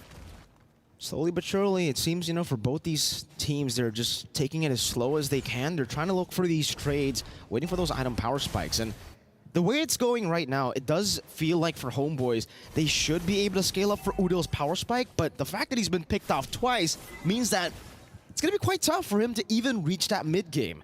NIP Flash with Hades having a 2-level lead. This already goes against the statistics. JPO, what a read! Right into Zorn and right into everyone's damage to collapse. Now coming down, Diablo can be traded in, but Udil's going to be very low. Feather Airstrike, what a prediction from Cortese. Great read on the pathing of Udil as JPL tries to go for the zone onto GB and Sapat. This is just a roamer, and he knows it. He wants to bait as many resources as he can from Homeboys with that maneuver. Man, it's just like, I don't know, they're just both teams just trading after trade. You know, at this point, I'll get a kill, you get a kill. Now fighting for this third turtle. Who's going to get this one? Let's see, that's going to be Chibi finding the retribution. Now it's going to be like Inform from Nets, trying to go in. Not good, I'm offended to catch them. JPL taken down by Sapat as Diablo continues the vengeance onto Sapat now. The stun, resetting the vengeance straight into the passive. Hades walks up, picks up a monster kill, and it will just be a trade again. Chibi though, no, he won't be able to go for it. Nope. He jumps in onto Vanix. Cortese now jumping in as well. The Skypiercer execute does too much. Vanix cannot survive, and it will be another kill over to Chibi, 5-0. I feel like this is at the point, you know, where both assassin junglers are just pointing at each other. Oh, mid lane, okay, he's going to be fine. But yeah, they're both just pointing at each other because they're both nearly doing the same thing. They're getting picks, they're using their kits really well, plus the items that they have early on. This is where these assassins shine. So I would say, again, one of the great things about NIP Flash's lineup is the fact for JPL, he is an on-demand pull into, you know, utilizing that Nolan from Hades. Whereas Homeboys, they can actually make it happen, but if it's a wild charge, great. Maybe Zorn's able to get the wild charge off, or you get a great I'm offended. But that on-demand pick-off potential, every time you see that green light for JPL, man, Divine Judgment is going to be able to make a play. Whether he has Flicker or not, here it is. Wild charge into the Mystic Field. Zorn going to be taken down now as the Dawning Light connects onto the back line as well. Nets trying to go for the execute. Chibi finding Vanix. Nets able to flicker out to safety. It ends up being 1-for-1, but it's a gold lane for a roamer. Yeah, gold lane for a roamer. Vanix having a little bit of difficult time on this Hearth, I think, just because of how chaotic things can get. But again, if we are able to go ahead and extend this game number one a little bit further than what we've seen at least today, you know, we're just a few minutes away from that point. But also looking at the gold difference here, relatively even for the most part, you know, aside from like junglers again are going to be crucial up to a certain point. And then I think you have to start to shift your focus on especially the mid lane. Udil has struggled a bit, you know, in comparison to Curtizi, being able to utilize those lockdowns, utilize the Dawning Light, but as the game goes on... Oh. JPL unable to find a Divine Judgment. That's a pull onto Diablo, right into the Mystic Field. Now the final slash, the wall charge connects onto the back. 2 members knocked up. Vanix disappearing, the shadow kill, getting rid of the back line. Chibi picks up the double, the fracture, takes Nets out. Hades able to trade, but he has lost all of his teammates.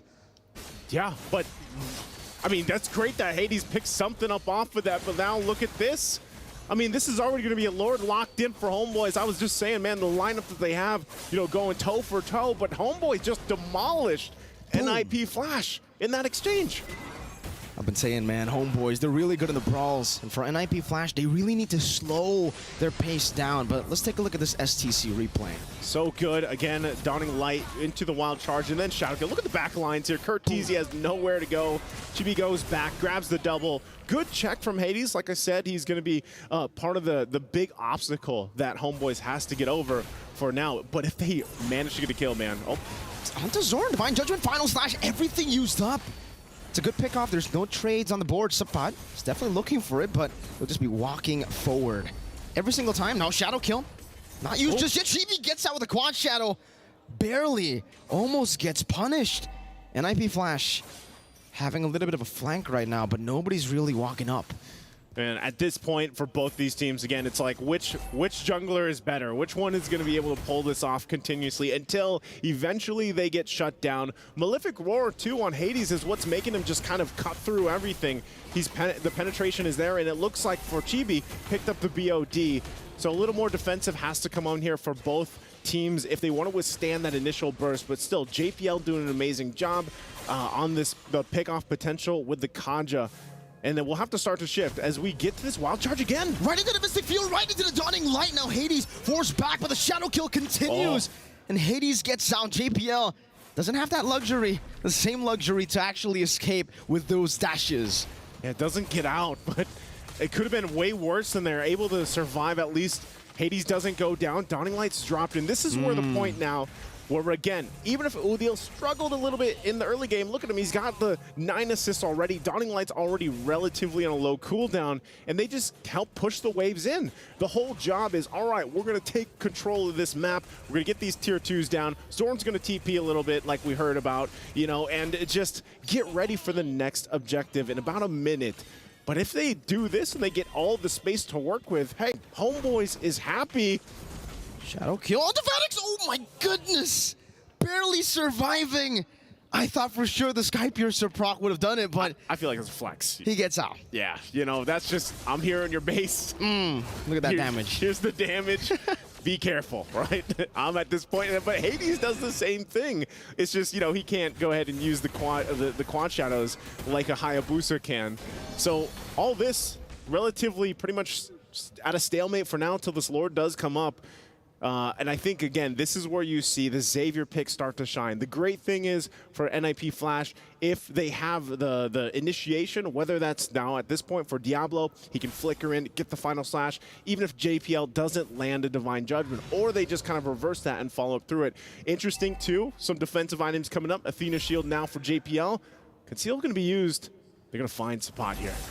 Sapat, good pull with I'm offended straight into the wild charge, but the Purify gets him out. Diablo finding the final slash, unable to go for the follow-up. Vanix in the midst of it all, not right now. As the Mystic Field catches the back line. Diablo going to be slayed by Chibi with the assassination with a Shadow Kill. Now Curtizi running for the hills. Chibi going to be able to dismantle Hades. A full-on fight, and it's Homeboys who get the dub everywhere. They're only able to trade for Udil, and now Vanix, the goal laner, is getting ran down by the XP. Has the Mon Force able to turn it around for a bit, but now with Chibi rotating over, Chibi doing some damage. Vanix, able to find a double kill with the Zaman Force. Nets going back into the mid lane. Vanix versus Nets and Zorn, and he will have to concede the base turret, but he's already denied the Lord from Homeboys with that play. Vanix has had enough. He's had enough of what's happened in the early portion of the game, and he goes and shuts down Chibi.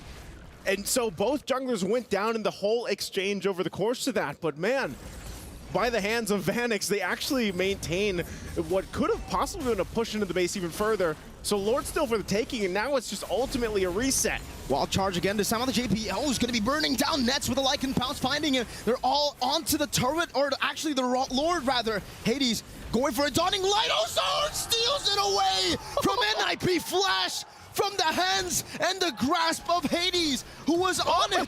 He didn't get to retreat, gets smacked in the face by Zorn.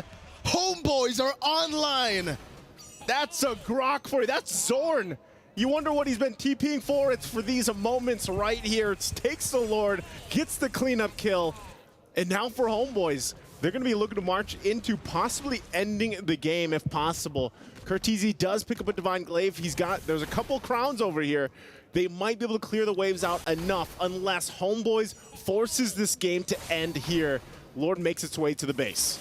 It's a big Lord into the base. I'm offended. Connecting on the JPL, bringing it back into the Mystic Field as well. The Divine Judgment catches him with the final slash, bringing Sapat all over to the base in the bottom lane. Still Chibi with a Shadow kill, jumping back in front of the Quad Shadow. Sapat finding a double. Curtizi low. Doesn't have the Feather Airstrike. Spot turns him down, puts him down as well. He can go for the Winter Crown, but not for long as he gets caught under the Mystic Field. Homeboys strike first.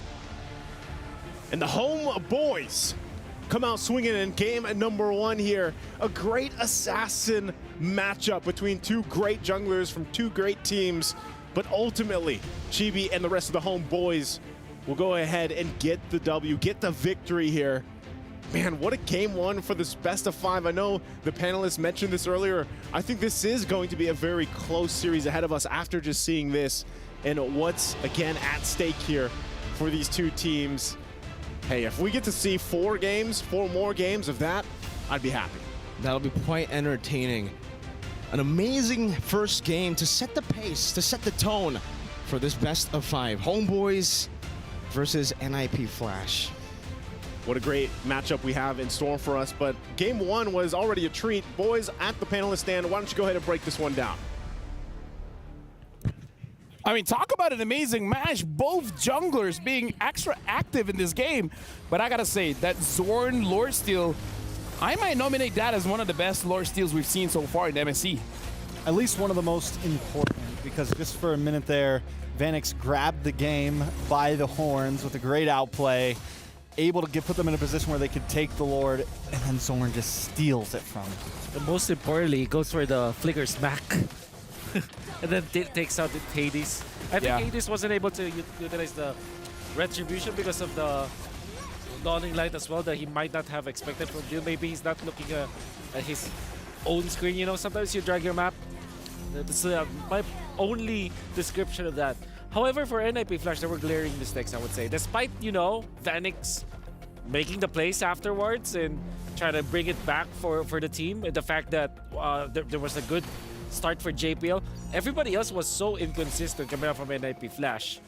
And maybe you can argue that Hades is doing well, but I think that it is worth noting that NIP Flash actually made a lot of mistakes. I guess I wouldn't sugarcoat it. They made a lot of blunders in the early stages. You know, and even here in this last big Lord fight, I want to point out Sepap because he did I mean, the Ruby worked very well against the Harith. Every time Vanix would lay down the Zamon's Force, he'd try to get enough shots on, but he'd get locked up there, man. And the thing is the Ruby right now, even building completely tank here essentially, was still outputting a decent amount of damage, especially on someone like a Harith. And it just made it so Vanix in the times that he really needed to get, just one more shot off, it would get delayed. Yeah, because looking at the build here is all about sustaining, right? Having the War Axe more spellbound, and then having the Oracle, having the Queen's Wings. It's all about, I hit you, I survive longer. And I gotta say, somebody played that very, very well, Wolf. Yeah. I think especially, I will never forget what Sepat did in the mid lane where he tanked the conceal play, popped the second skill first so that they get started, then goes for the ultimate and then flicker out to eventually outplay the side of the NIP Flash. I think that will... Oh, yeah. I will always remember that. I will live rent-free in my head. So yeah, Sepat really did play well in this game. talk about that as well. We got to talk about Chibi because in the draft, we already talked about how out of every single player, he has the highest average goal per minute. And in this game, he got the highest goal as well as highest damage dealt. So again, Homeboys so far, they've been looking good. And one of the players that make them look good is Chibi. Stellar plays coming from Chibi. I like this showdown especially. I think the reason why we're so impressed of Chibi with the Hayabusa was also because Hades was challenging him. Like it was almost like a standoff between two junglers that eventually went in favor of Chibi. There was a time where he was able to shut down Hades. Overall, it was a very nice anime-ish like battle between assassins. I mean, we're talking about the Kage. They pick up a ninja there.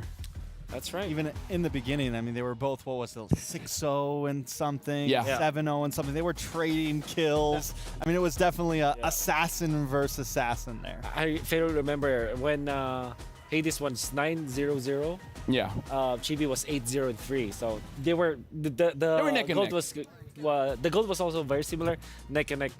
I love this battle, honestly. Yeah, honestly, like it has been great. Looking at both junglers living up to the hype because we've been talking about Hades, we've been talking about Chibi, and then in the very first game in this best of 5, both showing their strengths here, and everyone else like, okay, I guess I'll die to you, and then I'll die to you. It's gone to the point where everyone else is like, what about us? It's all the side characters. What about us? Yeah, everyone else. Battle happening. Yeah.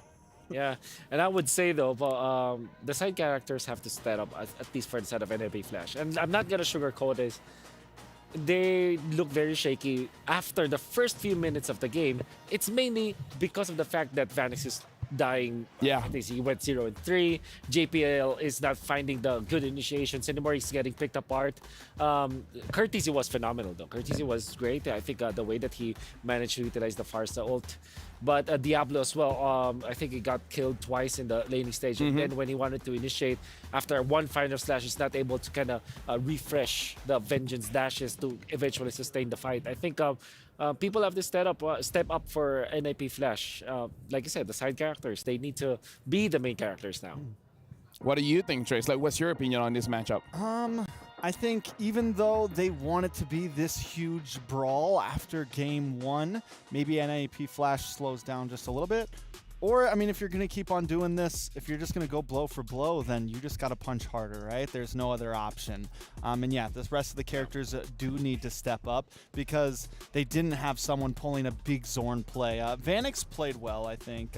Vanix did good, but even your marksman needs the rest of the team to be able to create space around him, you know, or else he's not going to be able to. They need to keep Sepot away. They need to keep the team at bay so that he can really pop off. Now, here's the thing.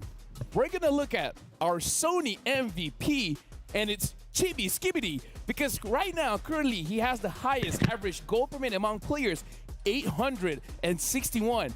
As well, he has the most first bloods. He has 5.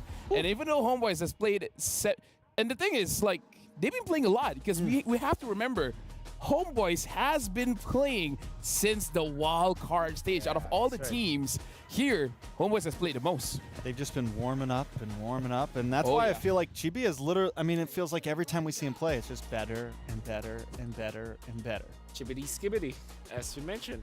Hayabusa makes a lot of sense versus the Harith.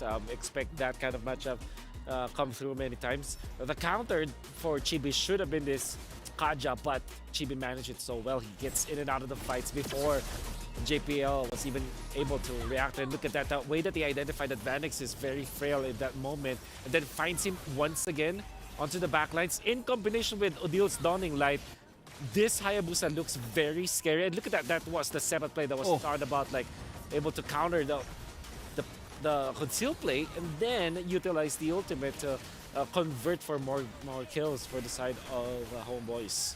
Udil as well, man. Some of those Dawning Lights were just timed so perfectly. He never shot them too early. He would wait till everybody was in the right spot and then fire off, and that's when Chibi was able to really come in and just reap sometimes. While we're looking at our MVP, our Sony MVP with 9.5 KDA, 83% kill participation in this game, 852 goal per minute. I have to ask our gentlemen here, like whenever we see Chibi getting those solo kills, you know, against Vanis, against JPL, it comes to the question, is it just because Chibi position himself in a way that he's able to get these kills, or is it the mistakes coming in from NIP Flash? I would say 80% more on Chibi just outplaying the entirety of the NIP Flash, and maybe Team Flash for NIP Flash, that's 20% on them for being in that spot. For example, Vanix defending the mid, he's a Harith. Yeah. He's not supposed to be able to defend the mid like that, especially when there's Hayabusa present. There's the Ruby present as well. There's so many heroes that can jump on him. So I think the 20% was Vanix's fault, for example. I think when you get to this level of play, right, you have to you have to think about those things, because as you just said, you just pointed out so greatly, the fact that there's a Hayabusa on the field, the Harris should barely ever be alone, especially in sight. Yeah, and thank you very much to our gentleman here, but it looks like I got word that Steph Weezy was able to talk to a Malaysian influencer. He's able to catch Ombong. So Steph Weezy, what are you talking with Ombong? We are here with Ombong, all the way out from Malaysia, an amazing KOL and a friend to so many players here at MSC 2024. Ombong, how you doing? I'm so good. I'm so fun to be here. Thank you to AWC and MSC for inviting me here. But my English is not so good, but I'm trying to speak in English. Well, speaking of things, that's good. Malaysia, super strong out here for MSC 2024. You currently have two teams, SRG and Homeboys, still in the bracket. SRG just made it to top 4. Homeboys having to battle it out for that remaining spot today up against Snip Flash. How does that feel, being from Malaysia, having two of your teams still in the competition? I'm so proud with them, SRG and Homeboys. Then I see the journey to here is very struggle, and they need to compete to other country. And for me, I hope they can go to the final and the champion in MSC. Yeah. Well, you're friends with many of the players, specifically Homeboys. Do you have any words of advice for their upcoming match against Snip Flash? Okay, to them, I know they can beat Flash. I trust they can beat Flash, but to the Chibi, I think, just do what I teach you, how to play Assassin properly. Okay, Chibi? All right. All right, Chibi, you heard it. Yeah. Dominate inside of the jungle. Homeboys, good luck on your next match up against Snip Flash. Ombong, thank you so much for your time and enjoy the show. And now, honestly, like, big shout outs to Ombong. First of all, your English is completely fine. Yes, sir. And the thing about Ombong is that when he streams, he says he's the assassin god. He's the Hayabusa player. And I'm pretty sure Chibi showing up with his Hayabusa there, I feel like Ombong would be saying, like, you know what? I taught him how to do that. Did he? Honestly, he might. He might have. Because his Hayabusa is actually legit. Like, Ombong is a pretty good Hayabusa player. But now we're jumping into the draft here. NIP Flash is going to be first pick. Homeboys, it's going to be the second pick. Immediately banning out that Angela. Yeah. We started Bez Moskov is going to be there for Homeboys. Blue side again for NIP Flash. Very much understandable, especially because they do want to lobby for the first pick. I think this time they might rethink their choice. Maybe Roger should be the first pick instead of Harith. Still one of the most picked slash worst performance hero, right? What, the Harith? Yeah. Yeah, it's one of the top it's one of the low percentage win rates right now. Number 1, actually. Number 1. Number 1. Just to really throw some salt Harith, yeah. in there on the Harith players right now. Fredrin, most used hero for Hades. And this goes back to when he was playing in MPL Indonesia. Well, not this stat, actually. This was the stats that we're seeing are from MPL SG. But when he did play for Geek Fam in MPL Indonesia, did play a lot of Fredrins in there. So Hades can pull out the utility jungle. For sure. It's nothing that he's a slouch on at all. Absolutely which not. maybe could be the answer here. Maybe not the Fredrin. Hasn't been performing amazingly, but we've seen a lot of teams pick up the Basha. We've seen, different combinations come in. I definitely think they shouldn't count it out when they're going up against Homeboys here. I like the Roger first pick, if that will be the case for NIP Flash, but they still go for Harith. So, you still go Roger. Yeah. I mean, no reason to change it up, right? And then, I mean, honestly, for Homeboys, with that kind of, I would say good showing of their draft. I feel like if they're going to switch it out, I feel like they're just going to switch out maybe 1 or 2 heroes. But I still feel like Roger Ruby will be very solid here. Yeah, I think I think NIP Flash wants them to switch it up, and I think Homeboy's the right choice. Yeah, just keep it. If they want to pick the same, we pick the same. They just beat them with it, and they beat them comfortably with it. And it wasn't just, yes, Chibi played a great game, but everyone else as well were able to carry with the heroes that they had. But this time, Homeboy is going to lock in the Hayabusa early on in the first picks. Hayabusa. You're even incentivized to go for somewhere along the lines of a Minotaur as well as a Tigreal now for NIP Flash. The Kaja didn't work. Right now we have a quote coming in from NIP Flash Diablo. The most threatening in Homeboys is Chibi as well as Zorn. But I would say more on Chibi. Zorn can be shut down. Just don't give him the momentum, man. Looking at game number 1, I would say they did exactly that. Martis! We haven't seen this one for quite a while, so this is the 78th hero? It probably is. We're getting closer to 80, boys. Closer to 80. Oh, man. A Cho and a Martis. I don't know how to feel about this. This is like, if you're Zorn, you're so tempted to go for a Kufra. In this particular matchup. It does give them some aggressiveness in the early game, though, if they want to try to go for an invade. I think Martis, we haven't seen him at all in MSC yet. Was that his debut pick, right? That's what you just said, LaFell. And I think if there's a jungler pick that can survive in the new revamped enemy jungle and possibly pull off a kill, it could be the Martis with the decimation or something like that, especially with the Cho behind him. If they can put a nice aggressive mid laner, could be the answer. Vexana is the choice here for Homeboys.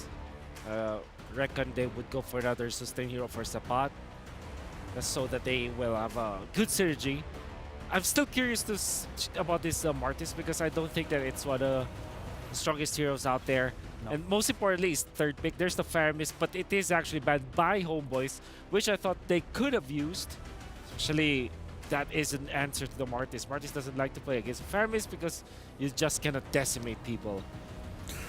I don't know. I mean, here's the thing. I watch MPLSG. Sometimes they do this thing where they put Martis mid lane. I don't think they'll be doing it for this game. Dude, trust me. MPLSG is quite right?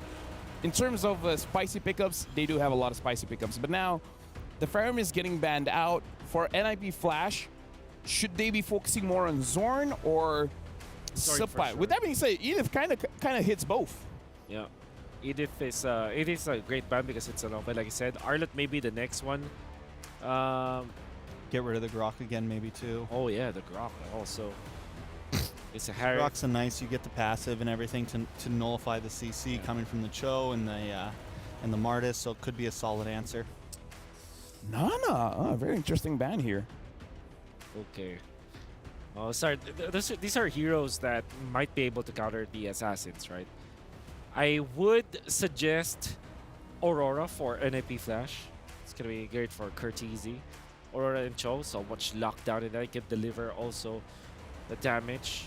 At the same time, you're looking for a Shredder because you already have your sweeper, right, with a Martis. You're looking for a constant source of damage, which could come from Farsa, for example, which we know Kurt also uses a lot.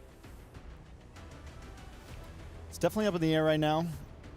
NIP Flash, I think, again, for me, I think Zorn's a major problem. They got to watch out for him. They get rid of the Kaja, which Kaja definitely can be a problem to the Martis, can be a problem even to the Cho when you try to dive in, or can catch the Herethos. So covering their bases, Homeboys on first pick here, need an EXP laner, need a roamer. Arlott. You get a little bit of both. Exactly. A little bit of both. Yep. A great fourth pick, honestly, because it gives them so much flex for that fifth. Somewhere Ruby, somewhere along the lines of Ruby, but Arlott is actually the best because you provide so much for your team. But I think you're stuck with Aurora now if you're an NIP Flash. And then you're looking for an EXP lane that can match up. Thirsta's still open. Ooh. Makes a lot of sense versus the Arlott. Not much about it against Roger. I wonder if NIP Flash are considering the CC actually. CC provides you the physical damage in the latter portions of the game and also cannot be easily killed by the members of Homeboys. And also can kite along with the Roger pretty well, can kind of dance back and forth. But wait, is that it? Is this what you were talking about? Julian mid lane Julian, actually no. Yep. Or mid lane Martis. Nah. I feel like this is mid lane Julian for sure. At one He's got point, a 77% win rate. it should be a mid lane Julian. I do feel like that should be the case. And NIP Flash, they want to double down. It's like we still like to brawl, so this might be a good lineup to go up against Homeboys. Oh, get your gloves out. Like every single one of these picks, they're able to fight at level 4, essentially. Even the Harry might need the Starlium side, but after that, you should be fine. And Homeboys closes it out with a What a Terizla. solid lineup from Homeboys. Personally, for me, like I like the spice that NIP Flash is showing. So thank you very much, Wolf, as well as Strex. Now that the draft is over, I'm gonna be passing it over to our caster for game number 2 of NIP Flash versus Homeboys. Thank you guys so much. Again, breaking down the draft here again. Interesting draft, I'd say. Interesting. And, it's me, Naisu, and Miracle once again to bring you game number 2 here. And they talked about how the dynamics of these teams when it comes to drafting before we got to the match, this speaks volumes here. Yeah, but also, there's going to be a crazy change, by the way. You guys will find out in the game because we're not going to reveal it to you just yet. But don't worry, Naisu, take us to the land of Dawn, baby. Well, we're jumping to the land of Dawn. Game number 2 here once again. After a close action-packed game 1, we go at it for game 2. Looking to even out the series here, of course, for NIP Flash. There you go. And yes, there you go. It's not a mid lane Julian. It's actually a mid lane Martis? Yeah, it's a mid lane Martis. I think we have seen this in MPL SG. But yeah, I mean, I'm glad to see something crazy like this all the way from game number 2 for NIP Flash. They know if Homeboys get this game, it's going to be match point for them. So might as well try to go for something crazy now than later on in match point. This would almost be true to, hold on. Wow, look at the damage already on Zorn. With the Mortal Coil, and that's going to be first blood straight up with the help of the G Kundo. Zorn saving the flicker, not giving it or not using it just yet. I think he was even just like, yeah, I'm going to be okay. But instead he goes down. And also real quick, looking at the emblems here. Again, just Warcry emblem here for Chibi, of course, after the previous performance. But yeah, my eyes are also going to be on this Martis, on how this is going to work in the mid lane, because this does change some of the rotations or some of the timings even for this lineup from NIP Flash. And I would really say this draft, man, is very fitting to the name. Like, they're ninjas in pajamas, man. They're certainly ninjas in pajamas. They're something you don't expect, right? I mean, with the draft as well.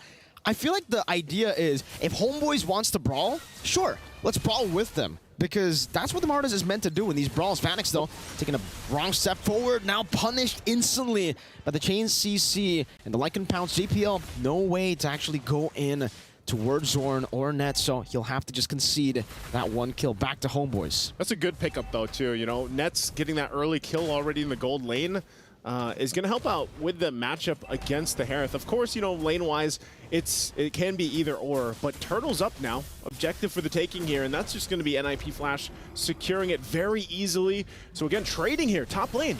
Get the flicker out from Diablo, so no dice there on the top. Just a flicker. Diablo knows better than to take on Sapot, especially with the help of Udo there. Chain CC, very, very easy to do with Homeboys' composition. But we do have a game fact here. From MSC 2017 until now, chose the most picked hero.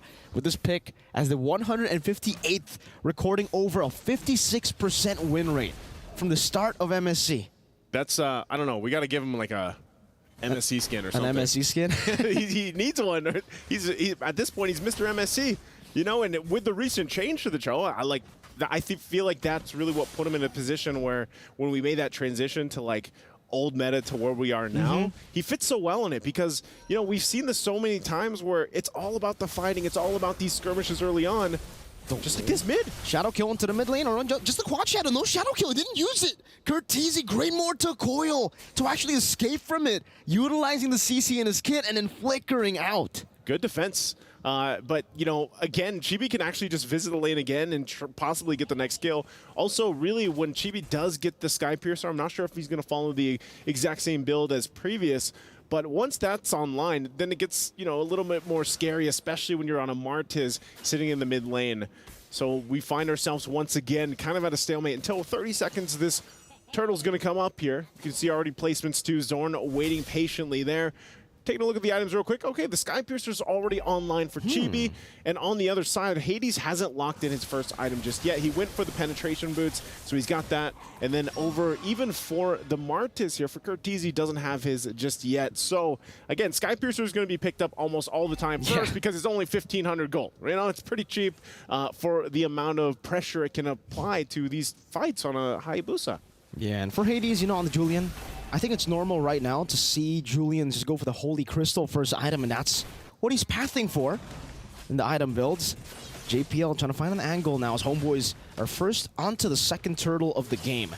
Deja vu to game number 1 because that's exactly what happened as well. Hades walking forward, now going to be locked down. Zorn caught in the way. The Dragon still able to escape for now, but Vanix now with the Zaman Force able to dodge away from the final slash, picking up the kill. Curtizi in the mid lane will be picked up, but Nets will fall as well. In the bottom side, it's a trade, 2 for 1. The Homeboys get the turtle.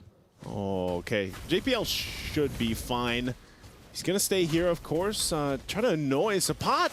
Quad Shadow in. Now with a Shadow Kill. JPL flickers using the blink to escape from the Shadow Kill. Well played. Well played. Also, they're going to go ahead and get the turret. Really good decisions coming out here from NIP Flash. Warax is also going to be picked up now for Diablo. So, you know, still, it's the same story, Miracle. It's just like we saw from the previous game. It's just different lineups where really they're mirroring each other objectively, and even when it comes to the team fights. Earlier, you saw it was like a 3 versus 1 on both sides of the map. And so they find themselves now looking for their next objective takes. Looking for the turret, first one for Homeboys. The Dragon?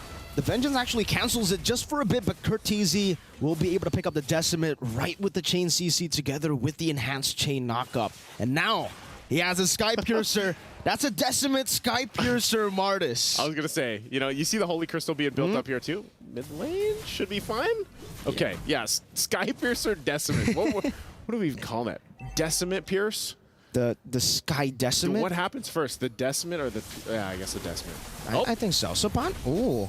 Penalty zone, locking him down. JPL able to dash forward, and it's going to be Hades who just takes him out. Final slash displacing JPL. No one following up. Nets. Now the Lycan pounce over to Vanix. Hades gets an enhanced chain, and it's enough to disengage from the skirmish. I don't know. It seems like there's some like hesitation as well from the Homeboys. Yeah. Like on how they want to approach some of those fights, because I know it's JPL, I know it's a Cho pick, I know it's the most pick since MSC, but you know, that looked like they could have possibly gotten a kill there, but also maybe just the fact of we're respecting the fact that Hades actually has a lot of damage. He does have, you know, this Julian who's going to be able to shred through some of these members from Homeboys. And again, it's a little bit tricky on trying to even capitalize a kill on Martis. JPL again. Wait, the Dragon straight into the penetration, but no Decimate just yet. Sapat able to flicker full out of that skirmish. Now Zorn gonna be caught by the damage coming from Zaman Force. The Shadow Kill comes in to deal some damage. Curtizi using a Mortal Coil. Chibi dancing left and right, but will finally be caught by Curtizi on the Martis, who gets a double. Gets a double. That's a Decimate Pierce. The Sky Piercer Decimate combination is too much for Homeboys to handle. Skibbity Martis. Skibbity Martis, mid lane. Knock up, forcing to purify. I'm offended from Diablo, but the final slash catches them. Zorn unable to capitalize on that final slash, and it's actually him who gets picked off. Oh man, again, Homeboys, like you're wondering, was just this too much of a feint? As we look at the STC replay here, great initiation again, even under the turret. And they get a kill off of all of that. So, you know, Homeboys, they got to be wondering, scratch hands like, okay. Look at that. Yeah, see that? They were so stunned by the replay that they stayed in time. But for Homeboys, man, again, it's kind of like, where do we turn things around? Looking at the items real quick, Sapat is not where he needs to be. All he has is a War Axe. And honestly, I feel like he gets whittled down. Oh, going for him again? JPL with the G-Kundo. Sapat used the penalty zone, but he gets knocked up, gets decimated, gets pierced, gets everything. Everything. He gets thrown in a Zaman Force. You know, and that's what I was going to go when I was looking at Sapat. Even the previous fight before he just got blown up now was, man, you know, I feel like it's just confusion. Like he's swinging that big mace in a Zaman Force and everything is so difficult to lock down, even with the penalty zone, because of the way that even this Martis fits the bill here for this NIP Flash lineup. And so they find themselves, the shields are being popped, of course, from Homeboys already this early on. Lord is still 30 seconds away, so this is a big advantage for NIP Flash. Massive. The fact that they got a holy defense already in the bottom lane with the base turret there without the Lord. Yeah. is impressive. How they've been able to utilize this early game composition has been great, but one thing stays true, which is how are they going to deal with the mid-game threat? Because technically for Homeboys, they still have that to play with, right? Around the neutral objectives as well. They have a very, very good combo. That is bad timing for saying good combo because the Final Slash literally just missed. But for NIP Flash, this should just be a free Lord. They were all in the bottom lane, so NIP Flash capitalized on it.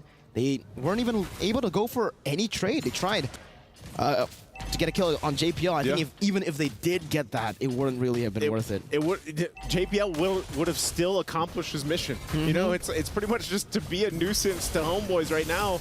Oh! I'm offended, but it's on spot. 3-man Final Slash down to the penalty zone. Locking him down. Eternal Guard down on the back line. Chibi goes in for the shadow kill. Dealing some damage. Sabana able to dash or get out now. As Curtizi gets over the border. Quill away the dragon. JPL finding the flicker play as Hades locks him down. And Vanix executes him. NIP Flash now looking to utilize the Lord. This is, again, so impressive what they've been able to accomplish with this lineup. And man, I don't know, my personal MVP already is going to be JPL here because he has been a nuisance to Homeboys. And now Lord making its way on the bottom side. They're going to try to defend. JPL going to go in again. Good Terrify, but he wants to bait out some of these resources. 2-man Jikundo. And he's bought enough time, but Diablo is going to be caught with the Final Slash. Able to find a Donor Wolf King, but will not be able to escape. Support penalty zone. Locking Vanix down, but he does still have this Mod Force, and the Decimate gets rid of him. Curtizi looking for one more. TVO going to be caught by the Decimate, but the Piercer doesn't execute him. He's still able to get out with the Quad Shadow, but they have cracked the base open. That's one base turret in the bottom lane taken down. Okay, Homeboys gonna be okay. STC replay here. You're looking at JPL goes in, trying to just actually force this. He's supposed to die in the exchange there, and then they want to get that turret. And they probably could have got a couple kills, but instead they have to go on the defensive. Good try there from Homeboys to even cap out on some kills. But ultimately, it's Chibi that survive. And with that, again, they bought themselves some more time. JPL goes in with Conceal, is not going to find anything. Gets information, though, here, at least for this purple buff. And Homeboys, I mean, you're looking at it, they're kind of forced to stay together because of what JPL's capable of doing. Not just JPL, Diablo, too. Whenever that flicker is available, he's been doing it time and time again. The I'm Offended flicker combination on this Ruby has been hell to deal with for Homeboys. So now finding themselves once again on this defensive mode. It's more so like we just gotta farm up. BOD was just picked up here, but I don't know, man. How much time does Homeboys need to equalize things here? I don't know. I think it really depends on Nets. But even then, he's actually opted to go for a little bit more of a defensive utility build with a Thunder build. Yep. And the Endless Battle First item. That's a build that I don't really see too often. So already a very interesting build path. But speaking of interesting, Hunter Strike, normal. Sky Piercer, normal. Queen's Wings, third item, by the way, for Curtizi. So his plan is, I go in, I get a kill, and hopefully I get out. Hopefully I get out with the wings, but also the Mortal Coil. Like that. And that's what I'm saying. The way team fights go, it's really difficult for Homeboys because if you're looking at the lineup from NIP Flash, it's like, how do you catch some of these guys? You know, they're literally, again, it's ninja-like in a way, and they're going to be able to go ahead and just get this Lord because Homeboys, it's so difficult for them to fight. They're way too late to approach this.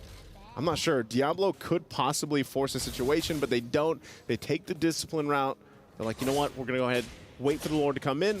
We got 2 base turrets to knock down from Homeboys, and then here we are 1-1 in the series. They could possibly be a game-winning push here.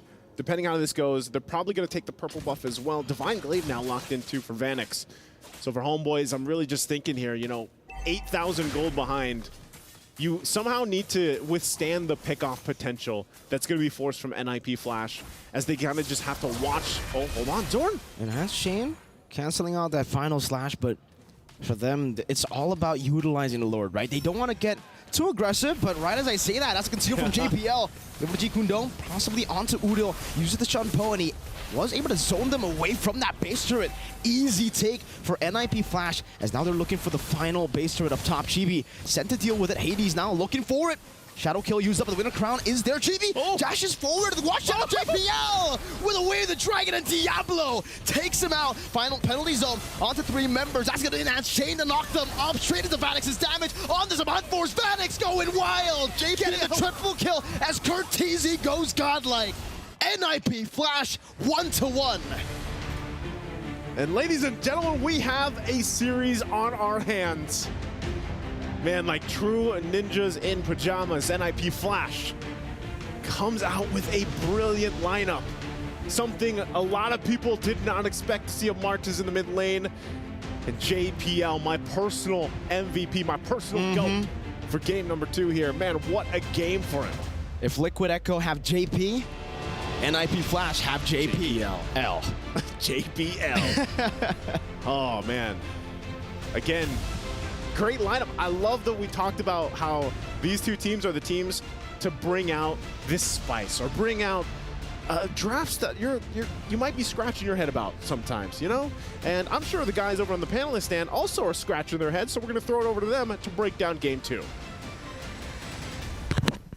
Well, what we can say is it's definitely a brawl. And okay, first of all, let's talk about this Martis pick. We talked about this during the draft. It is one of the things that we've seen in MPLSG, but I thought in MSC they would be like, okay, maybe this won't work here, but they're just like, we're bringing in the Singapore flavor to MSC, so they showed up with the Martis mid with the Sky Piercer, and it worked out. I mean, it almost feels like a counter to the to the aggressive assassin builds that some teams are bringing, just because how do you even deal with that in the early game? Especially because Sky Piercer is so cheap. Yeah. One of the cheapest items out there. And also because of the fact that Martis just won't work. I mean, when it was first phase picked by NIP Flash, I already told you guys that I don't like it because it doesn't work against assassins. Turns out it's not going to be the jungler.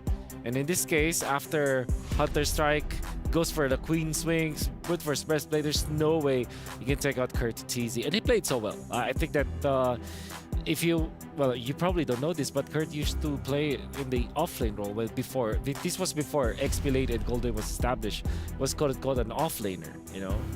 A few questions in mind, but before that, I do have to say JPL on this show has been amazing. And let's talk about Cho. 158 times being picked since 2017 up until now in the MSC alone, with like what, 56% win rate. That's an amazing stat for the hero. For sure. He's a hero that just never seems to go away. Oh yeah, definitely. He's always there. Either a damage dealer or a roam.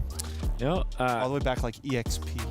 EXP jungle anywhere. Times. And I think that the difference of performance for JPL between game 1 and 2, it's night and day. You can compare it with his gacha, where he was able to get initial kills the first few minutes, but then in the mid game he suffered. Now he's very much comfortable.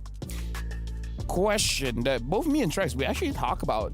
It's very interesting to think about this, but how does the Sky Piercer actually work with Decimate? Because the thing is, if you decimate and it's not the decimate that gets the kill, it's the Sky Piercer proc that gets the kill, the lethality. Yeah. Does it reset the decimate or does it not reset? It's like a lot of questions when it comes to the item. I say yes.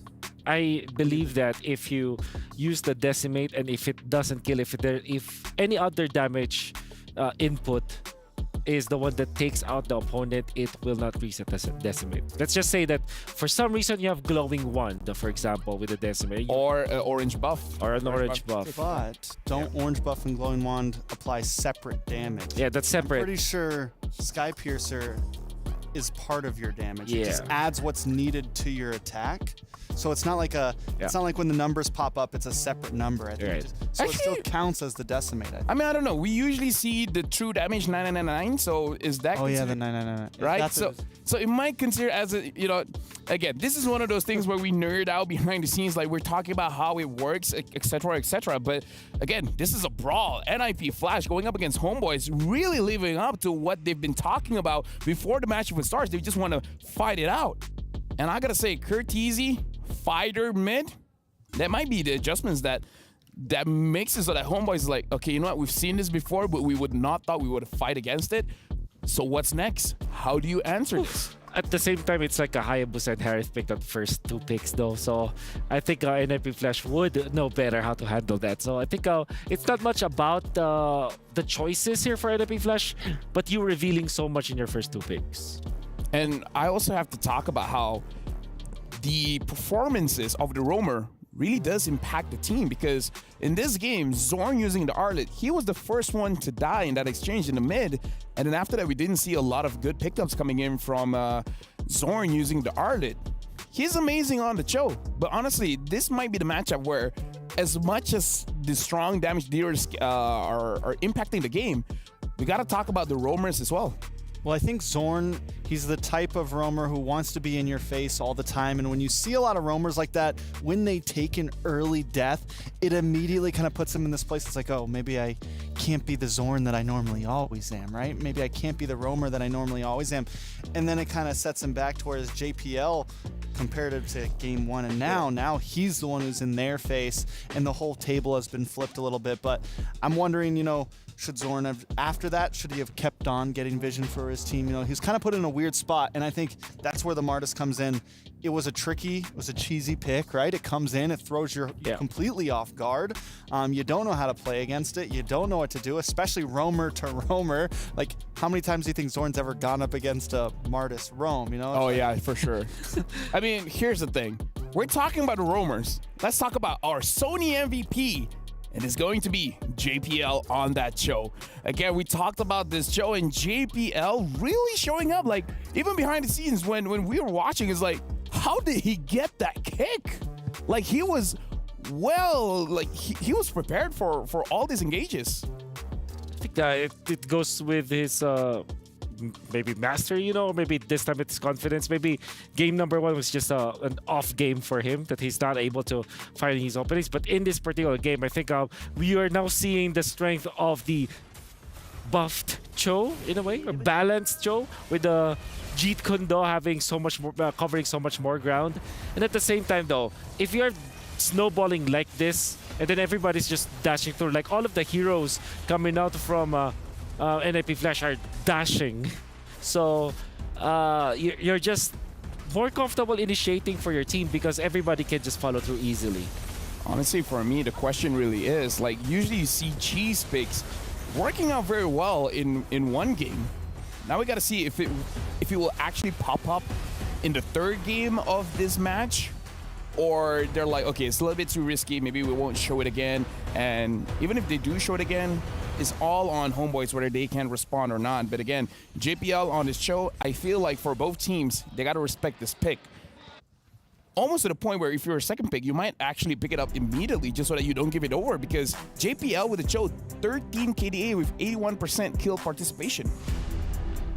Yeah, I think, I think it's possible to get picked again. I think the real job that this does for NIP Flash is kind of reset the draft. Now, Homeboys is forced to kind of switch it up a little bit. Not maybe go for those same exact response picks that we've been seeing them as they're on the red side. And that works out for NIP. They were able to kind of reset things, bring it back to ground one, and look at Cho, Mr. MSC. Actually, as Nice called him. Now that I think about it, this time Homeboys, they had the option to go up with the Roger as well as Ruby. The fact that they didn't pick up the Ruby would have been a good answer to the show. So why didn't they pick up the Ruby? Why was it Roger Hayabusa? Why switch it up from game number one? Well, you know what they say, you want to surprise your opponents. I think that they identified that the Hayabusa might be stolen by NIP Flash, actually, because that could be a potential answer, right? Because we know for sure that they can handle it. And if they do pick up the Ruby, they will not have the answer to the Hayabusa. I'm not saying that they actually did the right thing. I still agree with you. I think the Ruby would have been a much better choice. At the same time, this is why best of fives are amazing, because now you steal your opponent's picks, and then you kind of change it up. You overthink your draft, typically. And as we saw, I would say that the thing of that MSC has shown, sometimes keeping it simple might be the right answer.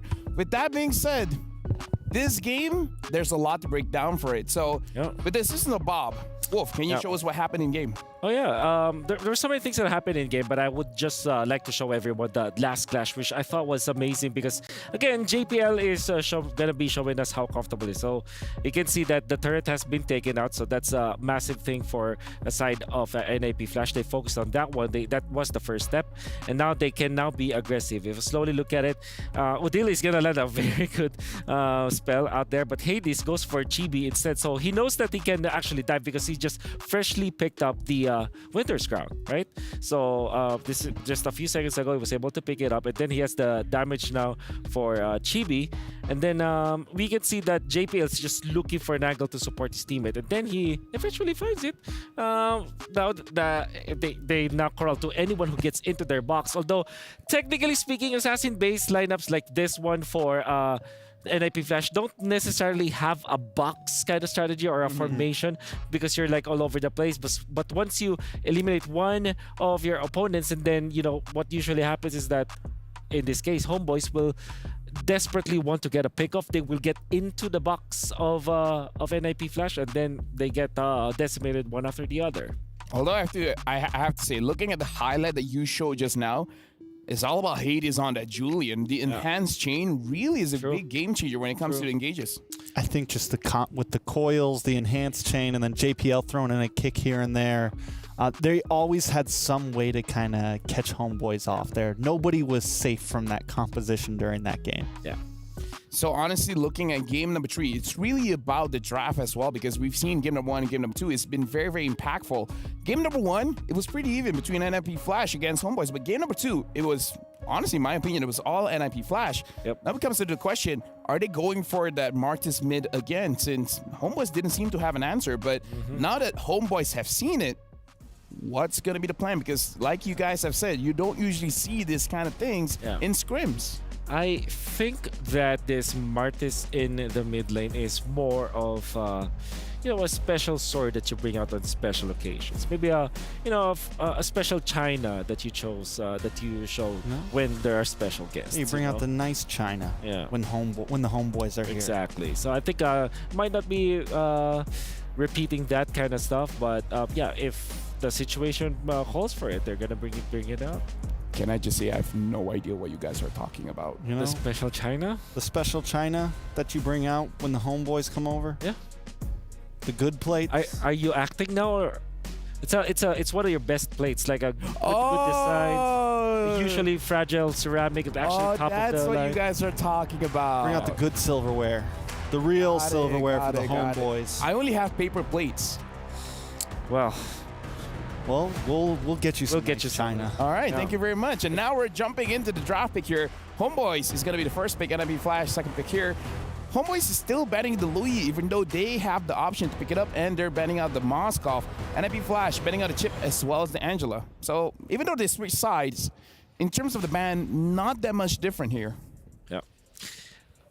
That means Roger is the priority for Homeboys, I would say. I think this is the actual time where we will know the priorities of the teams. Like, for example, Homeboys, they're first picking the Roger because of the fact that the Harif was picked up anyways. In the moment where they do have the chance to pick up the Harith, will they pick up the Harith? We'll find out.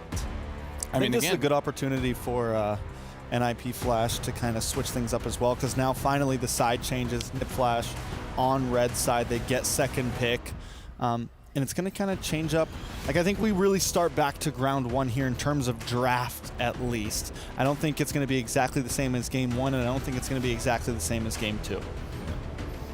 I do agree with the Roger pickup here now that Ling has been banned out, and then Harith. Oh, they're picking up the Harith. So interesting. At least between these two teams, Harith should be the priority.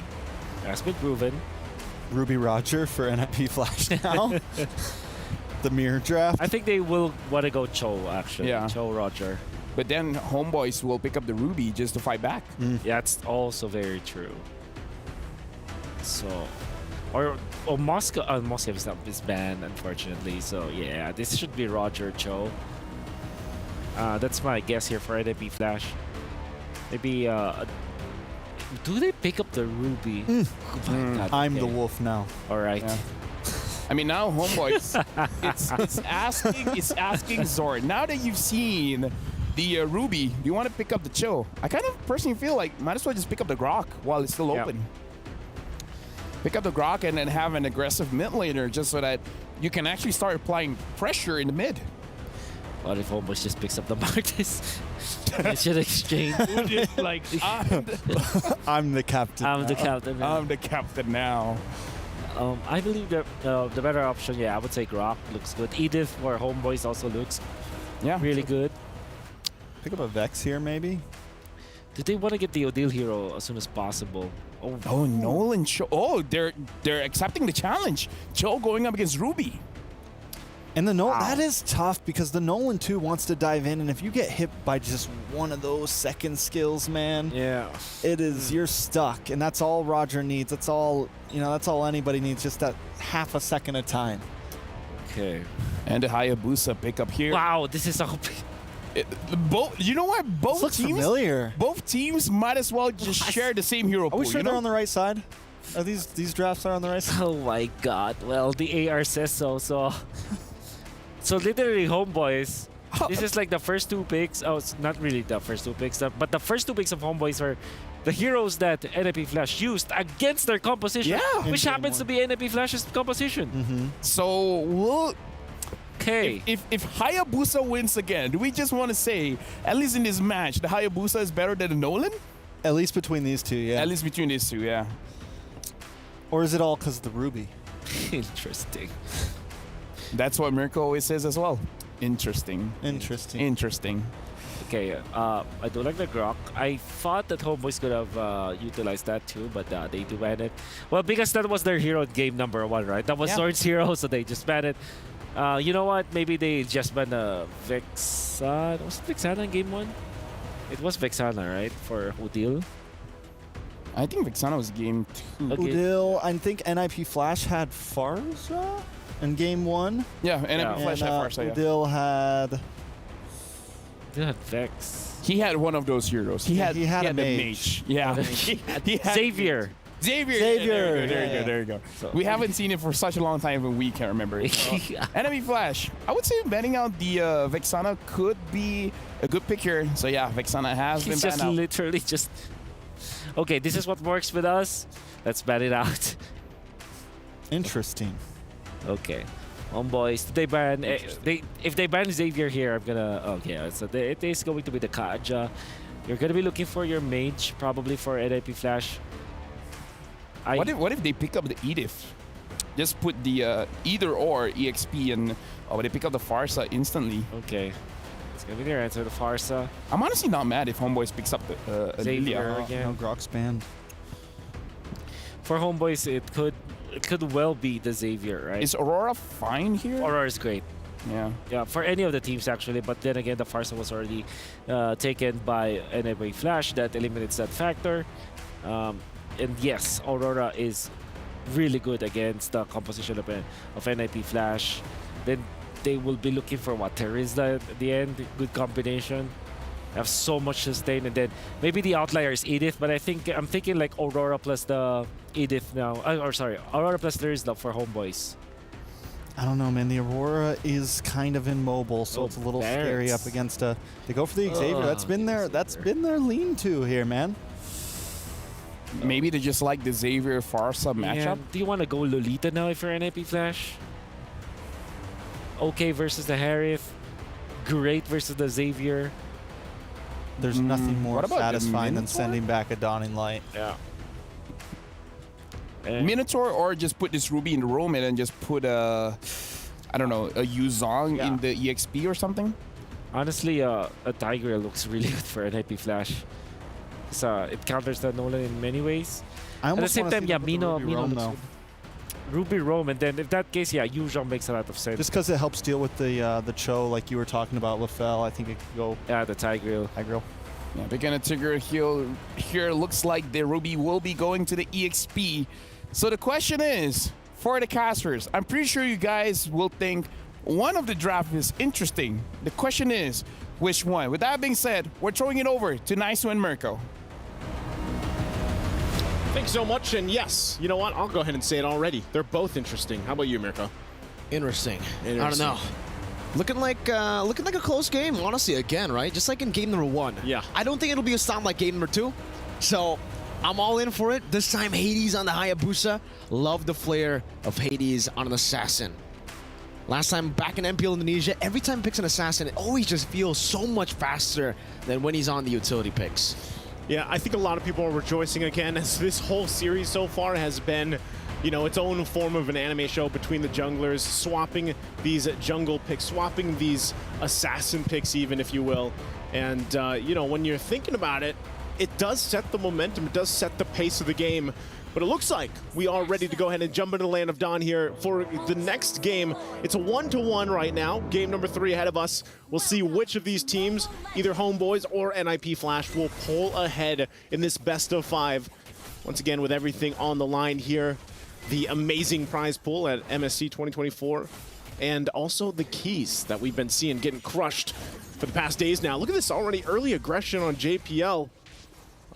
He might have to get out of there. One last hit is all he holds on. He needs, but JPL holds on to the flicker, holds on. He actually does pop the regen. So that's going to be a big resource in the early phase of the game if this poke continues. That's why I think every single time they go for the Xavier, they need something like a Grok, they need something like a Cho. They need a super fast clearer as a roamer to really make the Xavier work. Here's the question, man. How do we feel about the side lane of Barrett's? I mean, for the longest time, he was just in the jungle. He was part of the utility pool of heroes. Now he's in the jungle against the Ruby. For me, wait, Quad Shadow in on the Zorn, forced the flicker out. Hades looking for the play, Mystic Field catches him. Now the Shumpo as well. Zorn gonna be caught with the first blood. Hades will have no more Quad Shadows to escape, and that's a trade. The jungler, Chibi, getting the kill over to Hades. Okay, Chibi gets the early kill in terms of these jungles here, but of course Hades got one as well. So, you know, pretty relatively even, but good response there. And I'm actually surprised that Zorn's still able, even as low as he was. Okay, wings by wings. Gonna keep Curtizi okay. But again, I think this is really, just like we watched JPL in the previous game, you know, you're gonna have to really keep an eye on Zorn. Where is he initiating from? You know, where is he poking from? Where does he get the Way of Dragons off? I mean, look at how oppressive the Xavier is in lane. Even without the Cho is nowhere near the mid lane. Up top already, Mystic Field, Zorn able to get the 2-man knock-up. The Shadow Kill comes through as well. Now Retribution, it's Hades who steals it from across the wall as a Feather Airstrike takes him low. Diablo in the chase, up against Sopot, brings him back, but he got the dash earlier. Diablo unable to get the kill even with the last shot. And now Chibi is waiting for a play, an assassination attempt, but unable to find the right angle. But to answer your question, Barrett's in the side lane. Barrett's in the side lane. I actually like the Barrett's in the side lane. Do you? Yeah. Well, you know, with this fight, brought to us by STC, the replay here, you know, for the most part, it was a good exchange, and the Barrett survives. You know, luckily he's able to get that little bit of a dash and escape death. And I think that's the thing I want to know for the Barretts in the side lane, because we just don't see them too often, you know, in the current meta things. But we know that the Daytona's Welcome with the Flicker can actually be a pretty good playmaker. And I think what we're seeing a lot of this exchange now is also the fact that Xavier with the Mystic Field paired up with the fact that, okay, when you lock someone down, of course you have Dawning Light, but it also sets things really well for Chibi to utilize a pick-off with the Fracture or just the burst potential. There's Daytona's Welcome. Daytona's Welcome sets up for the Fracture, but Diablo able to get the Don't Run Wolf King. Now Chibi on the chase, one last hit, and he is able to find Diablo under the turret. You're so good at catching people. Yeah, you know, and that's the power of the lineup too. I like, that's the thing. How many ultimates are actually available in the game that have this like global presence? Xavier is still, I would say, probably one of the best. I know you can argue like, oh, Spear of Destruction, and then you have not as Dawning instant, Light, but it's not as instant. And the threat there, Zorn goes in, checks things out. Mystic Field not going to land either. If that would have landed, then they probably would have fallen up. Chibi's still waiting patiently for Kurt. With the Fracture, now the Tiki Lethal Ignition. One last Tiki finds it. 3-0 Chibi on a killing spree. He popped the regen. It wasn't enough. No, it wasn't. Oh, that is why you have these power plays with the assassin picks, and why Nolan. It's crazy that it's such a good performance in this series because teams have struggled to make it work, and now Turtle for the taking. I don't think NIP Flash can do anything about it, and they're going to be zoned out, of course, from even showing up from this. Information was just given by Diablo, but with that, you know, nothing too crazy in terms of lead. Oh, Implosion. Straight into the shove, back into the Feather Airstrike, and Hades will be able to take a kill there. He also has a Sky Piercer, so the stacks now racking up, but we can see this replay again. Ooh, that Lethal Ignition. Tries, yeah. It tries as best as you can. You're not going to be able to escape that burst, especially early on. And all Chibi has is a Hunter Strike. you know, that's all that's online right now. Of course, the Skypiercer was locked in early on for Hades. Hasn't even finished the level 2 boots yet. We'll go ahead and continue on building up that Hayabusa, but Zorn, this time with the JPO, the way the Dragon straight into the damage. Dawning Light to catch him from outer range now. A chase down on the Curtis. He opens the feathered airstrike. Oh, a good juke from Hades, but he gets caught in the Mystic Field. Actually is able to walk away. Good dodge from the Daytona's welcome. Yeah, good way to escape that, but again, if you're NIP Flash, how do you play around the fact that, yes, you can use Hades to find those pickoffs yourself, but you're playing sort of the tune to Homeboys right now, I would say this early on, because of the Cho, like they talked about on the panelist segment. You know, he's just in a situation now where some people are like, man, the changes that happened for the Cho pick might affect him too negatively, but so far throughout the MSC, he's been doing really great. He has been, man. I think all the Chos really have been popping off in MSC. But JPO seems like he's planning for something. Sapat does have the death on his welcome, and that's why also, this is another reason why I like the Barats, right? Because you're good at catching people, you're good at setting up for ganks, but also you're really good at disengaging too. Whenever someone wants to go in, whether it be Diablo, JPL, pop the Daytona's welcome. You get the anti-CC, you deny the enemy team of a pick. Yeah, pretty strong utility that brings that it brings to the composition. And that's why, you know, we just haven't seen it too often, and that's why I like to see teams like this play Homeboys and NIP Flash, where they bring this dynamic to their compositions and they make it work so far. Next turtle up for the taking, though. It's just going to be started up by Homeboys so quickly. I don't think NIP Flash can do anything. That's just deleted off the map so fast. And this is really the tempo that we've been talking about all up to this point now on day 2 of the knockouts, man, is the tempo that's set up by the teams here. It really just depends on who gets that going first. Again, Implosion. Good shove into the Implosion, but Net's able to purify out of it. Feather airstrike dealing with him. Zorn going to be taken down as JPO gets traded in, but now Hades back and forth with the Quad Shadow. Udil doing so much damage, so much poke. Onto the back to Dawning Light too. They're all so low. But the missiles doesn't find its mark. Unable to bring anyone back, but Homeboys are happy. Just with the poke alone, they got a tier 1. Just with the poke, and that was also a Wishing Lantern now picked up. And, you know, this works so well with the Xavier. I think this is why a lot of people like to go ahead, pick Xavier, is the fact that Wishing Lantern, it's so easy to proc that. Oh. Shadow kill onto the Assassin. Good move by Chibi. Bringing him into the minion wave. Zorn, Way the Dragon, bringing Diablo back into the Mystic Field. 2 members caught under the Mystic Field. Diablo panicking. Popped in. I'm offended. Now flickering out. Zorn looking for the chase down to flicker forward at the Jikundo to knock him out in the back. As Curtis gets caught. Wishing Lantern and the big chomp. Trex would say nom nom nom as he continues stomping on the ground on Hades and JPL, forcing an implosion. Phoenix caught in the Mystic Field. They can't go for any trades. And Zorn ends it all with the team. Udil from downtown finding a Dawning Light. Homeboys in the Xavier again. Talk about the threat. Okay. GB goes in. Desperate Shadow kills Zorn. Finds the way to Dragon, times it well, gets brought back into the Feather airstrike, but it doesn't matter. Not to the TP King. All right. That's a whole lot that has just happened. If we have an STC replay, I don't know what they're going to replay because the whole 8 minutes. The whole past few minutes here. And, you know, now you're at a point where you're almost 9 minutes in, Lord's now up, and so far, it's been difficult. So let's look at STC replay here. Boom. Okay, we get this. Zorn goes in. Talk about setup potential. So that's one Dawning Light. And in just a few seconds, you'll most likely see another if we still have this in the replay. But again, a great try to set this up. Implosion as well. And just when you think you're to the safety of your base. Nah. Oh. Mystic Field, 3 members. Chibi now with the Fractured Implosion catching him. Zaman Force Nets able to dish out some damage. Now Zorn is able to find a way to Dragon at the Hades, but it's not enough damage just yet. 2 members taken down. Now the Shadow kill into the Dawning Light. Everybody low. The Wishing Lantern getting rid of him, but Udil takes Hades out, making it a 3 for 3. Udil scouting every single bush he can. And so far, it's just going to be an equal trade. Equal trade? I don't know, man. I know yesterday when we ended the day yesterday, as we take a look at the replay here, we were like, you know, that's the best series we've seen so far. But I got to say, as we go into this game 3, this has been a back and forth between Homeboys and NIP Flash, just like we see from this replay. And why, again, you know, the fact that Xavier is picked up now a lot, it's prioritized in a way where Udil just gets to go ahead and do this time and time again. You know, he's just got the Wishing Lantern and the Enchanted Talisman.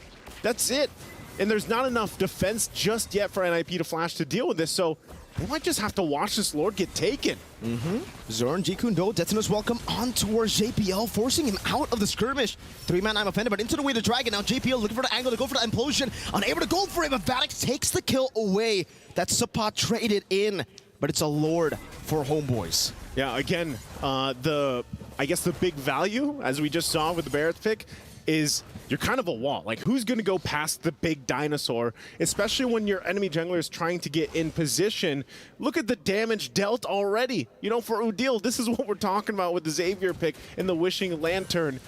But now NIP Flash will go ahead and find themselves on this defense. They should be able to clear this Lord okay. They're holding it together, but they are going to lose this tier 2 on the top. Not sure if Homeboys will be able to get much more, as, you know, they still have to kind of push that. Lord is now taken care of. BOD gets picked up by Hades. So NIP Flash still in a good position to actually turn things around here. A really good position for Homeboys, I would say. I don't know about the turnaround, because sure, they do have ways to actually win this out, but again, it almost seems like for Homeboys, they are the ones that needed to go just equal. They just needed to match the pace of NIP Flash. As long as they didn't fall behind in the early game, they would have the late game because of the Xavier. And now that they've been able to dominate in the early game, getting into the mid game with all these power spikes hitting together, it just seems so tough for NIP Flash to look for a comeback here. I think it has to come through a big combo, but even then, you're going to have to bait some of these Purifies out first before you can go for those combos, right? JPL, these implosions, not easy to find with those Purifies. Hades, up top. Zorn's looking for a flickers forward way to try and lock him down straight into Chibi's Fracture. Well played to Zorn. He knew not to give Hades a chance to outplay. Just flickered forward, kicked him in the face. I guess it's just like Hades, like, you know, I got to push where I can. I got to try to get something for the team here because, yeah, if they want to turn things around, it almost comes at the cost of Homeboys making a huge mistake, making a blunder at this point. Because if you're looking at it, Nets is 3-0-4. Udil has not died either. So those are the two main sources of these the burst damage that can come through. And then, of course, you have Chibi on the Nolan. But two Purifies you got to work through from Homeboys here. So for NIP Flash, I'm looking at how can they lock this in? How can they hopefully claw back into the game? And that might be part of it. Vanix does get him a Malefic Roar. He's got a good damage. But honestly, it's just, I feel like it's more so Diablo and JPL's job. They have to be able to somehow, it's probably going to come to a base defense, you know, where they're at the base defense. Next Lord's eventually going to get taken here by Homeboys, and we're going to just kind of predict the future a little bit here. NIP Flash will have to go in for a defense. It'll be up to JPL to get a great implosion off. They might try to get into the zone here with a conceal play or something, but ultimately, I just feel like the firepower just isn't there yet for NIP Flash, and it might be better off if they're trying to do this from a defense stance in the base. For NIP, it's really all about slowing the game down. But even then, if you slow the game down, these dawning lights will come crashing down on you. Hades still has the regen, so he's able to deal with that burst. But remember, as we close into the later stage of the game, Udil's just going to have an 11-second cooldown on this dawning light. He learned the hard way in the match against Liquid Echo that, you know, you can really abuse the Xavier come the 13th minute, come your item power spikes. Yeah, I feel like it's very close to that, as you can already see. Forced to go in with I'm Offended on the spot, able to find a Dancer's Welcome, but it gets bursted down with the Feather Airstrike. There's Vanix, gets caught all alone inside of the Zaman Force. Oh, Zorn. Zorn's on the hunt here. He already used the conceal. I'm not sure if they were able to actually see him there. Okay, they know. They've got eyes on him. But they're down at Vanix. Oh, he Light gonna be flicker. dropped again. Yeah, get the flicker out. Zorn's still holding on to his and the Way of the Dragon here. They might be trying to force something from NIP Flash, force a response. There you go. That's the I'm Offended catching Zorn. Still with the Shumpo, still has the Way the Dragon, finds it on Cortese, but he's able to purify out to safety. JPL, no flicker to play with Chibi. Going to be able to lock him down. Diablo, whoa! Gets his HP bar absolutely deleted. The shadow kill from Hades as he's able to get out as well. But the dawning light there almost caught him. It still will be Homeboys with a way better trade there. It's 2 for 1, only losing Zorn now with the Enhanced Lord. Yep, big trades there in favor of Homeboys. Winter Crown also being picked up here by Sapat. You can get ready for a forced initiation. He's pretty much nearly fully tanked up now that Winter's Crown is available to him. And really his only job is just to go in, get a Daytona's welcome off if he has to. But they should be full force for NIP Flash on this defense. They'll try to hold on to what they can. Base turrets all still available. Of course, no shields to work with. Dawning Light is going to be on a very low cooldown. Lord charges in. A couple hits away here. NIP Flash will have to have a defense of a lifetime against this power spike already showing from Homeboys. Lord Steel, Dawning Light once again, just keeping them at the base nearly. They're waiting for that next wave to push in here. Bottom isn't there just yet. Zorn though. The conceal together with Chibi. JPL going to be caught on the smart missiles. Wave the Dragon to bring him back into the fracture, and Implosion catches the Nolan. And now the shove back. Chibi going to be taken down as well as Zorn. Hades still able to escape. Vanix very low. One Dawning Light might be able to snipe them down, but it's not up just yet. Homeboys though, they were able to find a base turret. Curtizi, you know he's thinking about it. He's thinking about when the Dawning Light will come in, when he'll have the sidestep, but it's not up just yet. Udil cannot utilize it. Oh, hold on. Nets is here. He's going to fight Diablo. He has the Zaman Force, and he forces Diablo out, but I think the bait has already been done by NIP Flash, bringing Nets all the way there. Hades going to be very low, forced to go out with a quad shadow. That's a pull back when I'm offended. That did not connect, but they don't even need it to connect. Vanix deals enough damage. As long as the Herod doesn't have Zaman Force, it's an easy kill. Yeah, that's at the point, you know, when you're on this side for Nets, you just type takes 5. You know, at that point, because, yeah, I don't know. The way I look at it for NIP Flash, that was a pretty good defense given how far behind they were. Good. You know, they managed to hold on to the one turret in the bottom side. They punished Homeboys for that forced initiation, and it's bought themselves enough time because really when you're looking at it, now that they're locking in, you know, 3rd, 4th items here, and even for Hades, he's fully locked in. They just got to get some turrets, man. That finally the tier 2 on the top goes down. This one in the mid lane should go down shortly as they push this wave in. They're going to pull him. Winter Crown by Sapat, caught on the bad spot. JPL able to shove him back. Zorn looking for the flank. Hades doing the same onto Udil. Great assassination from Hades. As now Homeboys are on the back foot. 2 members taken out by the crazy angles of NIP Flash. Now Hades again with the quad shadow, but this time just trying to zone Chibi away from the jungle. Don't tell me Homeboys is going to let this slip through their fingers. Again, they were so far ahead just minutes ago. And now that we're reaching this point, 17 minutes in, Lord's going to come up here. They're down 2 members for another 10 seconds. Chibi might try to get the information he needs, might try to pull something, a miracle off, but I think they can only just watch. Shadow kill! Hades with a solo kill! The assassin assassinates the assassin.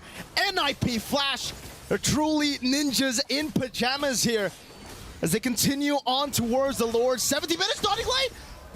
If Hades used the Retribution earlier, that would have been crazy. The Wishing Lantern almost forcing Hades to go for some crazy maneuvers there, but he's able to survive, able to retry, and now we have the game fully turned around. I'm not going to say it, but earlier I was like, let's predict the future. You know, NIP Flash was able to defend successfully their base, and now they've turned things in their favor. They have a Lord on the top side marching in. It's relatively pretty much even in terms of economy. And for NIP Flash right now, they are just outplaying and outmaneuvering Homeboys here. So fully locked in for Hades. Divine Glaive finally gets picked up by Udil. He's going to need that for these Dawning Lights to clear some of these waves and help with this defense right now. Hades could possibly put enough pressure himself alone into the base even before they push into these turrets. Conceal going to be used though. Chibi wants revenge. I don't think he's going to find it. Zorn will go ahead and force them out. Vanix is also half health. He's going to back off, picks up a Host Claws to heal back up. They're all waiting. They're managing these waves to push them in at the same time. Lord will now make its way top and get the charge in. Homeboys on the defense here. Gonna be slain in the backside there. Meanwhile, Hades in the bottom lane still going for the trade, able to get the base turret. So far, still worth it for NIP Flash as they're still looking for the Nolan. They can't find him, but they got 2 base turrets just based on that crazy play. It's even. 1 turret each. What do you think? I mean, like, Homeboys, they got a kill, but they lost 2 base turrets. That, you know, proactiveness was on Homeboys, and the capitalization was on NIP Flash. Man, I don't know. I feel like this whole series I've been on the edge of my seat for this one because it's always these assassin picks too. I know they've traded this time around. You know, we have this just a back and forth between the both teams, and now we get into territory, Mirko, where it's like, all right, we've got some immortalities. We're going to have some more winter crowns. We might even see the juggling of those items start to happen here as we get to this point. Trex asked for it, man. He wanted a longer game. Well, Trex, have they delivered? Because now we are nearing the 20-minute mark. That next Lord is up in about 40 seconds, so that will be the crucial one. As we've seen for a lot of these games, and there you'll see it, Curteasy now picking up the Winter's Crown himself. Sapat also has it. And, I mean, there's multiple. There's 4 locked in, 2 for both teams right now. So more defensive items being picked up, too. And that's the thing, man. They're always going to have to deal with these 10-second dawning lights from Homeboys. If he's at full stacks, I believe it's 11 seconds, right? So if he's not at full stacks, I think it will be a bit longer. We'll see how Homeboys utilize this because the last few minutes, it does feel like, especially after NIP Flash, got those base turrets down, Udal's been a bit more safe when it comes down to using the Dawning Light, because one thing that the Dawning Light does is, all right, obviously deal damage. The other thing is it reveals where you are technically. Yeah. So for Hades, he's been able to utilize that to scout wherever Udal is. When you spam those Dawning Lights, it gives Hades information, and we saw that one time that Hades was able to get that. It was Udal slain. Nothing you could do about it. Now he does have a winter crown, so he should be able to say something about it, but still not much if no one is there to follow him up or to help him. Yeah, he can buy a little more time with it, basically, that Winter's Crown. That's really where that's going to come. But look at the placing here by Homeboys. They might just be looking for a possibility to get the numbers advantage. And that's something that both teams have to worry about, honestly, as they go ahead. Neither team wants to commit to the Lord because of just what's possible. Conceal going to be used. Wait, the Dragon 2 Chibi able to steal it away. Now Zorn all the way in the front. Caught Lycan pounce though from Vanek. Sapat trying to go for the pickoff, but unable to do so. Now JPL pops an implosion. That's good. That's welcome to lock them down. Diablo going to be taken down as Chibi locks him. Double kill for Homeboys. 2 members down for NIP Flash. When I'm looking at that, I feel like, oh, hold on. Hades might put enough pressure. They know the Lord hurts. They could possibly stall this out a little bit longer, but they're also at a huge risk here if they go for it. I think they're going to be too late. Way too late. Oh, Mystic Field catching Vanek. Zorn with the chase down, but the Dawning Light will be the last resource that Homeboys spend here around the Lord. It's an Evolved Lord in the 22nd minute of the game. They have 2 base turrets down, but they'll be able to actually manage the 3-lane push into NIP Flash's base. Now this is where the difficult decision comes. Do we do a full force defense? Do we possibly go for a side push? Can we actually put pressure utilizing the Hades on this Hayabusa, or do we get ready for a full 5-man defense because of what's coming here? This Lord is going to take some time to deal with as they hold on to that bottom base turret. But this is one beefy Lord as it approaches the base. They got to watch out for Zorn as well. Only multiple immortalities. Zorn going to go in on the front side. Look at Vanek's losing almost all of his HP. Diablo with the I'm offended, unable to catch it. Zorn with the way the Dragon Gawkin. Hades down. That's still doing some damage. Chibi getting rid of Vanex now with a double kill. Looking for more. It is going to be Homeboys winning out on the skirmish despite Hades locking a few of their members down. The base is wide open. Sapat flickers back to stomp on it as they secure match point. Again, a great game of back and forth between Homeboys and NIP Flash, but Homeboys will ultimately come out on top of it. And man, I hope we continue to see these Battle of the Assassins because man, is it exciting. It was a great attempt at a defense throughout the game, but ultimately by that time, past that 20-minute mark, man, it was gonna be tough to be able to withstand that. And also with Curteasy being taken out in an instant, like 1 or 2 seconds, he was blown up. Zorn shows again this Cho pick, the strength of it. And just the lineup that we got to see here really utilized from Homeboys to answer what NIP Flash had. I don't know, man. Ultimately, I almost thought it would have gone either way for this one. Definitely. I mean, the fact that NIP Flash had such a massive advantage in towards the later stage of the game, I thought they got it. Well, let's see what the panelists have to say about this one because it was an exciting one. Boys, take it away. It's definitely exciting because we got to talk about this. 11th of July is the date where we see the assassin matchups between Chibi as well as Hades both incredible junglers being extremely impactful in every single game that they're in. Definitely, the showdown that we're seeing right now is long time coming, I would say. And not only that, everybody was also stepping up. I think Zorn versus JPL is gonna come through. Unfortunately, in game number 3, Zorn proves to be the better roamer this time. Looking for good angles and initiating for his team in a very good manner. I would say this is now about man-to-man. Like, Chibi wants to take down Hades, Curtizi wants to take down Udil, and JPL wants to take down Zorn. Like, now we're seeing man-to-man defense for both teams. Yeah, I mean, definitely back and forth, but NIP Flash, hang on. They almost take this game completely, but it is definitely getting personal. And personally, I would love to see this go to a full game 5, but at this point, it is match point for the homeboys. And you can hear them in the crowd right now. They got some support out there. Oh yeah, most definitely. And let's talk about this game as well, where honestly, homeboys made such a crucial mistake.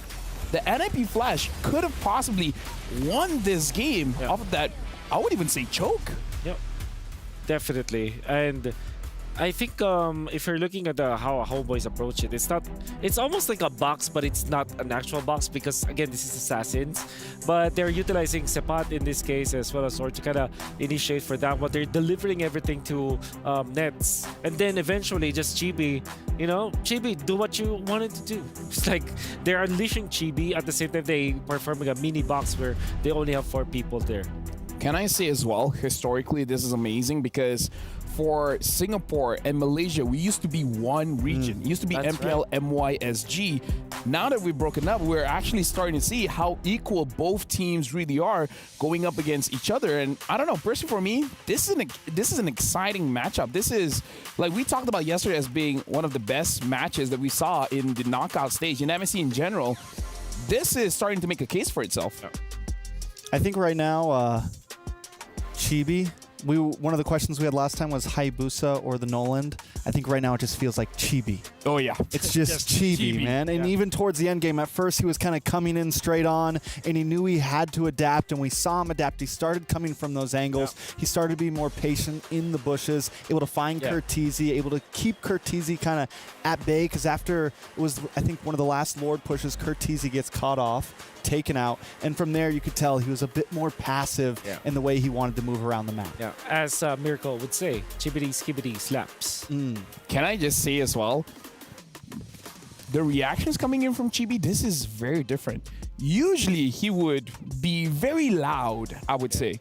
Honestly, looking at the reactions in the game, he looks pretty chill. Yeah. When I say chill, I think the better word for it is that he's hyper focused. Like he's taking this game super seriously. That he's not playing around. It's not like yo, baliwe, nothing like that. It's 200K on the line, man. 200K, 200K USD on the line. So you gotta stay really laser focused. After getting that 200K, do what you want. Exactly. Exactly. Yeah.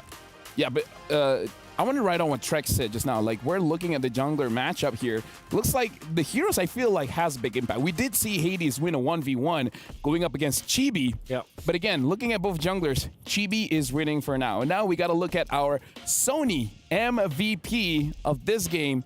It looks like the MVP is going to show here. It's going to be Udil dealing the most amount of damage just now. Interesting. Over 100K damage, if I'm not mistaken. There was a time where they were actually winning because Udil was just sniping everyone with the Dawning Light, and not only that, the pokes that he was able to get. And every time that Hades wants to come in, obviously there were times that Hades eventually gets the kill, but in the early stages, mid stages, and the latter portions, you can see his skill 1 and 2 combo where you actually get the stun with the Mystic Field. That is actually a threat on the Assassins. And this is where he gets the snipe all the way.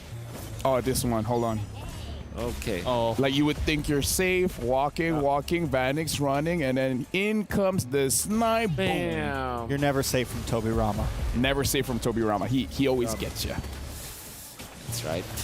I mean, his contact rate on that too is just insane. From all the way across the map.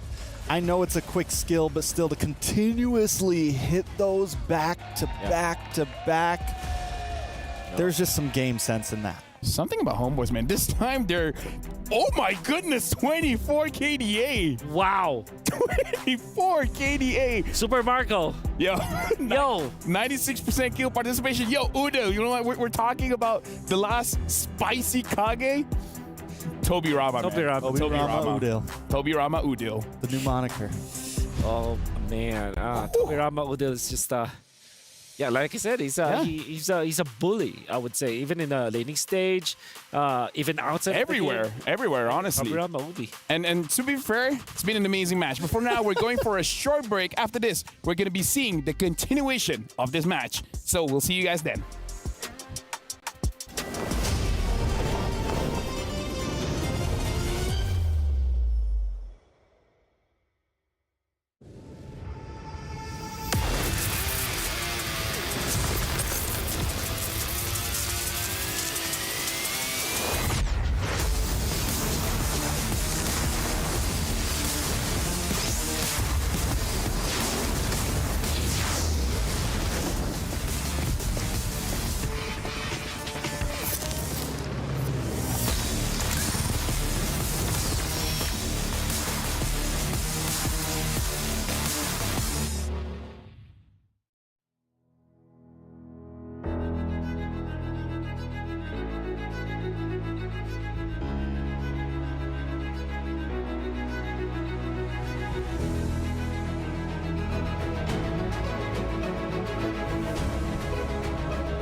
Former pro player and also champion of MSC back in 2019, now here again for 2024. We are joined by Anti-Mage. How you doing?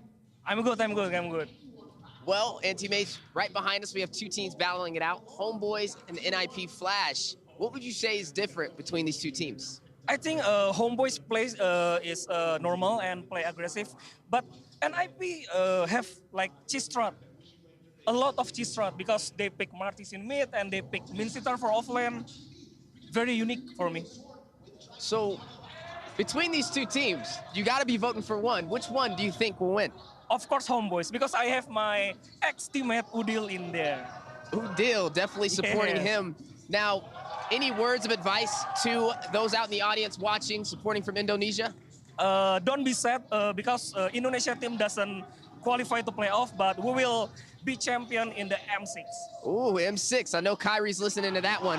Well, you hear the crowd going wild. We're going to sit back and enjoy the show. Thank you so much for your time, Anti-Mage. And shout out to Onyx and shout out to Indonesia as well. Shout outs to Weezy as well as Anti-Mage. Anti-Mage still going for the campaign. M6, you know what? Just wait for that one. Indonesia will perform. But with that being said, we're about to jump into the draft between NIP Flash going up against Homeboys. Homeboys right now is match point. And if Homeboys wins the next one, not only are they going up to the semifinals, not only is it going to be Malaysia going up against Malaysia, but also, Anti-Mage is correct, It says it's going to be a 3-1.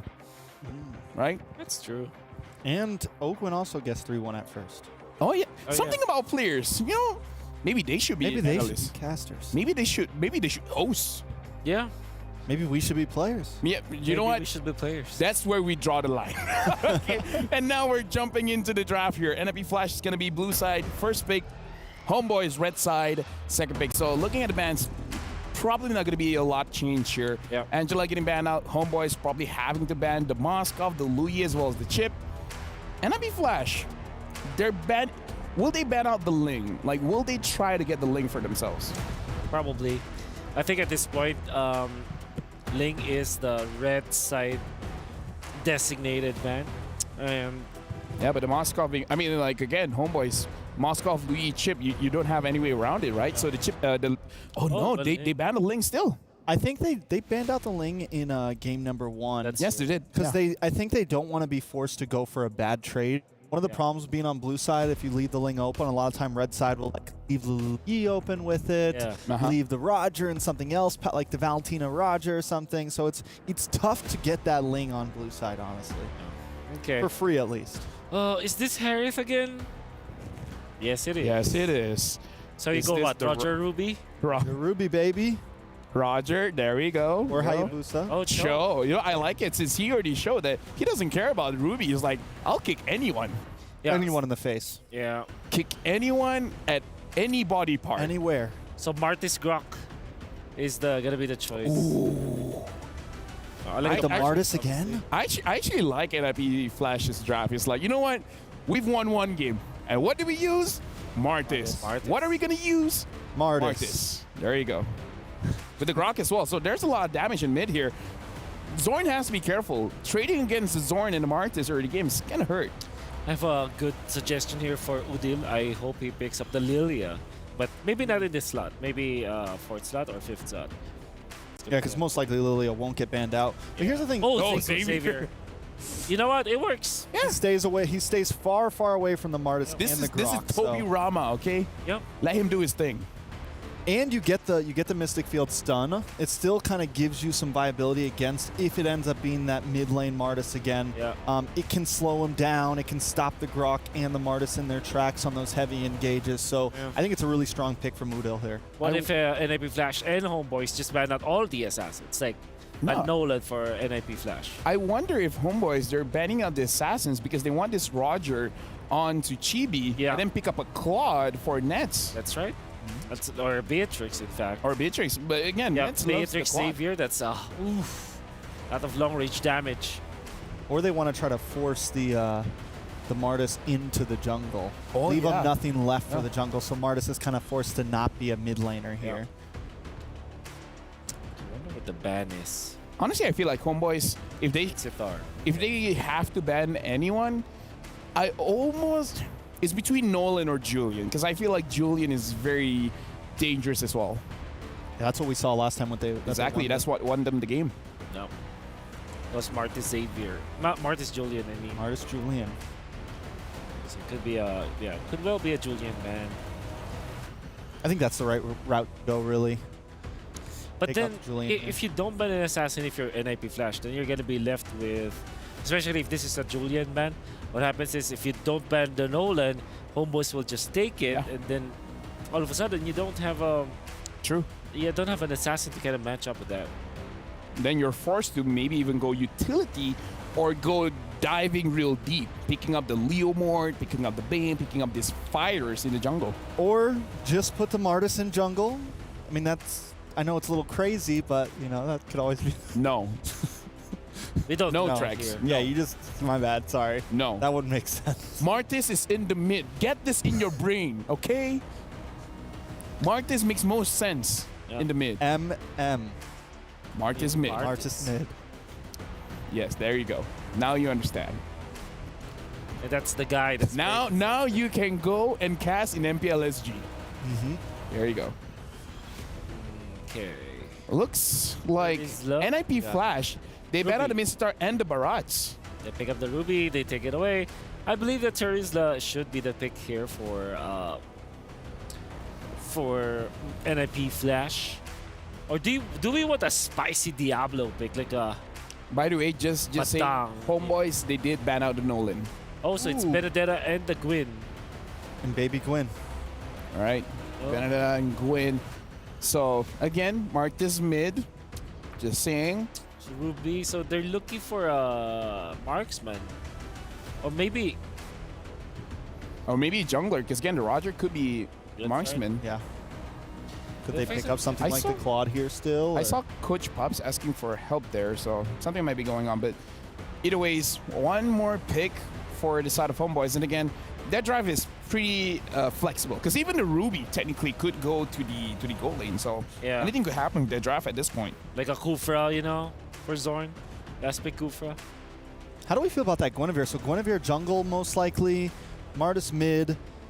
We did see Hades play the Gwynny in group stage. Claude. Okay. The Claude, yeah. So looking at the composition from Homeboys, they do have the pre-linear movement where early to mid to late, like there's a very clear condition of how they want to play for this one. But again, this time Diablo is on that damage dealing Benedetta. We'll see if that makes an impact. But that being said, the draft has been completed by both teams. And with that, I hope the casters are ready, because we're throwing it over to you guys. Thank you, gentlemen. Oh, we're ready. And this one definitely looks like they want to unleash a Diablo. Great to see the Benedetta come to play here. But yeah, again, it's me and Nice2 joined here on desk with Mirko as we bring you possibly the last game, unless some way, somehow this lineup can bring it to a game number 5 ahead of us.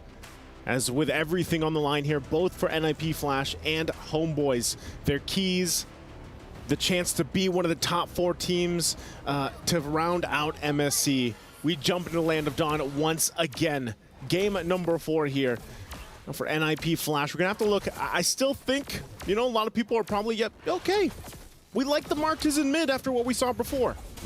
I think a lot of people will be happy with the Xavier mid too, but Curtizi already pushing the pace in the early parts of the game. JPL gonna be very low though. Udo spamming out the skill ones, the reds. Now the Mystic Field, Kurt with a flicker forward straight into the Mortal Coil, but he's unable to get any of the executes. Decimate is level 4, but Diablo, the Devil now trying to go onto Udo with the Eye for 9 to petrify Diablo. The lethal ignition take Zorn down too.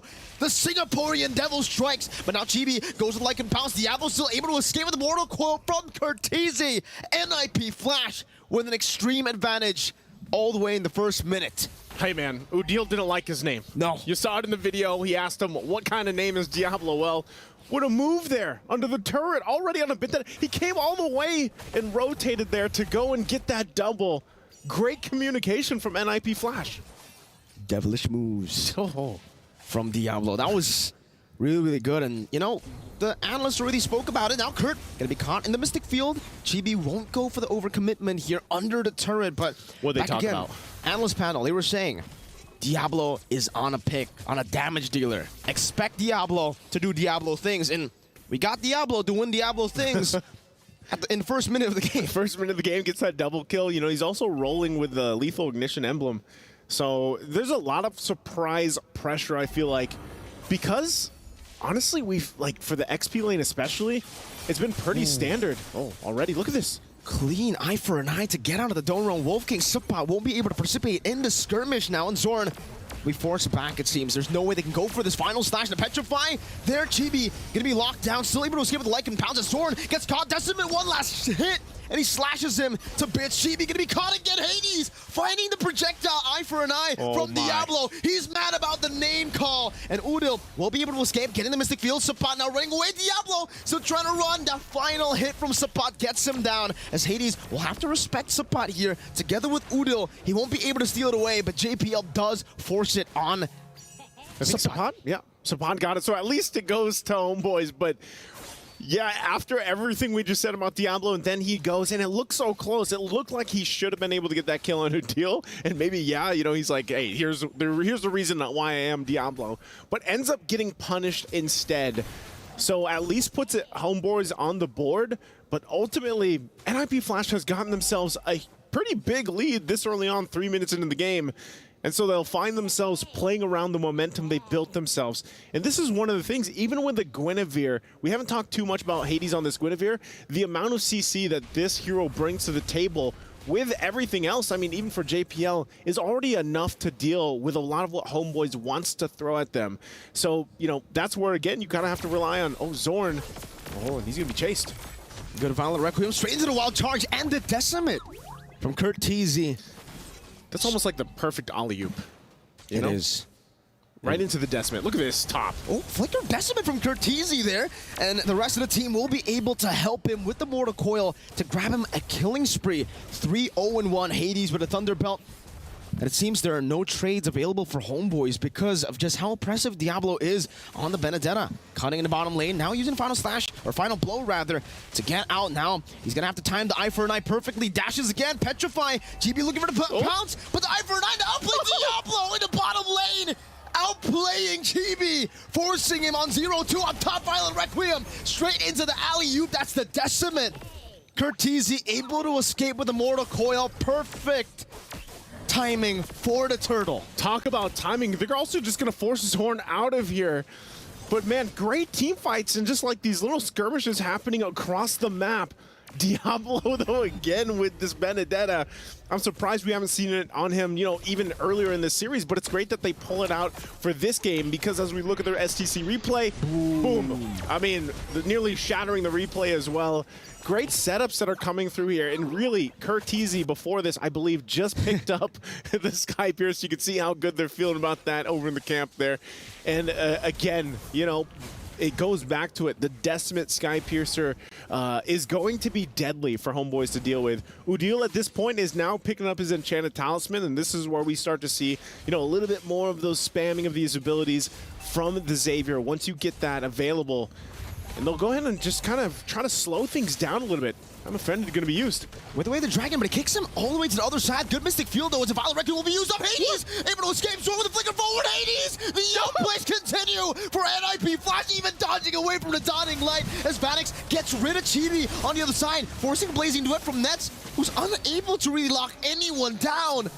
NIP Flash are absolutely styling on Homeboys. I thought these guys are absolute ninjas. They're ninjas in pajamas. Look at the replay here. Hades, how does he survive this in Zorn and punches? Oh, he didn't sidestep. He just took it. He just took it and still survived. Oh, again. Man, NIP Flash.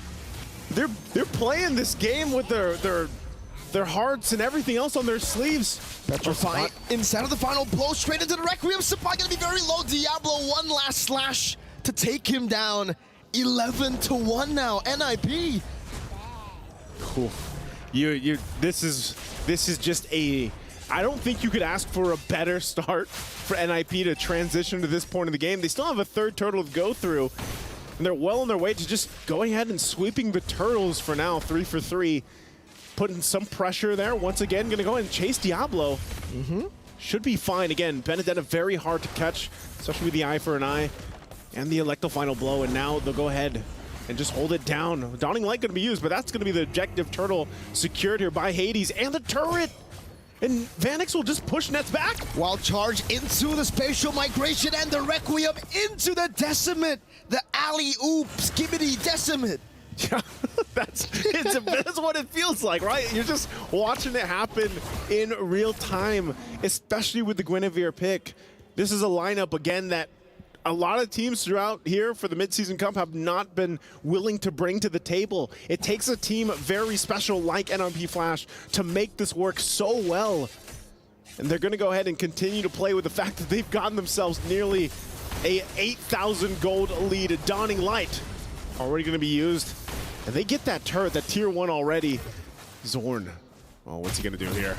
Vanix has the Purify, doesn't even need to do it now. Oh my god, again, the Requiem into the Decimate. It does half of Nets' HP. And Diablo gets spotted out. He does have the Eye for an Eye, will be able to escape. Sapat unable to go for the chase, but every single time, even when Homeboys are actually in range, they have so many anti-CC abilities. They have the Mortal Coil, they have the Power of Nature here for JPL. Look at him, he's just walking up, now into the Final Blow. Ooh, they're gonna be caught again, Diablo. He's taking that interview answer personal. they are taking it more than personal. At this point, they're taking everything also on the map from Homeboys. Still 30 seconds away from this next objective, the Lord here. But Homeboys, they can't do anything. They have nothing. No turrets, no turtles. I mean, nothing across the board, aside from the one kill that they got earlier on. And they'll just have to watch the bases and the turrets be destroyed and worked on here. Right now, NIP Flash are massively ahead. 10,000 gold at the 8.5-minute mark is absolutely insane. And they're playing so in sync. As Curtizi picks up the wings and again, still putting the pressure in the mid lane. Chibi. Oh, that's a good secure from Udo with the orange buff. Chibi almost getting caught, but he's still able to get out. It was just a Petrify and a final blow committed. Now they're on the Lord, and it should just be for free. NIP Flash securing a Lord in the 9th minute with 14 kills to 1 and a 10,000 gold lead. Man, again, you know, as we've gone through this series, it's like, it's been somewhat close, but there's been a couple games now where it's one-sided like this. And that's a Holy Crystal also picked up. Uh-oh. Spatial migration into the Violet Requiem, and that's the Decimate that we're always waiting for when they get these combos. Man, that's not Levi Ackerman, that's Curtizi. That's Curtizi. That's Curtizi right now, 7-0-3.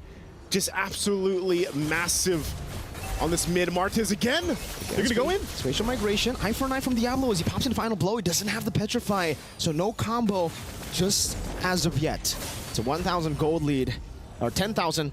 11K actually, yeah. 1,000 plus 10. Yeah. Quick maths. Quick maths. NIP Flash as they continue to try to bait out these holy defenses with the minion pushes that are a bit staggered.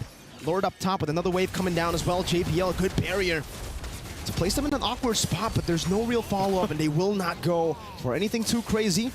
Not just now. Not just yet. Shields are all going to be popped, I believe, even the bottom one. But, you know, it's just Homeboys trying to hold it down together. Another wave going to be pushing in. There you go. Patience, Diablo. Eye for an eye, missed time, can't kick but away the Dragon now into the Lycan, pops the shutdown, but the Violet Requiem catches them in the back hurt. That's one. He's looking for more. No one's low enough. Kurt forced to flicker out of Chibi. Gets very, very low. Hades is even a body block for Vanix as he takes some of those shots. 2 for 1. It's still good for NIP Flash. It's still good, but again, Homeboy's able to just hold that together. If this was a different situation in terms of items, they probably could have gotten a couple more kills off that. But at least for Homeboys, they hold on to both, or actually all base turrets. And, you know, if it wasn't a 10,000 gold difference, if they had some more items locked in, that could have gone way different for them. They have to catch up. I mean, look at the XP lane difference already in terms of gold. Even the mid lane, your Xavier is, what, 2.5-ish thousand gold behind what Curtizi has been snowballing on for the Martiz. And that's where, again, you have to look at this fact. I mean, look at the damage difference. Absolutely massive here. And even with this, even with the fact that he is down in gold, the fact that he can pump out the damage, that's all because of the Dawning Light. You know, you're hitting multiple members. So for NIP Flash, they've done a phenomenal job at getting to this point, but they have to not let this game get to that 18 to 20 minute mark because it can get a little bit spicy, as they like to say on the panelist stand there. Key defensive items also being picked up. Winter's Crown, Athena's Shield also locked in. So they're going to need that because after what they felt from the previous push in the base. Yeah, it's still going to be very, very hard, by the way, for NIP Flash to actually take this game and, you know, end it. Without the Lord, at least, you know, because Homeboys have a lot of wave clear here with the Xavier. Zorn and Chibi, though, they're going to be caught. A spatial migration into the Requiem. This time, no Decimate. It's just enough damage with the Synchro Vision. Diablo baits a few of those resources, gets out with the final blow. Eye for an eye. Say goodbye to the Lord. It should be free to NIP Flash. And Homeboys, they can only just look for the defense at this point.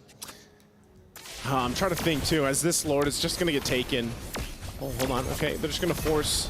All right, they're going to force JP out of the jungle there. But, you know, really for all of this, Miracle, like, we haven't been able to see just yet Nets get to that point. Again, this is the thing with the Claude. You know you need a lot of time to build up to get those 3-4 items locked in. And then you're hoping for a great, massive blazing duet. And it might just be a little bit, you know, too early for him to be there. He's already, so he's got 3 items, actually. The problem is surviving even that initial burst that is going to come out from NIP Flash. Another Winter's Crown. Oh, they stopped Zorn. Oh, Zorn gets spotted out. This might be a 4-man fight all the way to the start. Now, final blow by Diablo. Zorn is running circles around him. Good maneuver is actually stopping the siege from happening from NIP Flash, a 5-man siege, but Diablo will be able to catch up on the Zorn, still able to use the G-Kundo. Meanwhile, up top, it's a base turret falling down. Diablo still on the chase. JPL gets a 3-man wild charge, but none of them use the Purify. Bottom lane, that's finally the solo kill happening. But I think, hey, all Zorn things do his considered, job? that was good. That was good for Zorn. Maybe not for long though, as NIP Flash, they still have some of these resources to utilize up against Homeboys. Udo gonna be forced back. Curtisi finding the Decimate straight into the Winter Crown as Chibi will be forced back by Diablo. That's another Decimate used up, a shutdown now by Chibi as he is able to take him down, but it's 1 against 3. Vanix, Hades, and Diablo up against Chibi, who's gonna be locked down, knocked up, and taken out. Equalizer to send us to game number 5. 23-4. What a dominant game here. Exactly when they needed it for NIP Flash to bring it all to a best of one, basically. One game, the deciding factor between the Homeboys and NIP Flash to go forward, to possibly give up their key in the hopes of getting to the grand final here for the mid-season cup at EWC. It's all on the line. It's all going to come down to that last game. But what an amazing series it's been so far. I know you guys over on the panelist stand have a lot to say about it, so let's go ahead and throw it over to them and see what they have to say. First thing that I have to say, something about Malaysian teams. We like to go all 5 games, but in this one, again, I gotta say, giving Diablo the damage dealer and Martis mid again, it's working out well for NIP Flash. This is also NIP Flash has taken over the game, taken over the draft now. They have their ideas when they're going up against this composition, and I think that a certain meta developed just between these two teams. So far, we have seen Hades with the Assassins, but then come game number 4, at match point for his enemies, he turns up with the Guinevere and is actually unstoppable in this game.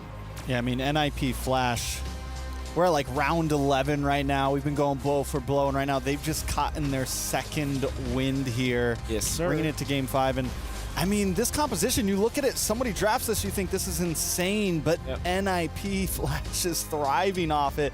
And it almost feels like just the fact that it's catching Homeboys off guard. The aggression is just too much to handle. Gentlemen, let's talk about the Martis. How do you guys feel about the Martis now? Said it's a special China for the Homeboys. It's got 100% win rate. So at this point, what do you do with it? Like, is there a special pick, like a Terizla mid now, to fight against this Martis mid? Or do you take the China and put it in the cabinet? Yeah. You force them to, yeah, exactly. Because, dude, 23-4, exactly. It's pretty brutal. Yep. It is. Like, I blinked at one moment and it was like 13-1. I'm like, wait, what happened? Oh, I believe that Diablo happened in this game, and interestingly, the double kill that he was able to get was off of actually Martis coming up from Curtisi. I think it's pretty obvious that Homeboys aren't used to playing against this Martis, especially the flicker Martis, because when you see a Martis, you almost automatically assume that there is a retribution, right? Yep. But then because of the flicker, you kind of overestimate your tankiness, and we saw that Curtisi was able to whittle them down so slowly. Then Diablo collects 2 kills with the lethal ignition. Already, you know that the XP lane is skewed towards NIP Flash. Good news, bad news. Good news, Udil still dealt the most amount of damage. Yep. Bad news, it doesn't really translate to anything. Yeah, it does, but this is true. That's a fair true. statement. Did not translate to anything. 4 kills? Yeah. 4 kills. I mean, again, like we're talking about how the damage is utilized. Like, you're able to check the bushes, check around the maps just so that you can poke here and there to see where everyone really is, but it doesn't really translate a lot when it comes to the team fights, because you gotta talk about the team fights. The engagement coming in from Hades, engagement coming in from Diablo makes it so that Homeboys never seemed prepared for any kind of battle, because I feel like Homeboys, they're so used to when they have the show, they're the one in the driver's seat. So when they're not in that seat in particular, it's like, what do we do now? I guess the magic of the Martis is that it's a mid laner I mean the mid lane Martis, is that it's not that susceptible to the Cho or any kind of initiation. True. Because if you go back to maybe Farsa, for example, or a Vexana, you're always like threatened to be jumped upon. And Martis, in a way, he kind of wants to be kicked into the. He wants to be kicked. He wants to be kicked. Right, ladies and gentlemen, you know, you heard it here first from our analyst. Martis wants to be kicked. Yeah, wants to be stomped by Cho. Okay, you know? let's relax here. Come on, dude. You know, he's gonna tank the damage. You know. Well, in the beginning, Martis did do an amazing job. We saw him in the laning phase, able to use Immortal Cores and literally take on 2 members. I mean, just bring them down. And it almost felt like they were winning in the first wave. And then in comes Martis, brings them both down to about 20%. They're both forced to go back practically. We just see the aggression coming from it. And like you said, Cho can't even kick him in the face because Immortal Corals comes and he's just nullified to all CC. Doesn't get knocked up. He just continues to put out damage. Same thing with what we thought the Mystic Field might be good for. He's able to just dance through it. Yeah, and there were even plays like Flicker, Decimate, which does not actually kill, technically speaking, will not instantly kill, right? But he's already dealing the damage, he's already doing his job. He doesn't need to continuously kill off people because he's got the Sky Piercer anyways, and then he can just get out, allow his teammates to collect the kills eventually. And we saw big reactions coming up from NIP Flash. Yeah, Lolzy was really feeling it. So now it comes to the question. So far, when it comes to the bans, Homeboys has been banning out the Moskov, the Louis, as well as the Chip. Is this that time where you take that risk and you don't ban a Moskov? And this sounds crazy, but maybe ban out the Martis, or let them pick up the Martis, but don't pick up a Cho. Pick something else, like a Minotaur Ruby. or something. Ruby, for example, I think Sepat really plays that well, and it can be flexed in the roam as well as the Expedite. And if ever there, I think the instant stun from the don't run Wolf King, like that, might be okay versus the Martis if you play it correctly. With that being said, we got to look at our Sony MVP. If I'm not mistaken, it's going to be Hades here. Again, showing up with a Guinevere jungle. The engagement coming in from Hades, I feel like the tempo coming in from NIP Flash with this particular pick is incredibly fast, and this is their specialty. We don't see other teams picking up this Guinevere in the jungle. Yeah. The last team that I saw was Team Liquid Echo, actually, a few days ago. Or was that yesterday? Or was it literally yesterday? It's all blending together. It's been a long week for me. It's been a long week. Yeah, yes. You are a little bit tanky. I guess you're tankier than most assassins. You're okay when it comes to your damage, especially if you land those knockups, and you have innate CC. Then you can also check for your team. You can face check. You can use your first gear spatial migration to check. You can check bushes, and look at that play coming from Hades, holding his ground. What? That was when I knew. That was when I knew the game was over. Yeah, right there. All right. The big thing about it too, though, is normally the Guinevere, what Guinevere suffers from is, mid to late game, she starts to fall off a little bit because she goes in, she tries to get the Violent Requiem, and she just gets shredded down by the enemy team. But when you're 20 kills ahead, they can't do anything to her. And she's just able to continuously dive, and collect a 16 KDA. As Miracle and Nice would say, they were ahead 1 + 10. 1,000 gold plus 10. Yeah, 1 and 6. 1 + 6. Yeah. So look at what you did. Is it really just? It's like a blue scale of death. Is it just me, or am I getting dumber when I hang out with you guys? Whoa. Well, I feel like my IQ is going down. I know we're close to Homeboys. Maybe. You know what they say? Like 10% of 0 is still 0. A loss is still a loss. It's all perspective, though, as Bo would say. Yeah. Homeboys want to win, they can win. But if they want to lose, they can lose. Yep. Right. You know what? I need some help here. Steph Weezy, could you find someone to talk to? Maybe General, perhaps? Steph Weezy, the stage is yours. All the way since the beginning of Mobile Legends Bang Bang, M1 to be exact, top talent, a KOL, and a pro player, Ghost General has touched down in Saudi Arabia, Riyadh for MSC 2024. How you doing? I'm good. How are you? I'm doing great. How was your flight? My flight was very comfortable, but the taking Uber to come, the venue was crazy. What about the weather? Is it hot here to you? Very, very hot, guys. You can't expect that the weather is super hot. Speaking of hot and heat, things are heating up for MSC 2024. A new patch just dropped. How do you feel that affects teams? I think that I really like that the Sky Fiercer coming out, and then it turned to the Assassin meta slowly. Glad to see the Assassins in MSC right now. It was been a long time to taking the tank junglers only, but nowadays Assassin and you things there. I'm so excited to watch the MSC right now. And that's what I've been excited about. Seeing all the Lings, the Fannies, the Rogers stepping back into the scene is definitely something that we all enjoy. Speaking of enjoying, any words out there to the audience enjoying MSC 2024? All right, we actually didn't expect that the NA team is lost and like this, but hopefully we'll be the stronger and come back later. You guys can look forward for the upcoming, the new strong team from the NA. That's right, guys. Enjoy MSC 2024. Shout out to your favorite teams. And Ghosty General, thank you so much for spending your time with us today. Enjoy the show, and we'll see you in the stands. Thank you. Thank you very much, Steph Weezy, as well as Gosu General. Hope you guys are enjoying the match so far because, again, it's 2-2 from a best of 5 all the way to best of 1. Is it weird that I'm all too familiar with this feeling? I just went through it yesterday, man. I already took my meds. You go through it every year, though, don't you? You're like comfortable with this. You think you could adapt. M4 there were a lot of best of 5s that went 5 games in M4. You know. Apart from that, that was actually the last. This let me just say, this job does have some health hazards. Let's just say that. Yeah.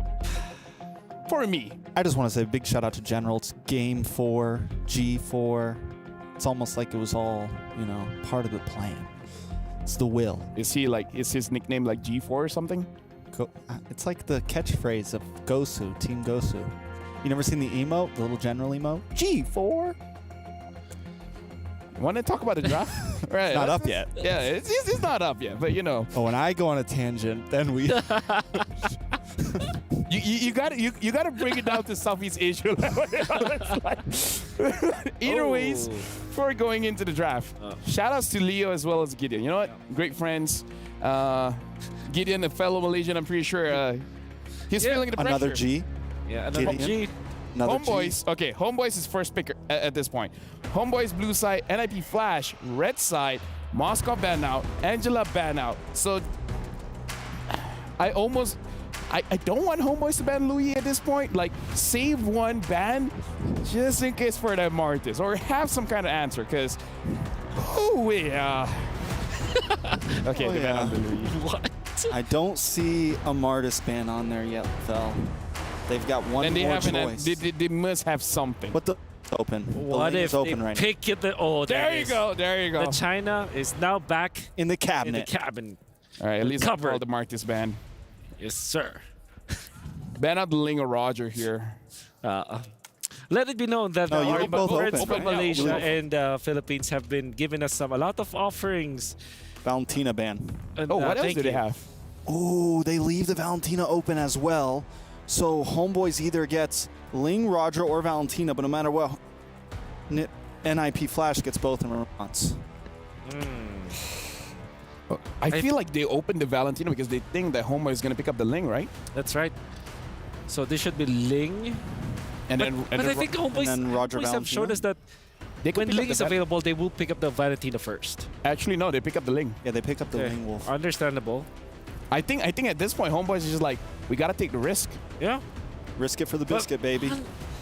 To be fair, Ling is not that much of a risk nowadays. No, I mean, like, what if they pick up the... Oh, they actually pick up the Valentina Cho. Valencho. Okay. Roger Terizla? Pick up a Terizla is just... If they pick up Roger Terizla, this is literally Homeboys cosplaying Falcon Sabi brand. Is there anything wrong with that? Nothing. You're going to cosplay any team. Exactly. You cosplay Liquid Echo. Wait, what? I mean, nothing. Yeah. Okay. Yeah. Didn't get it. I would It's okay, you know. I would like to cosplay as Badang, but what? I can't. I don't have the With that attitude, you can't. No, I feel like it's more than just the attitude. It's more than just the attitude. It's more than just the attitude at this point. But either ways, Ling picked up here. Yep. Farsa getting picked up here. So Farsa going up against this Valentina, and they actually prefer the Arlet. Okay, so this is an actual Liquid Echo cosplay. I told you. Yeah. Don't fight. You're gonna fight. You're gonna fight. Oh, okay. So the benefit of this for NIP Flash is that they're giving Diablo the option and the opportunity to actually show himself. And that means that you should ban Terizla nonetheless if you are NIP Flash here. No, I do agree, because having, like, here's the thing. I kind of want this Arlet to be on the EXP with Sapat, because Zorn with the Arlet, he's very all in. Like, if I go in, I do good damage, great. If not, then he's gonna be the one dying most of the time, because we see whenever Homeboys is not doing well, it's usually Zorn that's not doing well.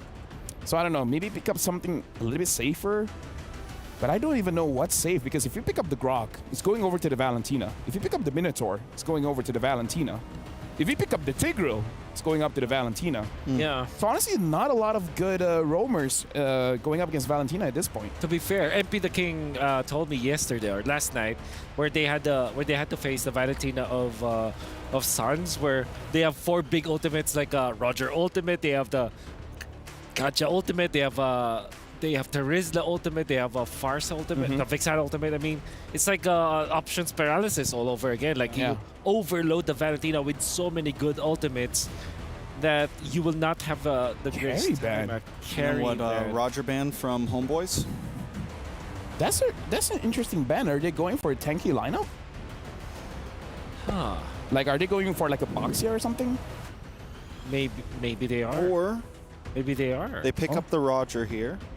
Yeah, I think. And then Homeboys, what do they have left? Right, nothing but a Claude, really. What about a Beatrix? Beatrix is still. We've been talking about it. Yep. Yeah, but I feel like the Claude might be a little bit better going up against the Benedetta. Benedetta, they pick up the Roger. So yeah, is Ruby still available? Ruby is still available. Yeah. Maybe Claude Ruby for Homeboys. Yeah, I mean Ruby for the gold lane. Yeah, I was thinking gold lane as well. Ooh. And then pick up Terizla as well. Like you have a ton of stuns to utilize against this composition of NIP Flash.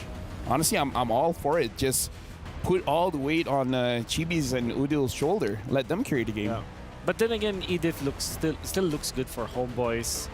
We can put it in the roam, Arlet EXP, and then get a Claude. I think overall, even when we say there's a okay.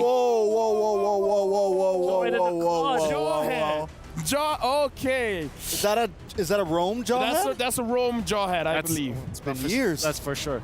No, Zorn is a catch specialist, so this is go big or go home.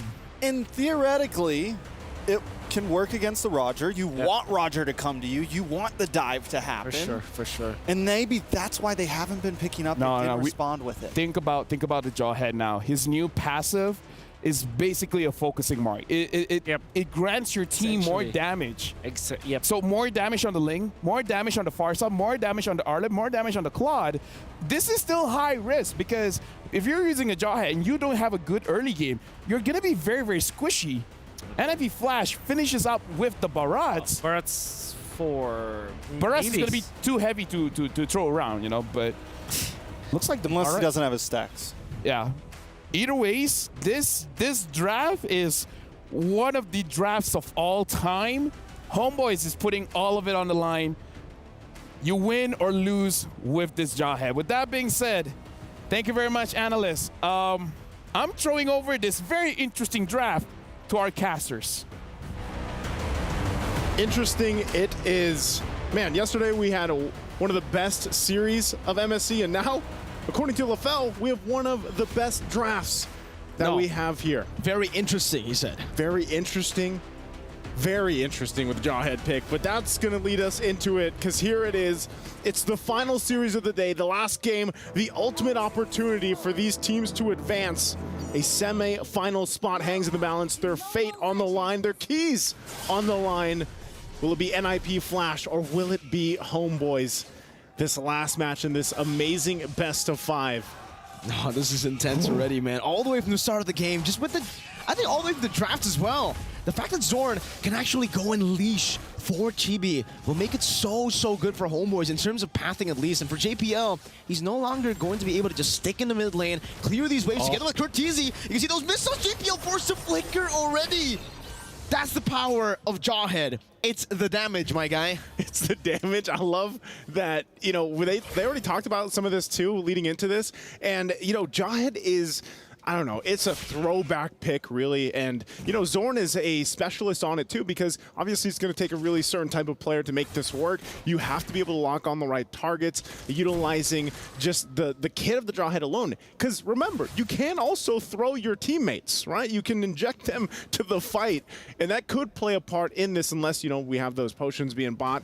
But also for this, part of this is actually the surprising amount of damage that Jawhead can do. And I feel like because, you know, we heard yesterday back when we saw the Zask pick up, we heard that, yeah, it surprised us. It was a pick that necessarily you don't get a lot of time to practice against. Well, maybe the Jawhead can be that for the Homeboys here in this matchup, unless NIP Flash just plays like they did even in the previous game here. Already, JPL going to get poked down a little bit, but no pickup just yet. Turtle is spawning, though. Uh-oh. Up top, the Petrify locking him down. Zorn going to be taken down on the Jawhead. So far, hasn't worked out. Diablo up top, now punishing Sabon, even forcing the Flicker out. Should be able to clear this out, and this will be a whole lot more prio for NIP Flash. With the first Turtle being held down by Hades. Udil is trying desperately to go for a little bit of a, go for that position, but the final blow will be used up by Diablo, trying to zone them away. Will be able to do so right now. Good eye for an eye to counter the Tempest of Blades, and just like that, there isn't going to be anything else Homeboys can do about the Turtle, but they can go for the trade. Great maneuver with the ejector. Diablo getting the pick as well. That's a 1-for-1. Yeah. And a Turtle. And a Turtle. Going to the hands here for NIP Flash. So, exchanges, and hey, like we saw previously, Diablo's got 2 kills under his belt. We saw what kind of confidence that brings this man to the table. And now that he has the 2 early kills on a Benedetta who is very hyper-aggressive, especially in the hands of a player like Diablo, will be tough to deal with for Homeboys, especially just in the lane alone. It's something you want to deal with. You want to be able to shut it down, and that's exactly why they're putting Zorn up there on that top side. If they can work with that, make possibly a play, that'd be great for Homeboys to get some momentum in their favor. It's nothing too crazy, right? This early in the game, NIP Flash has just garnered themselves a little bit of a lead. But it looks like, too, Diablo knows that they're after him, that they have their eyes set on him, and he's going to get forced out. So good little check there also from Hades to keep Diablo safe. He also has 2 kills on the board, right? So Diablo still, it almost seems like it's just deja vu to the last game. He got a double kill in the first minute, this time in the first Turtle, so a bit later compared to game number 1, but he's still utilizing the pressure so well. Final blow in the Petrified combo on the Sapa straight into the G Kundo, and Sapa won't be able to flicker out of this one. It's still on cooldown. Zorn ejector, but he's onto the small camp there. Feather Airstrike, gets canceled, Hades! Punishing Udil for popping the Feather Airstrike a bit too early. Chibi still able to secure it. Now pops in the Tempest of Blades, picks up the Blades as well, and will be able to disengage, but still, for NIP Flash, they'll take that win. They'll take that for now. Good thing for Homeboys. I think that's always something that's going to happen here, is Chibi's going to have to secure these purple buffs. It's crucial on this Ling pick. Diablo just picked up the Blade of Hephaestus, so if you thought he did some damage already early on, now paired with Lethal Ignition, it's going to be even more so. Chibi finally gets the Berserker's Fury here, and Turtle's up. I don't think they can really do anything about it, though. They're not even going to get close enough to NIP Flash here, as it's secured by Hades. Once again, locking down these objectives. It looks like they might try to force something here. Curtiz even holding on to the final slash himself. Oh, they're going to go for nets? Okay. Here's the response. Stoppable Force dodged away from Way the Dragon, now bringing Zorn back into Curtiz's damage, but it will be a Feather Airstrike that takes him down. Even Vanix, not with the light compounds, but he will be traded back. Nets able to get the kill down. It's a 2-for-1 in favor of Homeboys, only losing a 0-1 Jawhead.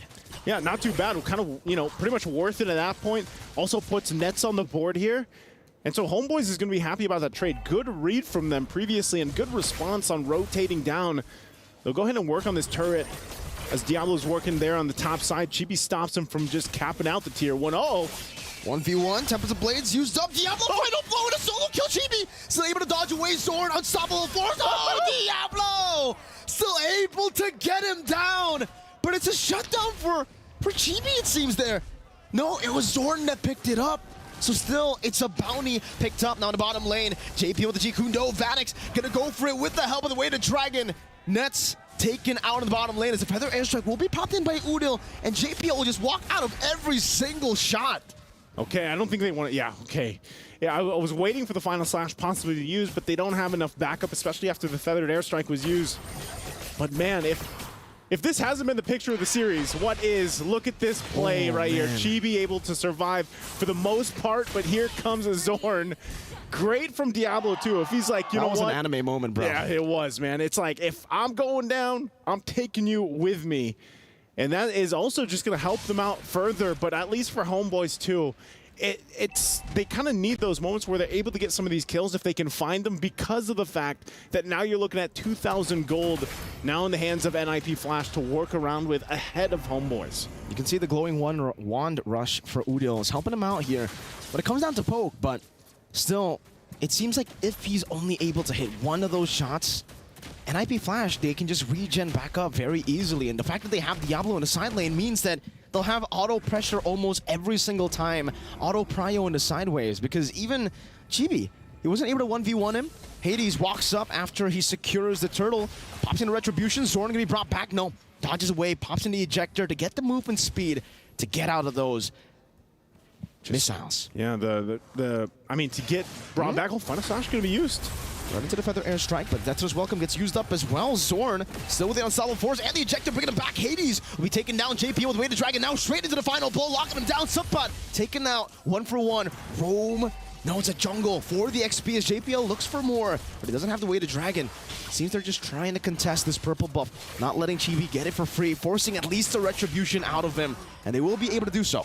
Okay, gets his buff, but you know, then again, it's just Zorn was able to toss Hades up in the air, even with the fully stacks, of course. Fun to see a fully stacked Barretts be thrown over the head. But with that, items fall into place, of course. Like we mentioned, Thunderbelt is there for Sapat. Over on the other side, though, you look at the build Diablo's going with, and that's why he's such a threat. He's also, yeah, he's got the Sky Piercer now, too. And so at this point, they got to lock down Diablo somehow. They have to be able to survive, too, that Petrify combination with the Electro Final Blow. It looks like right now, though, Homeboys wants to set their eyes here on this top side, but look at the response, Diablo and Hades. Final blow. Zorn, you're not going to be able to spot him. Nets going to be caught in the Petrify, forced to Purify. Diablo still chasing again. One last thought should do it. He finds it. But Nets is able to escape now. The re-engage from Subpot as he finds the Vengeance. Diablo unable to escape from Chibi's. Tempest of Blades, but Death's Welcome catches him now. It's going to be JP with the Weighted Dragon with the Flicker as well. Now Subpot chasing Curtizi, finding the Vengeance, and continuing this onslaught with the Unstoppable Force by Zorn. Vanix unable to find the shots, 2-for-1 in favor of Homeboys. Again, a back and forth between both. And it looked like I was saying, Diablo would be able to get a kill there, but you know, maybe that's also just that change that we saw from the Sky Piercer where, you know, that little extra % does make a big difference because he couldn't get it to proc against Nets. So Nets also great job at staying alive there. Final Slash. Great pull back onto Vanix. The Purify gets him out for a bit, but Zorn flickers forward, gets the ejector into the missiles, and takes the gold lane down. With the thumbs up to add salt to the wound. And now Lord is up here. Vanix is not part of the picture right now. Homeboys full force. Diablo will make his way now for the fight. They're gonna have to fight it out. Another Unstoppable Force, this time cancel out, but a Death is welcome. Diablo in the back line still trying to go for a flank right now. The final slash will be used up. Now Diablo chasing Udil, still able to escape. Nets going back to save him. Diablo on the chase on the Chibi as Hades gets taken down earlier. Sapat in the midst of it all, JPL, the G Kundo, but Sapat flickers out of it. And Homeboys again win out in these small trades. Homeboys will go ahead and get a minor win for that, but ultimately NIP Flash just wanted to stop them from securing the Lord, and they did that. Sky Piercer also picked up now for Chibi, has the Hoss Claws with it.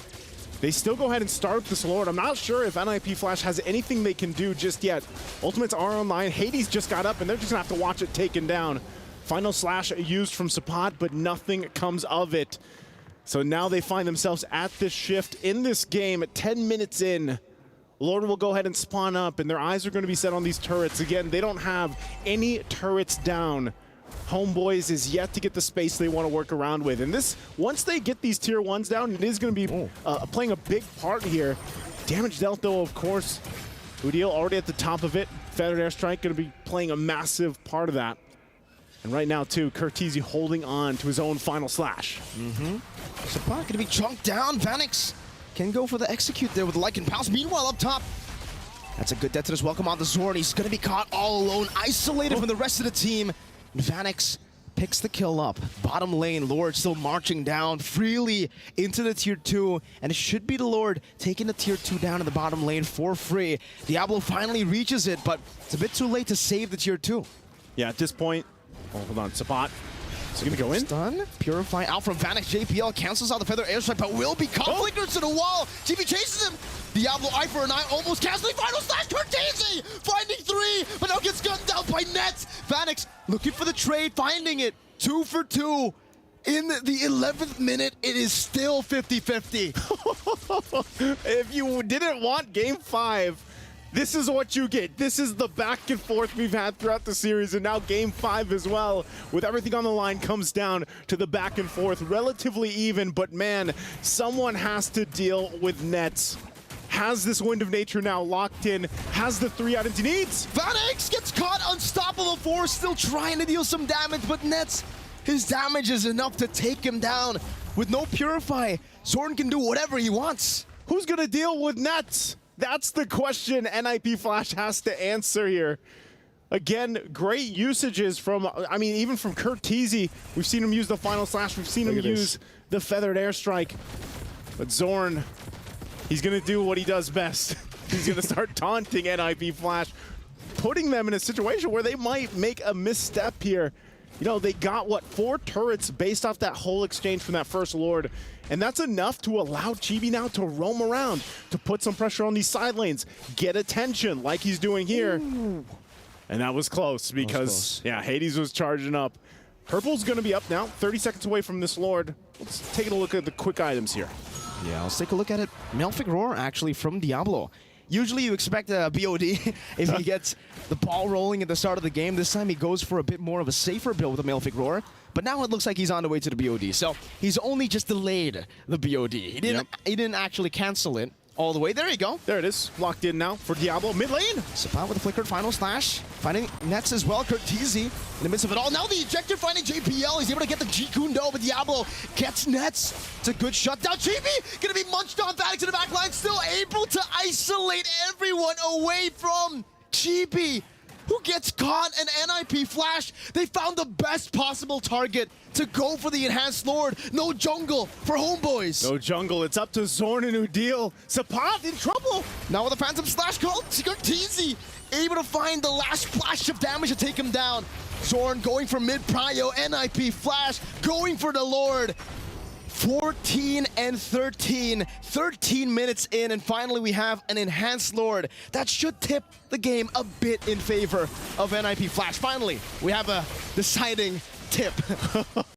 STC replay here. What a team fight this was. Just zoning out Chibi. Great usage of that Daytona's Welcome. Oh, you can see it.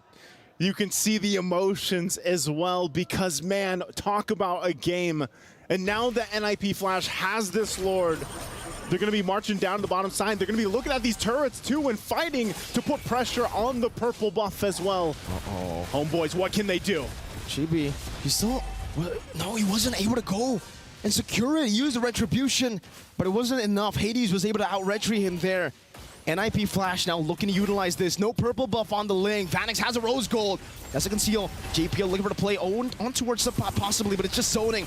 Unstoppable Force used up to JPL. Vanix now with a Lycan form. Jumps forward. Doesn't go for the Lycan Pouch just yet. They've cracked the base open. Base turret number 1 taken down in the bottom lane as Homeboys deal with the Enhanced Lord, but it's getting so many hits down.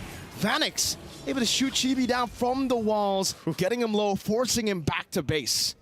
Okay, NIP Flash, happy with that. They get a base turret down, and they take the discipline route from that. They know they can kind of take this a little bit slower. They need to get a pick off if they want, utilizing the fact that they have a Cho, but they also have to respect the fact that Homeboys can do the same thing, right? So now their eyes are set on these turrets. They want to get the rest down, make their way to these base turrets. But the fact that they got one is already a big advantage for NIP Flash to work with. So now at this point for Homeboys, it's kind of up to Zorn and also Sapat here to use these ultimates. Oh, Conceal, gonna go in? I don't know about that, Zorn. He's isolated himself. JPL just baits him. Ejector final slide from Curtisi. Straight into Diablo's damage, but Curtisi will be taken down now. Nets is able to turn the tides around. Phoenix continues the onslaught like a pound. Onto the back, finding a triple. Udil, the last Kage, gonna be taken down as well. Phoenix is a maniac. Oh my goodness. NIP Flash. Off the decision of Zorn to go in on this Jawhead, it's only Chibi. He's gonna try to cut the wave, try to buy time, but it might be too late. Now the base of the mid lane taken down. That's a base turret. Straight into the crystal they go. Diablo with the eye for an eye, tanking all the hits. NIP Flash win out the best of 5. They send the Homeboys home. You can't stop these ninjas in pajamas. NIP Flash will send the boys home, locking in their semifinal spot to face up against SRG. Again, what an amazing series to witness this day. Just like yesterday, a 5-game series to close it out. And ultimately, the best team won in this exchange as it was a back and forth. What an amazing performance. The pride of Singapore. It's been 3 years since we've last seen an MPL SG representative make it to top 4. And it was also with JPL. It was Evo's SG back in M3. That, again, the accomplishments here, when you think of what was all left on the line between these two teams, simply amazing, you know, to just see it unfold. Wouldn't have it any other way. 5 games going the distance here. You can see the emotions, of course. That's got to feel good, especially with Diablo locking in that Benedetta twice in the series, man. Having phenomenal performances. Feeling good about that, what they've accomplished, get to this point. And like you said, it's been 3 years. It's been a long time. Yeah. And now they're able to finally reach that top again. Top 4 secured for NIP Flash. They'll have to face off against SRG next. Well, that's going to be it for us here on the desk. Again, I'm Naisu, and that was Mirko. We're going to throw it over to the stage to go ahead and give it to our hosts and our winners.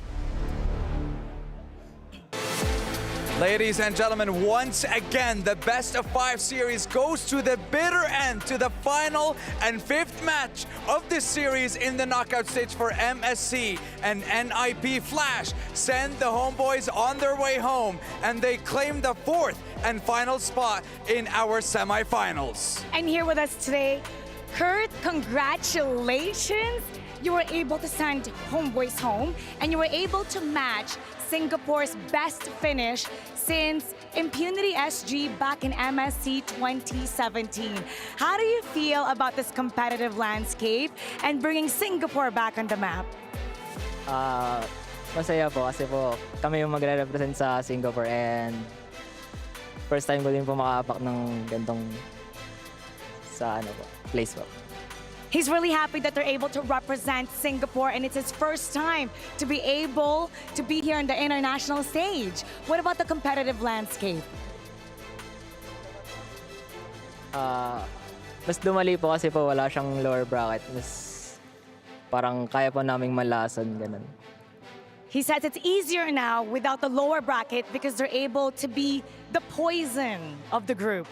I like that. There's a surprise factor, a surprise element here at the MSC. And like we said, we started this with a wild card. Our Homeboys managed to make it all the way to top 8. And then when we're looking towards the knockout stage, 1 opportunity only. And you guys managed to seize that. But I have a question for you. So now your next opponent is going to be Selangor Red Giants, the undefeated champions of MPL Malaysia. How do you feel going up against a team that hasn't lost a series in over 100 days? Feel ko po kakayanin po namin since nabuild po kami ng momentum, and Malaysian team po ulit sila. He feels that they're able to defeat them because Singapore was able to build momentum and you know that you can beat another Malaysian team. And because of what you've done today, you will now receive your opponent's golden key. Homeboys, you may now proceed to Kurt to hand over your key. This symbolizes your success in this tournament. Thank you so much. And this symbolizes the end of the journey for Homeboys and the continuation of the journey for none other than NIP Flash. And ladies and gentlemen, we finally have our top 4 teams. We have NIP Flash going up against Selangor Red Giants and Liquid Echo taking on yet another Filipino team, and that is going to be an incredible day, and I cannot wait. But don't forget this right here. This key, it's not going to be intact for much longer because you have another task ahead of you today. You get to apply 5 tons of pressure to that key in a few short moments. So tell me, how do you feel about that as well? That's going to be quite an interesting touch, I want to say, to this tournament as well. Anong pakiramdam na ngayon hawak mo to at mamaya dudurugin mo yan, yung golden key na yan? Di ko po alam. He can't express himself right now. He just knows that he's really happy. Congratulations, and we're looking forward to seeing you in the semifinal. NIP Flash, Singapore's dream team, have done it all. They're going to the top 4. Congratulations, and now we're gonna break it down for you. We're gonna head to our panel. Time to shine. Thank you very much, Mara, as well as the Wood Sandstorm. And let me just say, let's put this into perspective. Okay. With what has happened here today, the top 3 regions in MLBB for now is Philippines, Malaysia, and Singapore. Where later on, I mean, Philippines is definitely going to be at least top 2. That's right. Now it's about Malaysia and Singapore. Which one is going to be top 2? The SIMP region is just SMP now. SMP. MSC SMP. Yep. Yeah, Singapore, Malaysia, Philippines. Yep. Proven and tested. Proven and tested. Welcome to the... This is the new age. This is the new landscape of MLBB. To be fair, I think that in this particular game, this Jawhead makes a lot of sense. You saw how it made the bats with full stacks look like it's like melted. You know, oh my god. Yes. That was intense. He hit. Yeah, actually, yeah. That's how frustrated That's he was. how frustrated he is. But yeah, it made it look like Bats was very squishy in the early stages. However, the looming problem for the X-Borg is that, for the Jawhead is that you're kind of all in. If you don't get your pick off after that initiation, you kind of don't have a reset button. Yeah. Unlike when you have the Kaja, which is a guaranteed stun, I would like to use what Mr. Naisu uses. They don't have an on-demand initiation, unfortunately. All the while, when you're looking at the side of NIP Flash, they have guaranteed stuns. They have the Way of the Dragon, they have the Stolen Final Slash, they have the Barrett's Ultimate, which he was actually phenomenal about. And this guy, Diablo, he's Benedetta, man. The Benedetta. It's something special. It's devilish. Whew. Devilish, I like that. Devilish. Yep. Because it's like, the devil and it's delicious. Devilish. I think that's how that word works. Yeah. Anyways, I like the fact that it's almost full damage. He even ended, I mean, all he picked up was the immortality. Yeah. Monstrous, you could say. He's got a pair of boots, but still, overall, the final game was close down. For me right now, it's this big toss-up between Kurt and Vanix. Like, those 2 players throughout this whole series have just been insane. It's kind of, and even JPL, it's kind of hard to pick who I would be like the star of this series. Yeah, it depends on each game, right? Because you can see that in the first few games, it was Hades. Then eventually Courtesy. I think Courtesy was the most consistent out of everyone, like for the 5 games. Even the games that NIP Flash lost, Courtesy was performing well. And then you see Vanix just perform in the most important portions of the game, particularly in the late game, where he's able to output the damage. And then Diablo, when given his signature playstyle, I would say it's not even just the hero, it's a signature playstyle. Benedetta, full damage, lethal ignition, petrify. Once he sees a target, he will not stop until he gets the goal of killing that target. And because of that, Sapa on this Arlet was a non-factor. I would say the Arlet as well as the Jawhead, it looks like they weren't really there in the fight. In the mid game, I would say yes, but in the early stages, you can see the massive impact that Sword was able to output in this game. However, I think you have to take note that if you don't really kind of usher your cores, like for example this Ling to the mid game, you're in for a lot of trouble. Like the Claude and the Ling, although they got the farm eventually, in the early stages they were contested a lot. Like the purple buff is getting invaded by the Barretts constantly, and that allowed NIP Flash to just take over the map in the early stages of the game. Yeah, I think that whole series we were kind of wondering if Hades was going to eventually pull out a utility jungle. Yeah. And then in Game 5, both teams have one more pick up their sleeve. No, we get the... and the Hades just comes out on top, I think. And once we got to the end game, purple buff started getting denied, things of that nature, and it just became a problem. And like you said, there was about a 3,000 gold deficit between the XP laners. So it was tough. It was a tough game. But even then, it was down the line, 11-11 at 11 minutes and 11 seconds. It was crazy.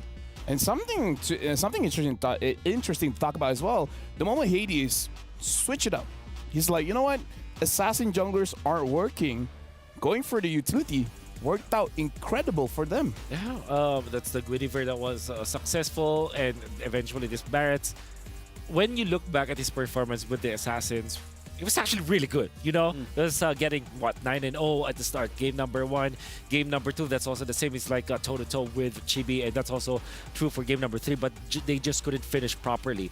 Now with the utility junglers, what Hades brings to the table is that extra macro factor wherein you're now invading the jungle, you're now denying some parts of the map, you're now frontlining for the team, you're making sure that the objectives will go in your favor and allow for your other side laners to wreak havoc in specific parts of the game. Yeah, we got to look at our Sony MVP, and guess what? Is the Singaporean devil, Diablo, on that Benedetta. Very deserving. I would even say this entire series, I do agree that Kurt Teasy is like the most consistent one. Yep. But when it comes to making sure that you have a lead and you maintain that lead, dude, Diablo, when he gets that Benedetta, is a whole different beast. Yeah, I think when it came down to crunch time, those last 2 games, and when you really had to put your big boy pants on, Diablo was definitely the player who was able to, you know, get up when he needed to. Yeah, look at that. Look at how they managed it. And then eventually, this display was definitely one for the books.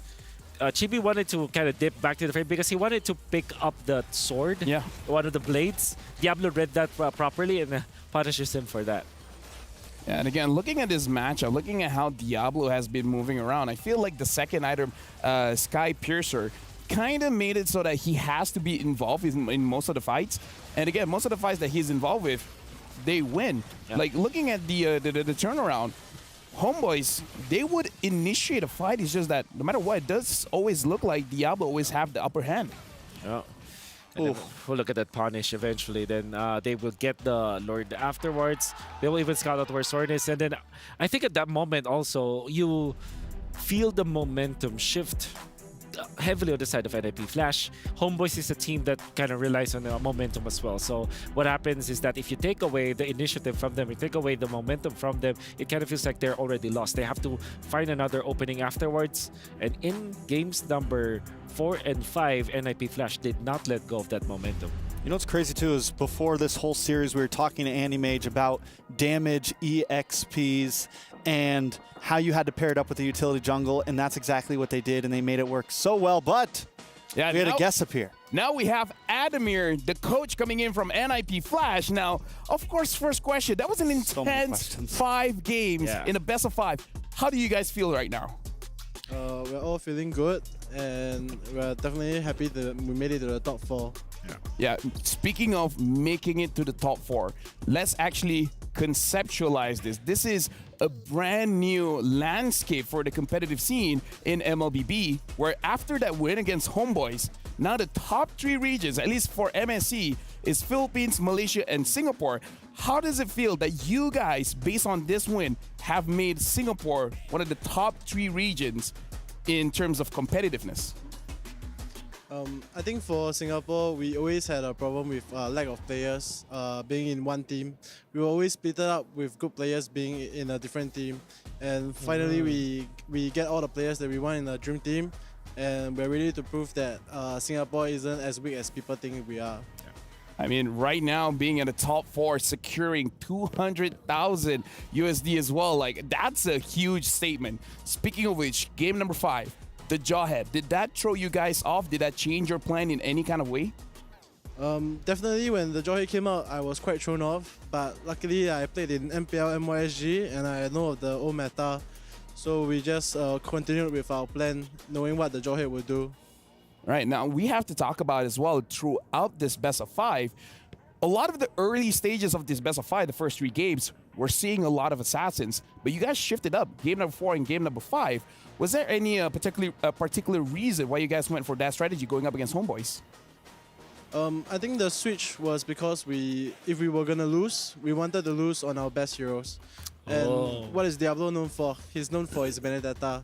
And we wanted to make sure that he at least got to play the Benedetta at least once. That's great. I mean, here's the thing. He was able to play it twice. And honestly, I want to ask as well for the Benedetta pick. Was it Diablo himself that asked for that pick? Or you guys, the coaching staff was like, Diablo, you got to use this hero? I think it was both. Diablo wanted to play Benny as well. He was tired of playing Ruby and Alan. Yeah, so he wanted to be the damage dealer. And we were also okay with it because we trusted him. And in that full best of 5 series, I have to ask as well, what was the most difficult part going up against Homeboys that pushed it to all 5 games? I think definitely Chibi and Zon are very, very good players, and their synergy is quite insane. Besides that, I think those 2 are the only key players for us to watch out for. Hold on. Are we just... There's a question we have to ask. Yeah. Give us the theory, the crafting, the Martis the Martis mid. Did you plan on pulling that out of your sleeve at some point in this event? I mean, did it just seem like it worked, or... Tell me about it. I think the Martis mid is quite a direct counter to Udil's hero pool. Yeah, so we studied Udil quite extensively, and we came to the conclusion that, Kurt is just better than Udil. So we'll just give Kurt the Martis and, we'll see him work his magic. Work his magic up until it has to be banned out. Now, honestly, congratulations. That's an amazing win. And for now, the camera is yours. Is there anything that you want to say to all the audience watching? To all the fans of NIP Flash, I hope that you guys can continue supporting us and believing in us that we will make it further in the tournament, and we will obviously try our very best to make it further. And thank you. All right, now I would say the interview is over-ish. At this point, Wolf, I want you to use Bob to show something that happened in the game. And you know what? I want Adamir here as well. Maybe he can give his own input. Thank you for saying that, because it will feel very awkward for me to discuss their play. But this is amazing. All right, so we're gonna be looking at the biggest turning point around the 12-minute mark, where it's if you can see through the gold, the difference. Homeboy is actually leading by 2,000, but there will be a play in the middle that will happen. First off, I want you to look at the information that was given to NIP Flash. So Zorn is seen already. You also know that Chibi is there. So when you play it out, there will be a good outplay. So you can see that there will be a good stun coming out from other good final slash actually to catch one, but a counter coming out from Curtizi made it so that now Chibi is in a bad spot, and Nets actually was forced to use his use his BMI to get out, then forced to also use the Purify, because now you can see that Diablo was just amazing in the guard, then Chibi getting caught. So basically, the main problem here for the side of Homeboys is that they gave in to essentially the box that we always talk about. Like, this is the circle of influence that you want to play around, because it's nearby the tower, right? So the tower deals more damage. If you go in there, you can see that Curtizi is safe. They can go in and out, and then it's going to be just Diablo getting out of that zone.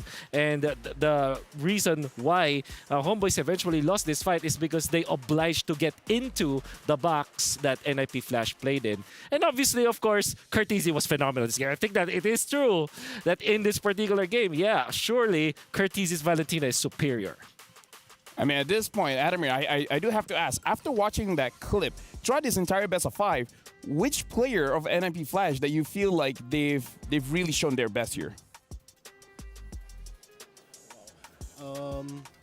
I think a best player for me to choose, I would choose Vanix. Oh. So my reason is because he hasn't been to much international tournaments. I think this is maybe his third or second, and he's proven himself that he's one of the he is the best goal lane in Singapore, and I'm quite impressed with his performance, despite his lack of experience. Yeah, despite his lack of experience, we can definitely see his amazing performance as a goal laner.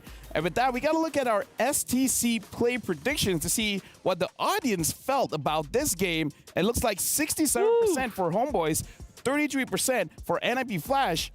Despite a lot of people saying Homeboys, it's not as far apart as I thought. What do you think, Adamir, after watching this difference in terms of audience prediction? I definitely think that Homeboys had a chance of winning us as well, and that's why we respected them as much as we could, taking out Zon's signature heroes such as Cho when we could, and also enabling our all 5 of our players to play as well, not just sticking to one player, such as playing Sin on Hades for all games. We trusted everyone, and I'm glad that it worked out.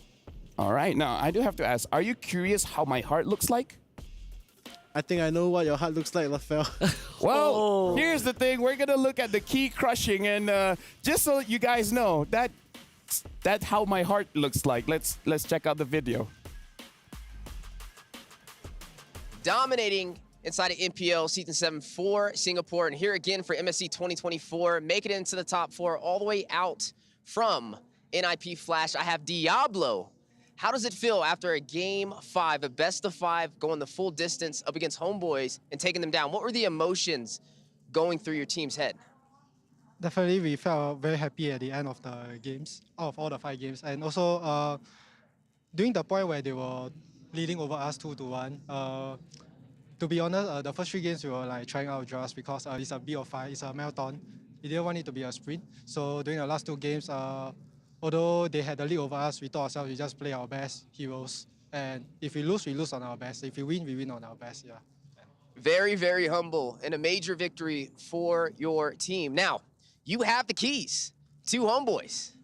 Are you ready to crush the key? To the Malaysian fans, I'm sorry. I have to crush it, yeah.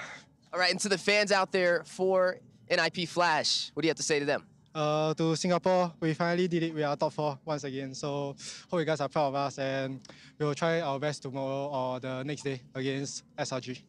All right, here we go. Time to crush the key.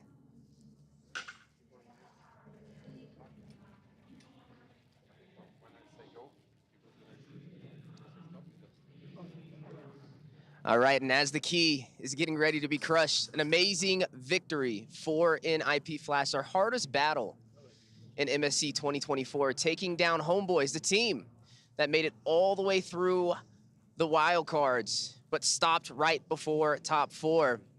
You see it right there inside the machine. Diablo, the one to insert it for NIP Flash. One small step for Diablo, one major step for NIP Flash.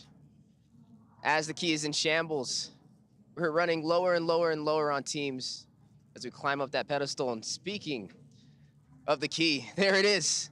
So Diablo, it's your first time crushing a key. How does it feel? It feels great because it's not our key that got crushed. Yeah. Yeah, definitely hold on to your key for as long as you can. You've officially made it into top 4. How does that feel? Honestly, it's my first time going to top 4, so definitely excited, and also it's been one of my dreams in the international stage to go to top 4, and I finally did it right here. Yeah. Well, top 4 hopefully isn't the finish line for you. Who would you like to face in the grand finals? Definitely Liquid Echo, because I want to face off against Sanford. You'd like to crush Liquid Echo's key? Would you be the one to do it? I can't say that. Well, time will tell. We won't spoil that one, but congratulations again, Diablo. NIP Flash, one step closer to the grand finals. We look forward to your future matches.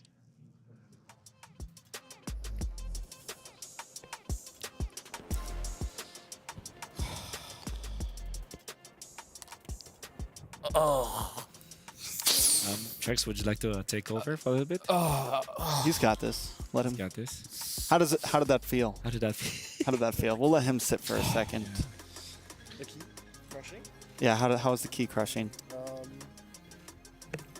It felt normal. Felt normal. Like, I felt Just that another Friday. Yeah, we deserved it. You know, we worked hard for it. So obviously, it feels normal. Feels normal. It feels normal to crush Homeboy's key. They still have another team. It's just Don't my worry head at about this him. point. It's just my head. They have another Malaysian team. They'll be fine. Lafelle will be fine. Yeah. I'm sorry, Lafelle. Look him in the eyes and tell him it felt good. Why are you doing that? Like, Adamir's a good guy. He said sorry. Yeah. But he's still good. But it felt good. Yes, he did, Lafelle. It felt really good. Thank you. We're gonna look at the brackets if you don't mind. So let's. Thank you so much. Thank you. Do you guys want to talk about the brackets? Yeah, I do want to talk about the brackets because it's now shaping up to be a really good bracket, especially because it will be SRG going up against NIP Flash, the MYSG that's split about what 2 or 3. It's been a while. It's been a while. 5, 6, I think the last time season 7 was. No. I think the last time they were together was season 6. Yeah. All right. So yeah, 3 years. Now they will be meeting again to prove who actually has the better chicken rice. For now, it's going to be TLPH versus FCAP. Tomorrow. That's going to be tomorrow. Oh, yeah. You're right. I'm not that. That's why I'm not the host, man. I don't know. I don't know about you, but it feels good to secure the grand final slot, actually. You know, as a Filipino, you know. I wouldn't know how that feels, so. Oh. I don't know why you would say it. I think I'm going to go sit over here with Lafelle. Oh, yeah. Well, here's another team. Why are you sad? I'm not sad. I don't know what you guys are talking about. We're talking about tomorrow's schedule here.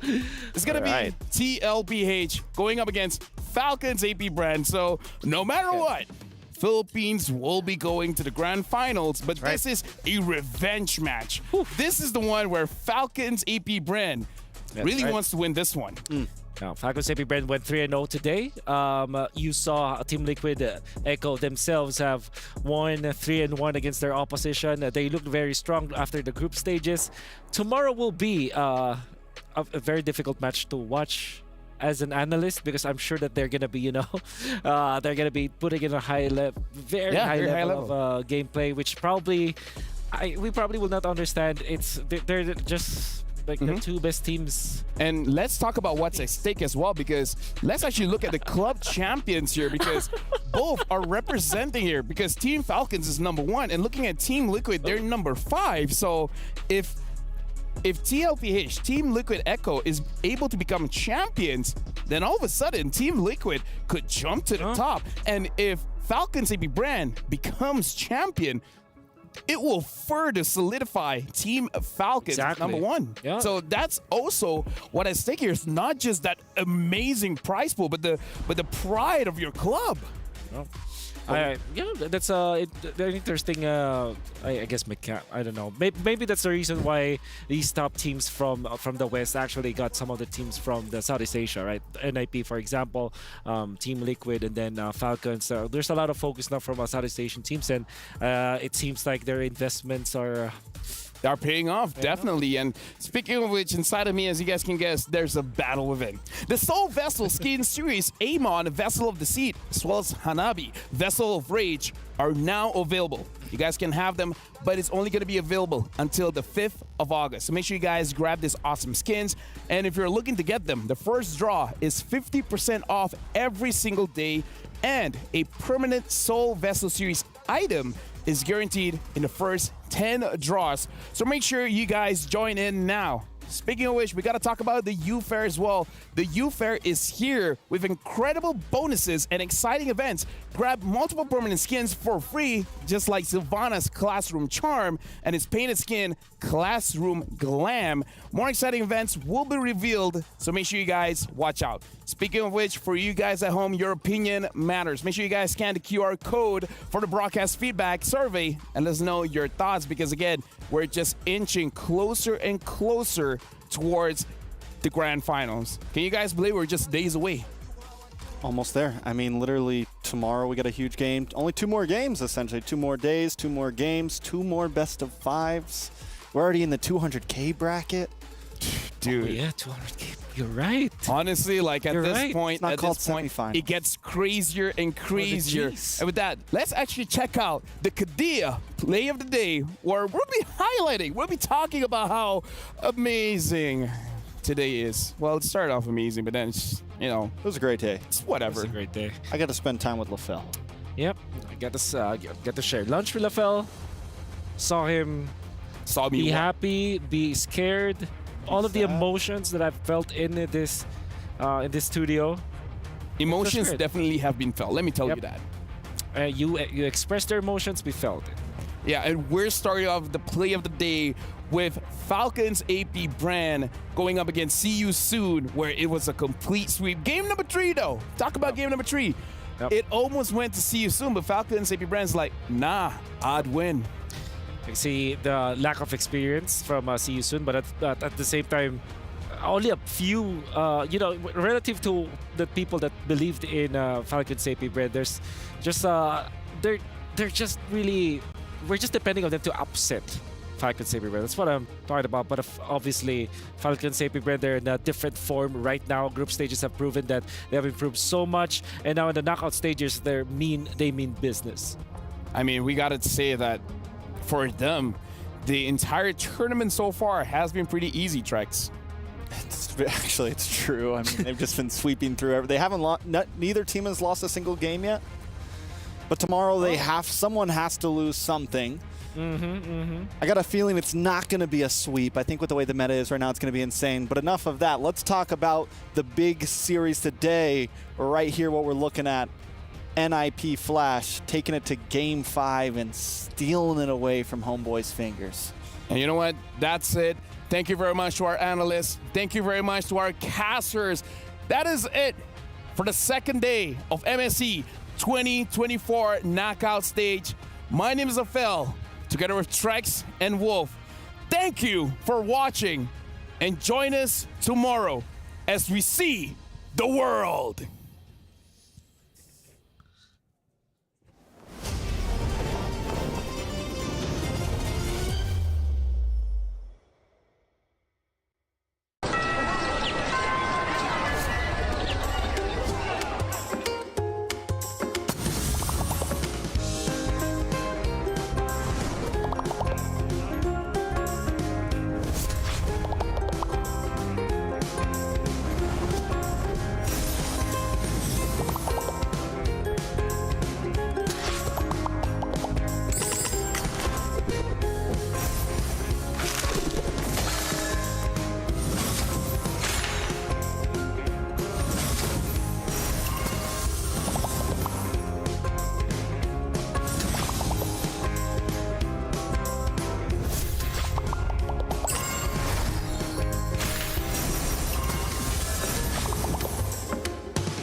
Just like you and me, finding our destiny.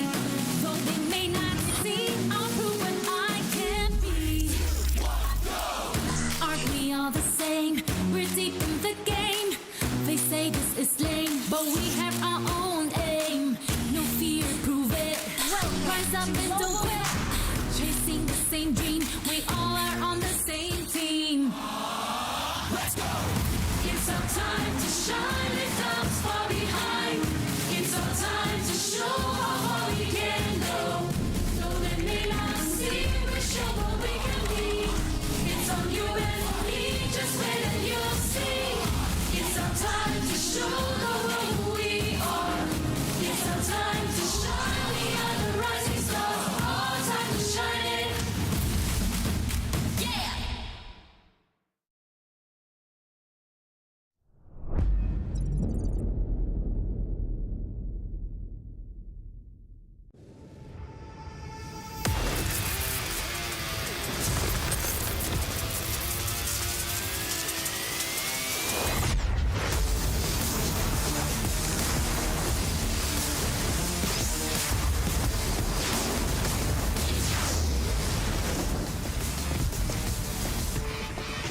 لحظات البداية عاشت معنا،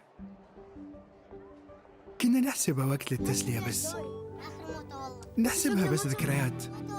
عبود أعطي أختك اليد يا ولد. ابتكرنا فيها ابتكارات، وإذا بغينا قلبناها خرافات. كنا نحسبها بس لمة وصحبة وسهرات، انتبه نوب ترى نوب. لكن كنا نشوف عالم ما حد يشوفه. ليت يشغل وقته بشيء يفيده. الله عليك على الهيدسوت. عالم كبر وعاش فينا، عالم الحماس فيه يوصلك كل مرة لحلم أصعب بس ما يصعب عليك. بارد معك وين ما تروح.